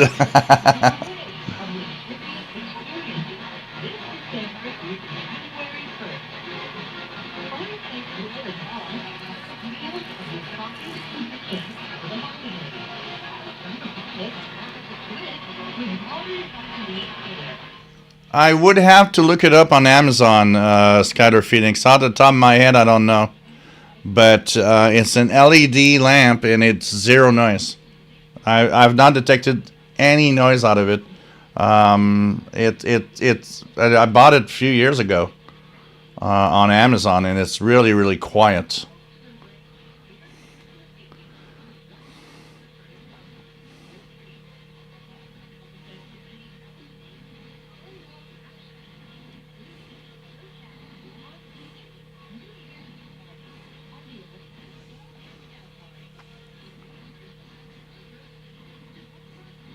Yeah, no, this radio has been David's Radio Room. I knew it would not smoke because this radio. So the story of this radio, I got it. I was going out for a walk on a Sunday, and I saw this garage sale, and I see this thing, and I'm like, oh wow. And the guy looks at me and said, well, how much are you asking for it? The guy just says how much you want to pay. And I said, well, I don't know. And I'm like, I don't want to pay $100 for this, for sure, even though it's nice. But it's very clean, and in the back, it's spick and span. Whoever owned it before, they cleaned it, and I'm pretty sure, because I haven't opened it, but I'm pretty sure they recapped it because it's too clean and too beautiful in the back to be a radio that was just abandoned like that. So I tell the guy, I said, I don't know, $30? Guy looks at me and says, well, I'm not sure, I'll wait. So I continue my walk, come back. He sold like 75% of all this stuff. He looks at me and says, I don't want to go back home with this. It's heavy and I don't want to bring it back home. So he looks at me and he says, and there's one ear in the bottom that's totally smashed up. I'm not even sure it could be brought back to life. And anyways, I got it here anyways. It's really, really nice, but it's smashed up. The display smashed. It really, really is. And it doesn't have a power cord. So he looks at me and says, I'll give you both for $40. And I'm like, okay, I'll take both.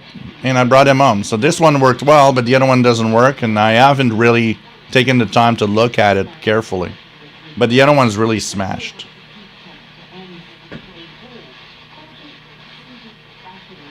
Richard Wagner got it on a long wire ATS 25X2 13750. Yeah, you gotta wait for the radio to warm up. VT Radio, Paul, AA1SU. Nice to have you here from Northern Vermont.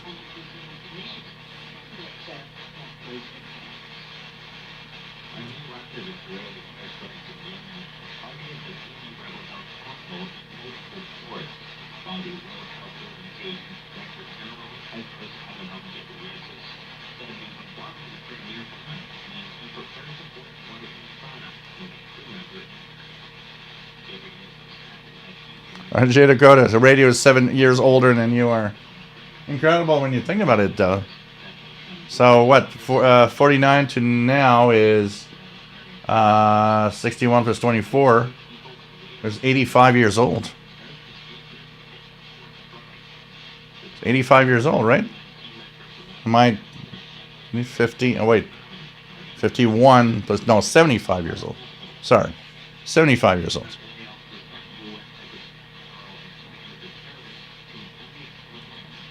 Francis Moore, take that back. I wish Jasmine was around. Jasmine, that's the technology that we are going to use in the future. No satellite Starlink stuff. If there's a nuclear bomb, I bet you this thing's going to turn on. No EMP is going to kill this. But the Starlink and the phones are all going to be dead. Has it got LTE, and can it receive Starlink though? So yeah, it's got LTE, which stands for longest whatever. I don't know what. Oh god, it's got OTR, old time radio. I can tell you that. JJ Ando, yeah, I'm getting my MLE30. I just set up. Sweet, been to Thailand. Yeah, pretty cool, eh?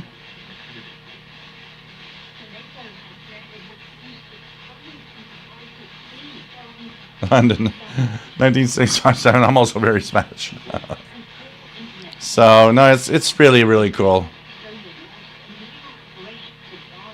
Had 3 years younger than me. Because here, I don't know if I can. Do I have a possibility of taking it up? I'm going to show you the other one if I can.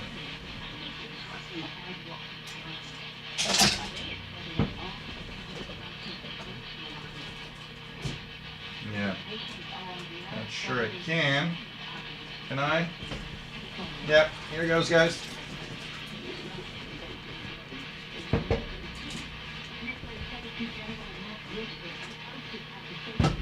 If I can just have this taken off. So this is the other one that doesn't work that I will show you here.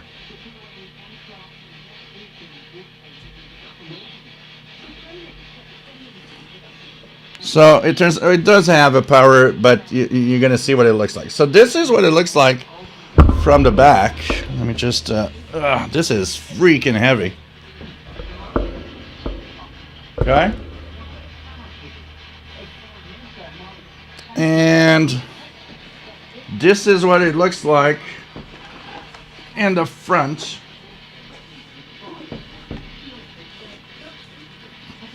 Sorry, it's really dusty.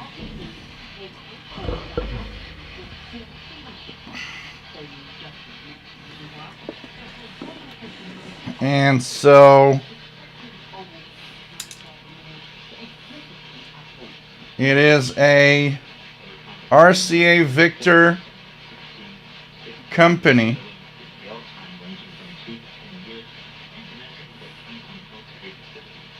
I can't quite make the model number. It's a M45A. Can anybody find a M45A RCA Victor radio?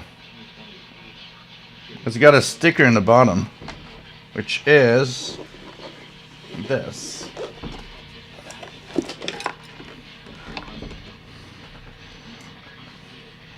Here you go, guys. Model M45A with a schematic or a small printout of the tubes and all. Honestly, if I could, I would love to have this work. So I don't know if anything can be done about it. So this was the other one. When he told me $40, he said the other one doesn't work, but if you give me $40, you get both of them.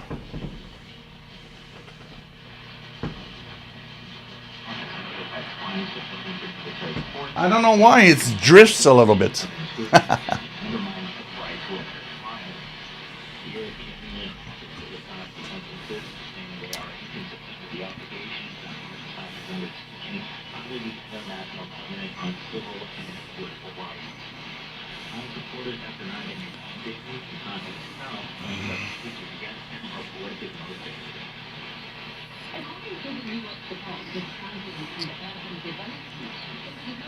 I don't see a waterfall on it.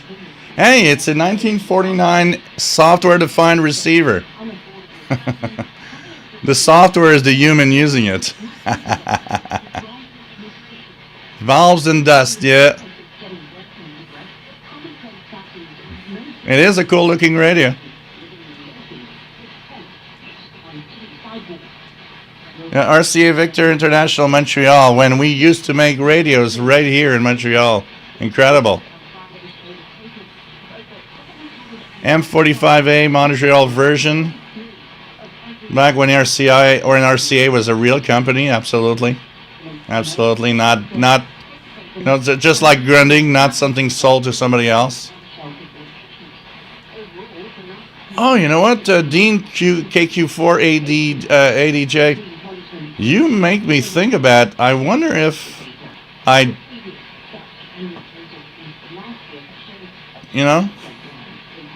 oh, that guy, VT Radio, the radio offset guy, he would make it work. The problem is he would make it work, but it would cost me like $400 to make it work. This is what I don't want to go through. $400 of making it work.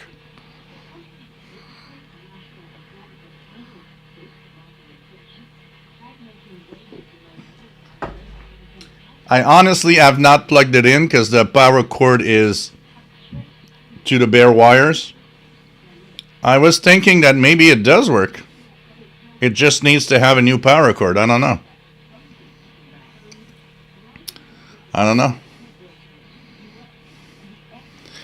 No, it's better than that, David. It's a human-defined radio. The human has to tune it and figure out where it is.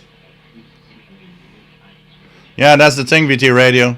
I mean, the guy at Radio Offset would fix this. It would absolutely work. That I know. But the guy isn't cheap. The guy is going to be like, okay, I fixed it, but it's going to cost you like, $400 or $500. I don't want to pay that. I mean, I'd love to see it work, but come on, I'd be fair. You know what? If somebody fixed it and told me, I'll fix it for $100, I might, if it works well, I might say yes. Because I love the old stuff like that works. A pimp. That's a kidney, yeah. Thank you, Francis Moore, for the tip. Much appreciated. So, we've got a 1949 radio now working. And because of you guys, I'll be listening to this all evening now. I can tell you that. Oh yeah, RGA Dakota, I know. This one, the Westinghouse International. What's interesting is that the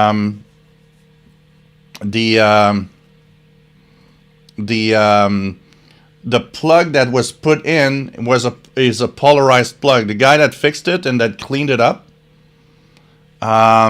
he actually put a polarized plug to make sure that I can't put it reverse. So I can't get a shock on it because it's on neutral. So that's a good idea. And actually, all the American 5 radios I got here, I should do that, honestly. So, hardware-defined radios. But I mean, I'd like to see that other one work, although it looks really bad. I mean, it looks like I don't know where it went, but it looks like it just, was in a war or something. So what's on the band now that I unplugged everything else? Let's see. This word for Yawa.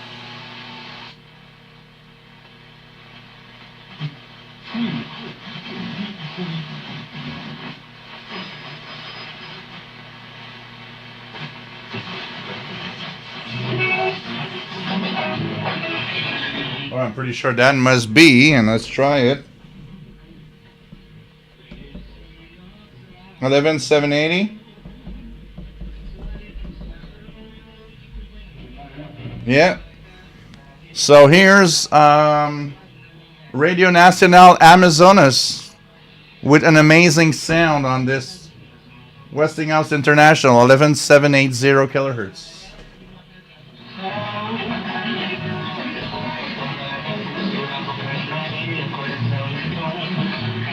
11780 Radio Nacional Amazonas, Brazil, coming in on a 1949 radio. Pretty cool.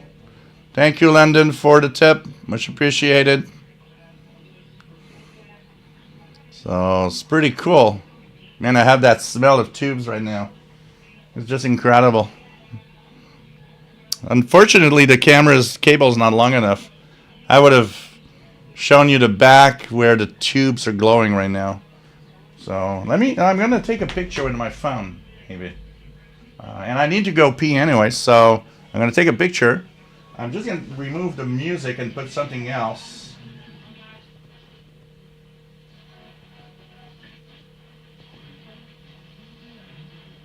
So something in Mandarin or Chinese on 25 meters.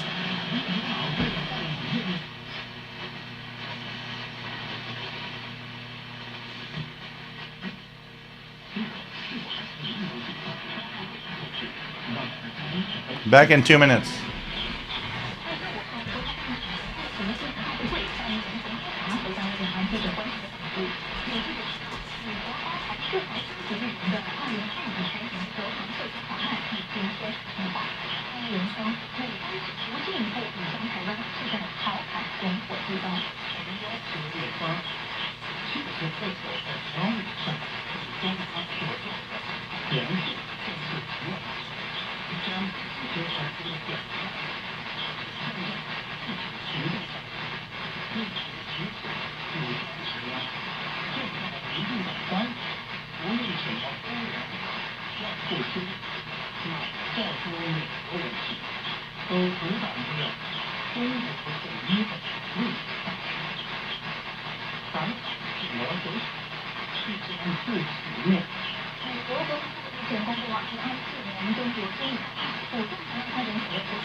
So, if I take a picture,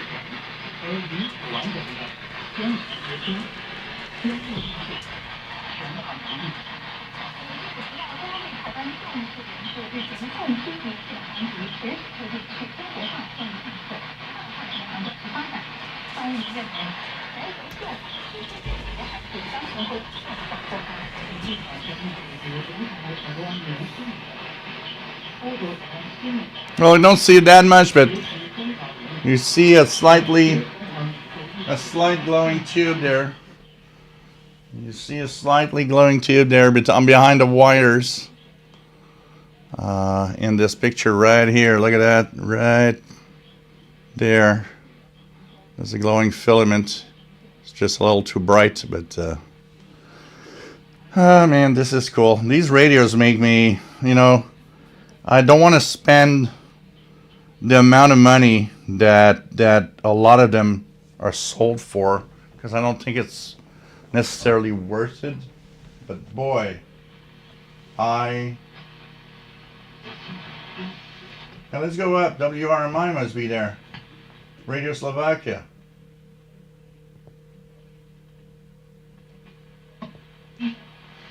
Serving politicians. He was born in 1964 to a working class family in the... So WRMI 15770 has Radio Slovakia English on a 1949 Westinghouse International. He studied law and later also worked in the Legal Institute of the Justice Ministry. When I say he's one of the longest... 15770. We can even label his career as a career of a professional politician, because he was elected to the National Council already back in the year 1992, right after the revolution and shortly before the forming of the independent Slovak Republic. A few years before the end of the communist regime in Czechoslovakia, Robert Fico joined the Communist Party and actually has some advantages. I can already tell you, Matt, that I will not be breaking the record. That's for sure, not tonight. But, we're having fun. I need to edit the International Radio Report. I got quite a few things to do. MD Safil Alam, thank you. Welcome from India, West Bengal. Nice to have you on board.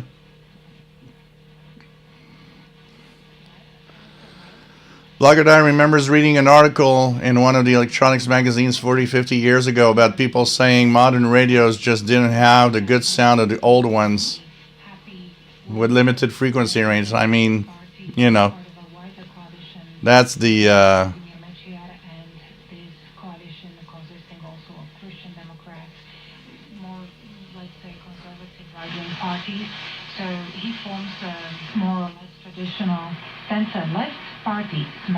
and actually takes in all the other left-leaning political parties on the then Slovak political scene.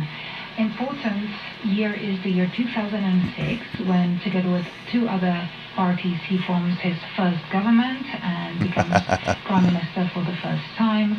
This is 2 years after Slovakia joined the European Union, and Robert Fico at this moment is... I have to say it's kind of cool to listen to this radio. Blogger Die says 15770 dead. Yeah, it might be skipping over you actually. Jerry says he's having more fun than shopping with the wife for curtains. Ido Ed says I hear Brazil in 11780 and PL 990. Random wire. Thailand stopped at 030. Ido Ed.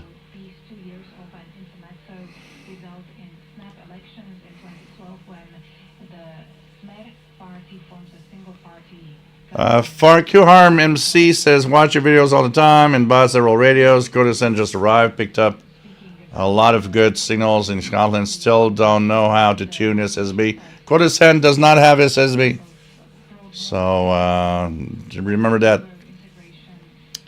15 Richard Wagner 15770 15770. So 15770.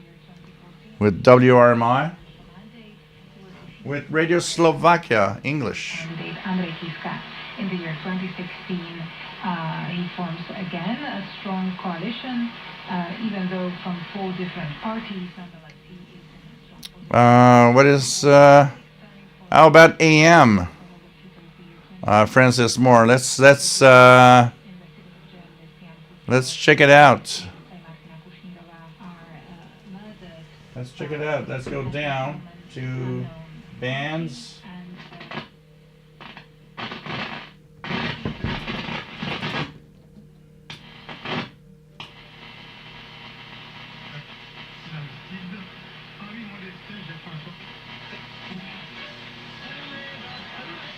So I'm going to put the volume up a little, and we're going to do a quick scan of the AM band on it. So we're starting at the top of the band, 1610.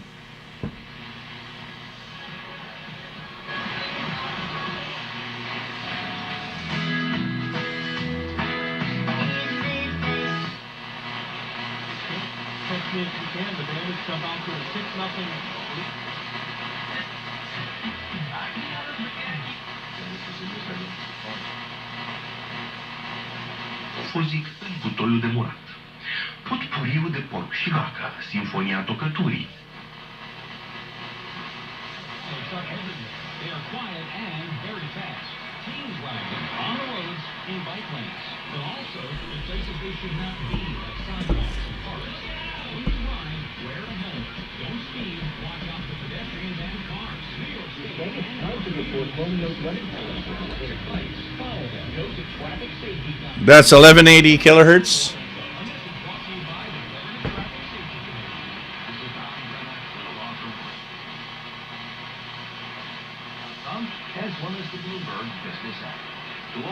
Bloomberg 1130 from New York.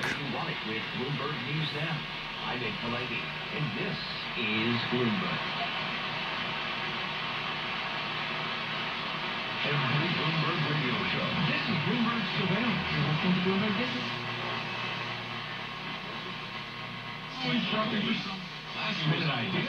I listen to the radio even more this time of year. A holiday tradition. Nor will it be able to sustain its...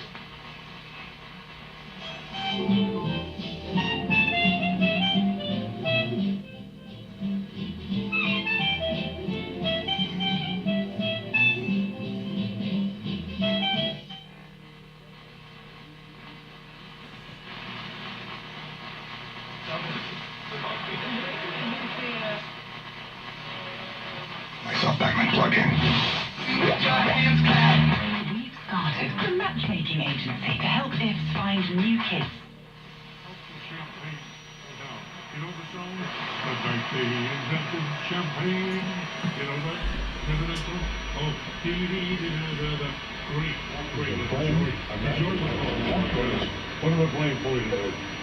WABC 770. Sure. I heard you speaking to one of your listeners told me that you just celebrated an anniversary this month. Yes, we did. De radio circulation 730. C'est Chantal Lavoie. Roll call 730. Recevoir vos appels. Traffic station. Credit, refinancing, or want to move? Excuse me, I was playing pretty good. Left sideline, and it was just beyond him north of the 40. WFAN New York 660.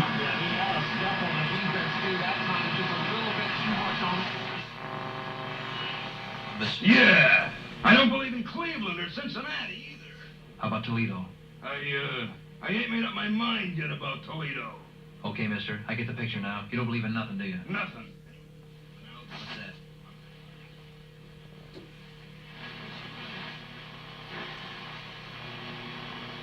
So that was a quick tune of the AM band.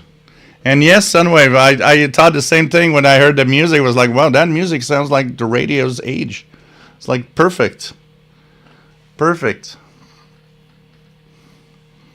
David, something's definitely working here, Joe. Those radios are pure magic. Without having the technology we've got nowadays, you have to wonder how these devices from past decades actually work. And the fact that they still, 75 years later, work. Just amazing. I mean, I am so happy to have this. It's like, wow, just so cool. J. Dakota, cousin Brucey Merle is great and from New York. And yeah, RJ Dakota, WABC says seems to have gone through some kind of format change, especially on the weekends. So let's go back to shortwave, lower frequencies here. This goes to 3.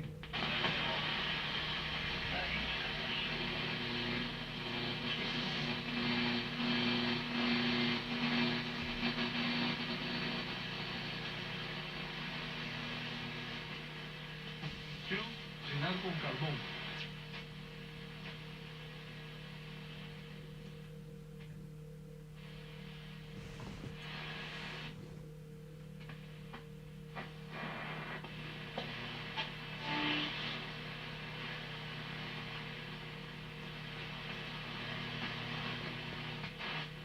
My fast alianza. That if we ask anything according to his will.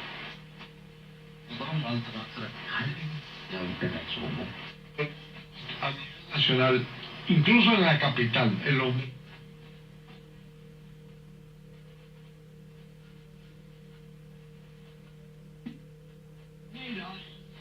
And not we ourselves. We are the people. Yeah, like I want to hear Brother Stare on the 1949 radio.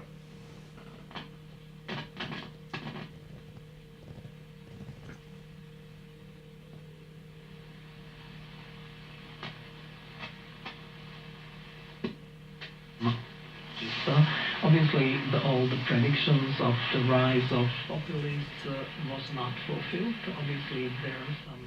We're going to check it out if we can hear in 10 minutes Radio Romania English. That's going to be kind of cool.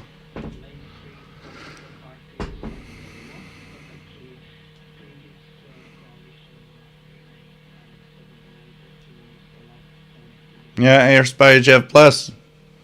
You won't even have the drivers, and who knows, in 75 years from now, his Windows is still going to be something. Sunwave says, got an Alienware M16R2 laptop for Christmas as an Intel Core Ultra. And with all the details that he's saying. Cool. Cool. Always fun to have a new computer. Yeah, I wish there was some magic eye in there. What I would like, though, is I would need to... The dials are illuminated, but the 2 bulbs are actually burned out. I'd love to put illumination back in there with the bulbs, because it must be, at night, you guys are all the same like me. A tube radio, nighttime, put the lights down, look at the glow of the dial, look at the glow of the tubes. It's like something magical. It's like if you're in some other world somewhere. You know, just imagining that tubes with a glowing filament and plates that just transfer the electrons around. The sound of the disc is as a tone. It's called tone. Mine, it's just crazy.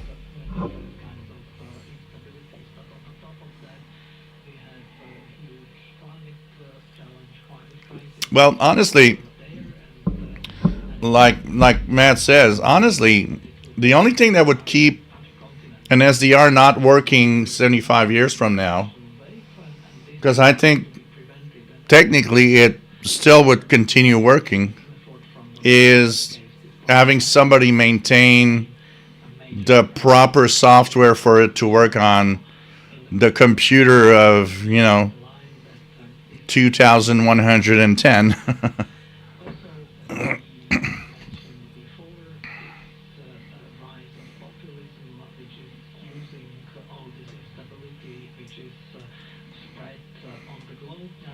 Yeah, the tube radio atmosphere.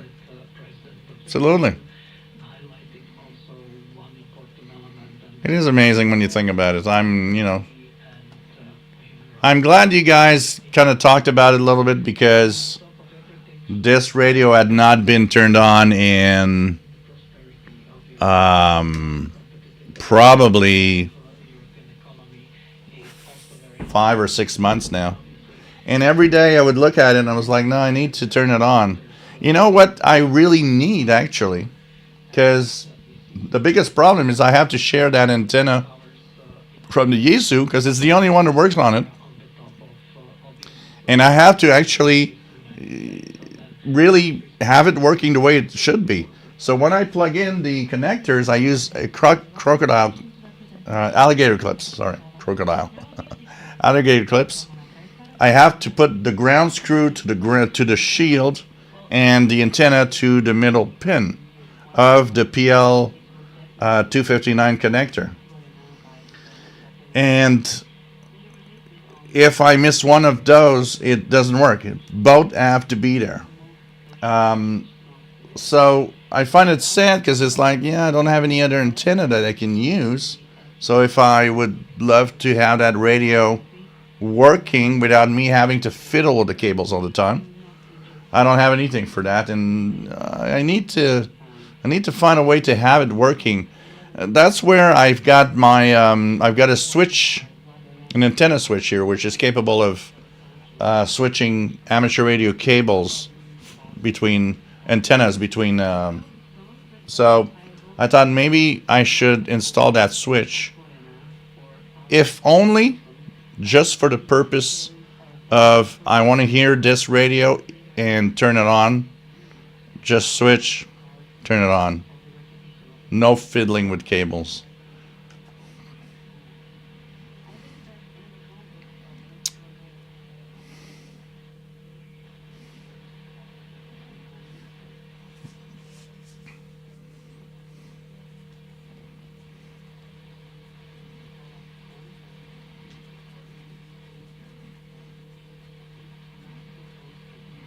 Not in here. It's too noisy. Here is the worst of all the rooms in my home. It's the worst for noise. Anything in here has to be on a shielded cable. So I need to. Yeah, look, I'm going to show you guys. Got it here.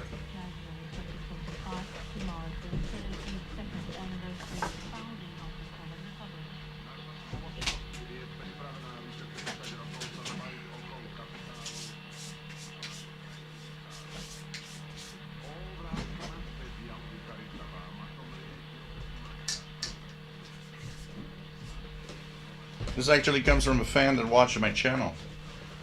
So I got this as an antenna switch. Just this is what I got.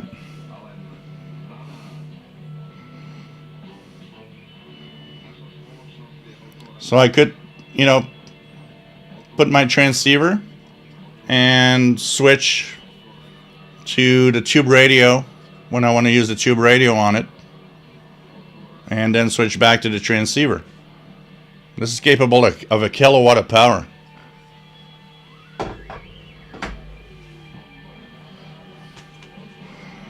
So I think that would work. Romania will be on 7325 and 7 minutes. 7325. Yeah, I know. Worst part, the guy was giving away his gear, and he said, "I'm going to send you this." He sent me this by mail, and about 2 months later, he said, "Oh, I got one with, a bigger one that has, you could put up to 5 antennas or 4 or 5 antennas, same brand." I mean, this thing weighs a ton. This is like heavy metal casing. This is, heavy duty stuff.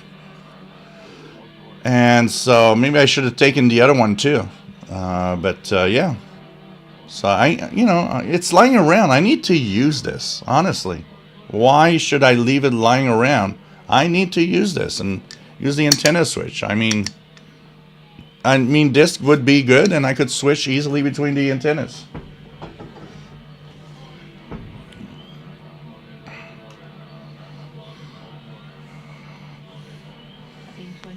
Hey, Radio for Peace International. Hello there. How are you? Nice to have you on board. I haven't heard you on the bands in a long time. Is there a place where we can get your schedules if you want to listen in?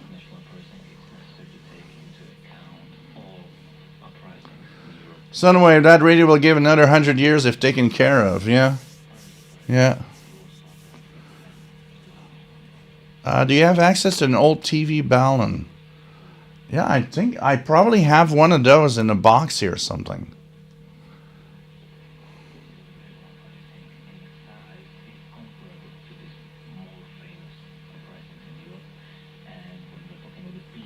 Gold Twister, well then you need to get her done. Yeah, absolutely. 7325 Radio Romania, yep. They are... we work on Afghanistan with the TDF, so you're from Issoudun, France transmitter site, I guess? Is there any more relays that you had? Because I remember you had WRMI relays.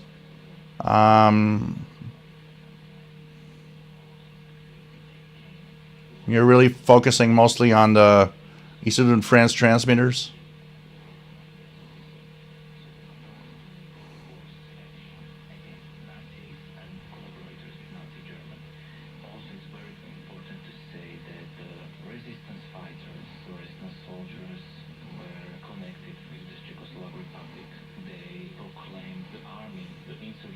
Yeah, with the twin leads and all. Yeah.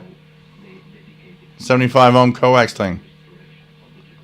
You're always with WRMI? Okay, cool. I'm going to check the schedules. David says, yes, using that switch for the tube radio and your Yaesu transceiver sounds like a good idea. Yeah, that's what I want to do. I think that would be the best. I just need to get a short piece of coax for the Yaesu to the switch, and that's it. I could easily... I would make a custom on the transceiver on the Westinghouse tube radio. I would make a custom cable coming out with the coax into directly on the screws at the back for the ground and the cable.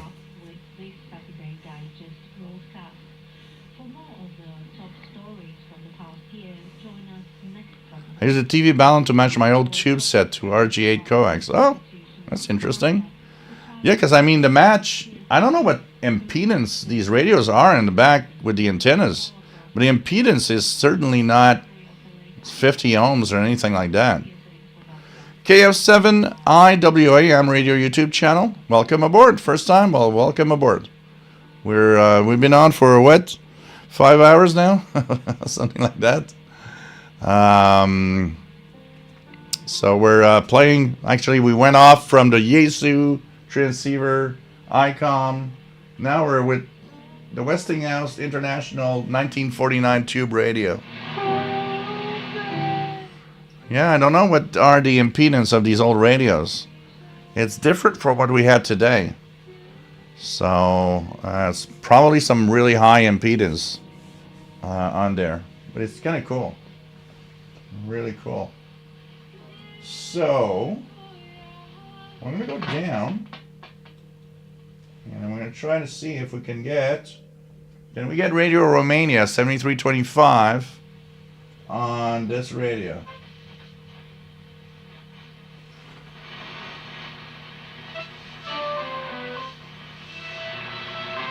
That sounds like Radio Romania.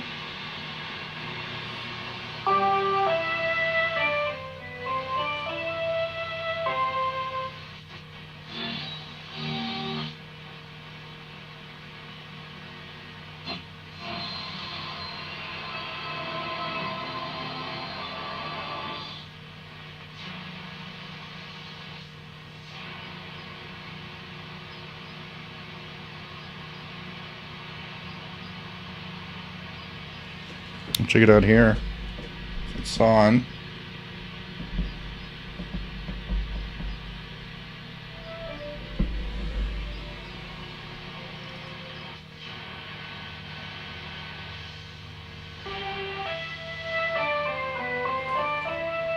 Radio Romania.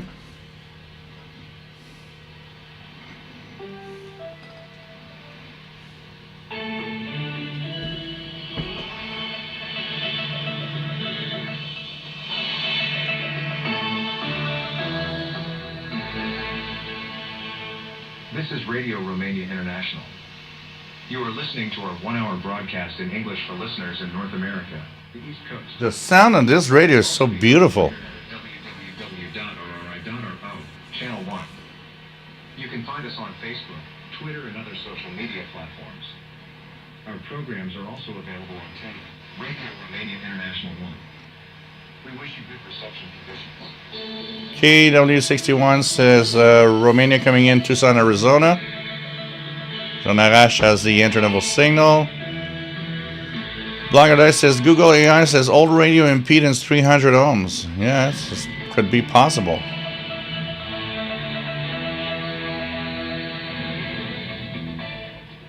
Hello, I'm Kamarasman with the news. First, the headlines. The first round of the presidential election in Romania might take place on March 23rd, 2025. And the decisive round on April. Well, thanks to the interval signal of Radio Romania, we found it easily. Level of crime shows the Romanian Interior Ministry press release based on American and European reports. John's got it in Florida. Al H loves old radios. Playing them brings back to life. Tournament in Brisbane, Australia.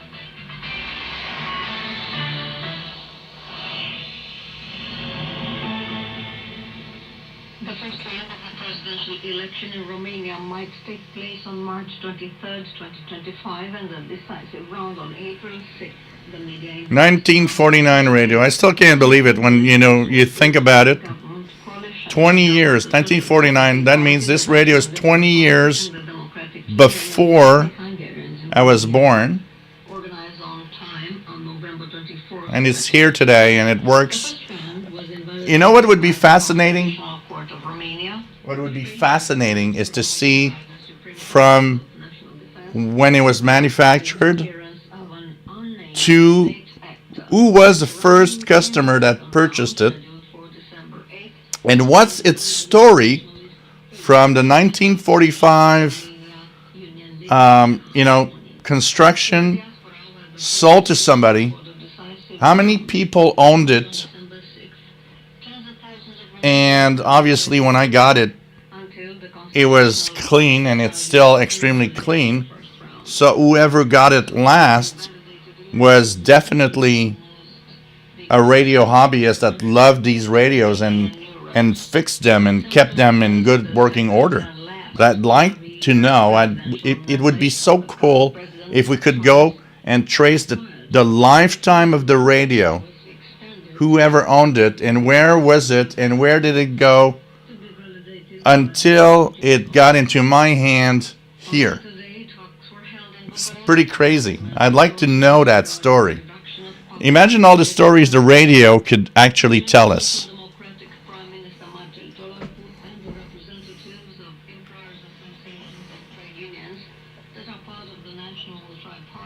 Council for Social Dialogue. Union leaders believe that the freezing of salaries means a decrease in the incomes of the state employees. And the employers' associations believe that the coalition government will manage to reduce the budget deficit next year if it applies the measures included in the document. In 2025, state employment will move on. Hey Kevin, happy holidays. David says, yes indeed, I wanted to put impedance of the tube radios. I mean, you put an MLA30 on this, it doesn't work. You don't get any signals. Shows you there's something that just is very different. Blogger Dice says Romania 7325, like gangbusters in Virginia, on the 990, PL990 with telescopic. Radiohead got Romania clear, some fading. And the news, isn't it great that the interval signals are being used? Yep. Yep. John's got it in Florida. KF7IWA says, I love that radio sound, very good. Yep. London says, amazing what we can do with this. My dad would have been impressed, and I'm still him. Sunwave, good signal, Oklahoma City. Killer 61. A lot of them were 60 or 450 ohms. RJ Dakota says, yes, I don't hear many stations using interval signals anymore. Interval signal was very useful during things, especially before digital readout. In this case, it was very useful. I had no idea, and the dial is slightly off. So I had absolutely no idea about where I was exactly. Let's check it out. $5 million will take place between December 29 and January 5th. And that was the news.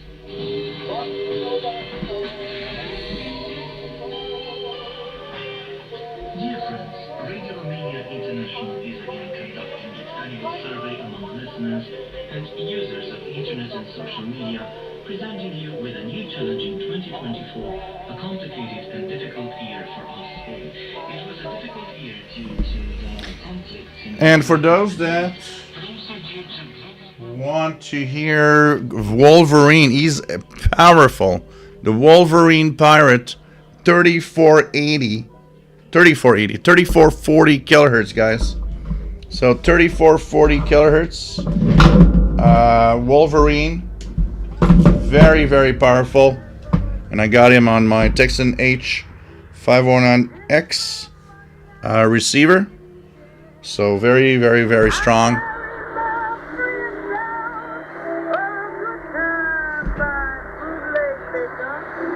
Three, 3440 upper sideband. Very, very good signal. Wolverine Pirate right now. So this is cool. Let's go back to the old radio. Welcome everyone to the Week in Review. Today's edition rounds up the most events at global level in 2024. We start with the rise of the far right in Europe. Parliamentary elections this year confirm the rise of right-wing nationalist or radical parties in countries such as France, Germany, Belgium, Austria, the Netherlands and Italy. At the end of October in Austria, the parliament... SWAT-Cats 2325 loud and clear. For the first time after the historic victory of the Freedom Party in the September parliamentary election. In France, a Republican front formed ahead of the early parliamentary election in South... We have different gears switching from the PL680 to the Cortesan DX286. Radio Romania thinks that Texan is winning this one. Could be a question of the auto quality of the 680 also. Blogger Die, my Crosley 51 is 100 years old. Wow. And the new Valve radios always add great audio quality. Farquhar MC says Radio Romania strong signal overseas in Scotland. Even a cheap radio can pick it up. Little nice. So, Francis Moore says, Shell, you're looking good. Must be Belgium. You know what? I'm having so much fun. It's like I'm having fun with radio, but I'm not alone. I'm having fun with radio with you guys. There's something about it.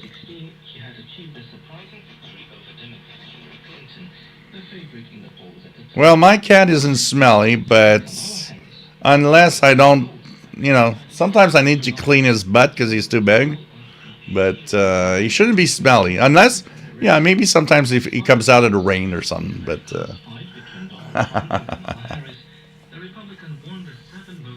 Richard Wagner, 7325, good in Northeast Illinois on the ATS 25 RSP DX, also MLE 30. Cool. Cool.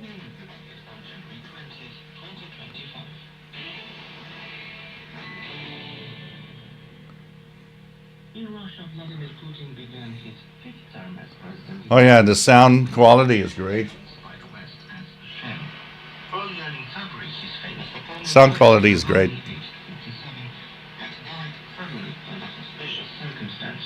In a prison in the Arctic Circle, where he was serving a sentence for alleged extremist actions. But we gotta say, they were good speakers. And look at the size of the speaker compared to today's radio. I mean, today you got a radio that has, it doesn't sound as great, but look at the size of this thing. It's small, tiny. This big speaker, powerful audio, they all sounded so amazing back then. And they do sound amazing, absolutely. Francis Moore, Radio Romania sounds like next door in Birmingham, UK. Blogger Die, Wolverine barely audible. Matt, no joy for Wolverine. Yeah, I'm surprised he's on 3440. I would have expected him in like 4015 or 4185 or something like that. Jay Dakota, 3440, very audible here. So, here is like he's full quieting. Look at that. He's really powerful here, which gives a hint. He's closer to me than all of you guys, somewhere in the Northeast.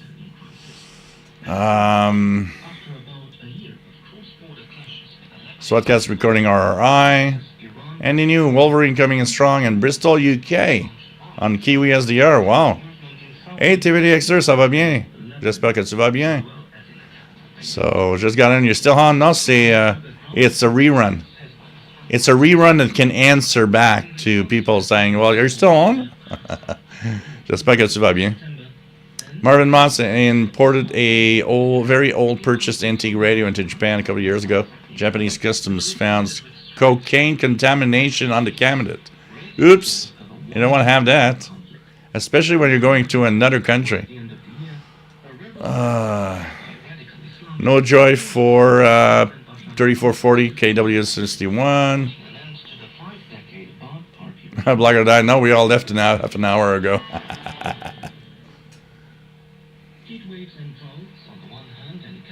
Yeah, there's supposed to be lights, London, here and here, but they're burnt. And I was looking at how I could replace them, and they're kind of tough. I would have to take apart a lot of the radio just to change the bulbs. I kind of don't want to do that because it works so well.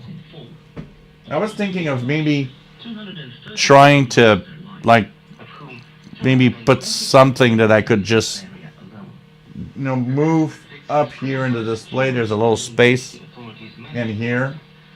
And just leave it like that as long as it just gives a little lighting to the panel. 2024 was also the year when the 33rd edition of the Summer Olympic Games was held. The largest I go ahead, not hearing anything on 3440. Roger Dakota, some newer radios still sound okay. Some have new rare earth magnets that are rather heavy. There are some good sounding radios today. I mean, my Texan H501X sounds amazingly good. You know, it's not all crap. Jean Arash, it is an upper sideband, Jean Arash, 3440. So it's normal. It sounds better. Richard Wagner, 7325, Coda SendDX 286, whip, great, and whip antenna, great signal in Northeast Illinois. David DXer. I am not here. I'm someone from the past. Darren Rogers getting excellent reception of RRI 7325, Long Island, New York. Coke on the cabinet should be great for high frequencies. Or earring broadcasts that are not necessarily there. London, funny how the orange lights make it come alive. Thanks for answering.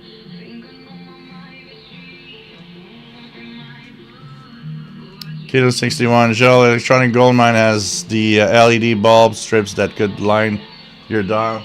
But I just wanted to look natural. I wouldn't mind putting like LED lighting, but I would like to have it look like it's a natural incandescent bulb, because that's what they have. You know, kind of a little orange-y type bulb, and that would be great. Oh, the quarter-cent sounds great. Absolutely, for a small radio, the quarter-cent sounds great. I mean, so guys, we've come to this point where technology is so weird when you think about it. You look at, something like,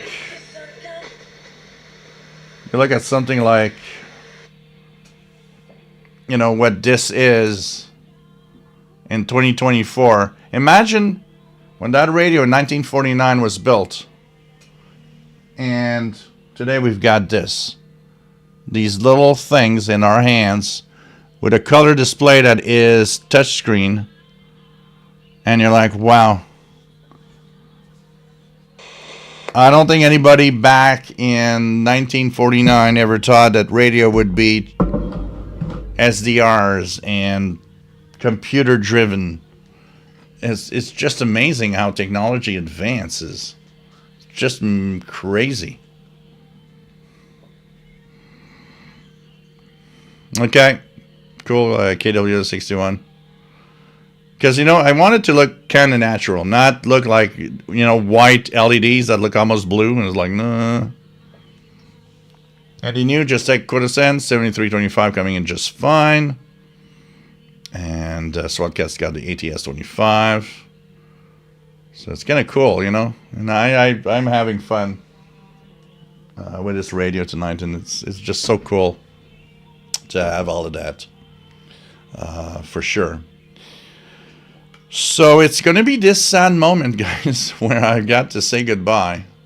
We are now 5 hours 15 into the broadcast from 3 p.m. It's been a lot of fun, and I got to edit the International Radio Report. I've got to eat something, so I'm going to have to order food from your Pizza Fund. Thank you so much for the Pizza Fund. And I want to thank everybody that donated tonight. It's much appreciated. I hope you had a lot of fun. We've gone through so many things tonight and ended up with an old 1949 Westinghouse International radio. And it's just so much fun. So much fun to be here. Herbert Vison, nice to have you here. So I just want to thank you all for being here. It's really a lot of fun. I will wish everybody a happy new year. One of the best new years, one of the best years ever in your life. More radio, more propagation, and take the time to write to the stations you like. Okay? I hope that you take the time to do this. And I would be happy, KF7IWA. So stay safe. I mean, tonight was great. Let's come back next week. We'll be in 2025 next week. Just incredible. New year. New year. It's just amazing. And we're moving on. Started listening in 1982, and I'm like, wow, we're going to get into 2025 and still talk about radio. Shows the importance of radio. Take care, guys. Love you so much. Stay safe. See you next Saturday. 20 hours Universal Time on this channel. Bye, everyone. Love you all. Okay?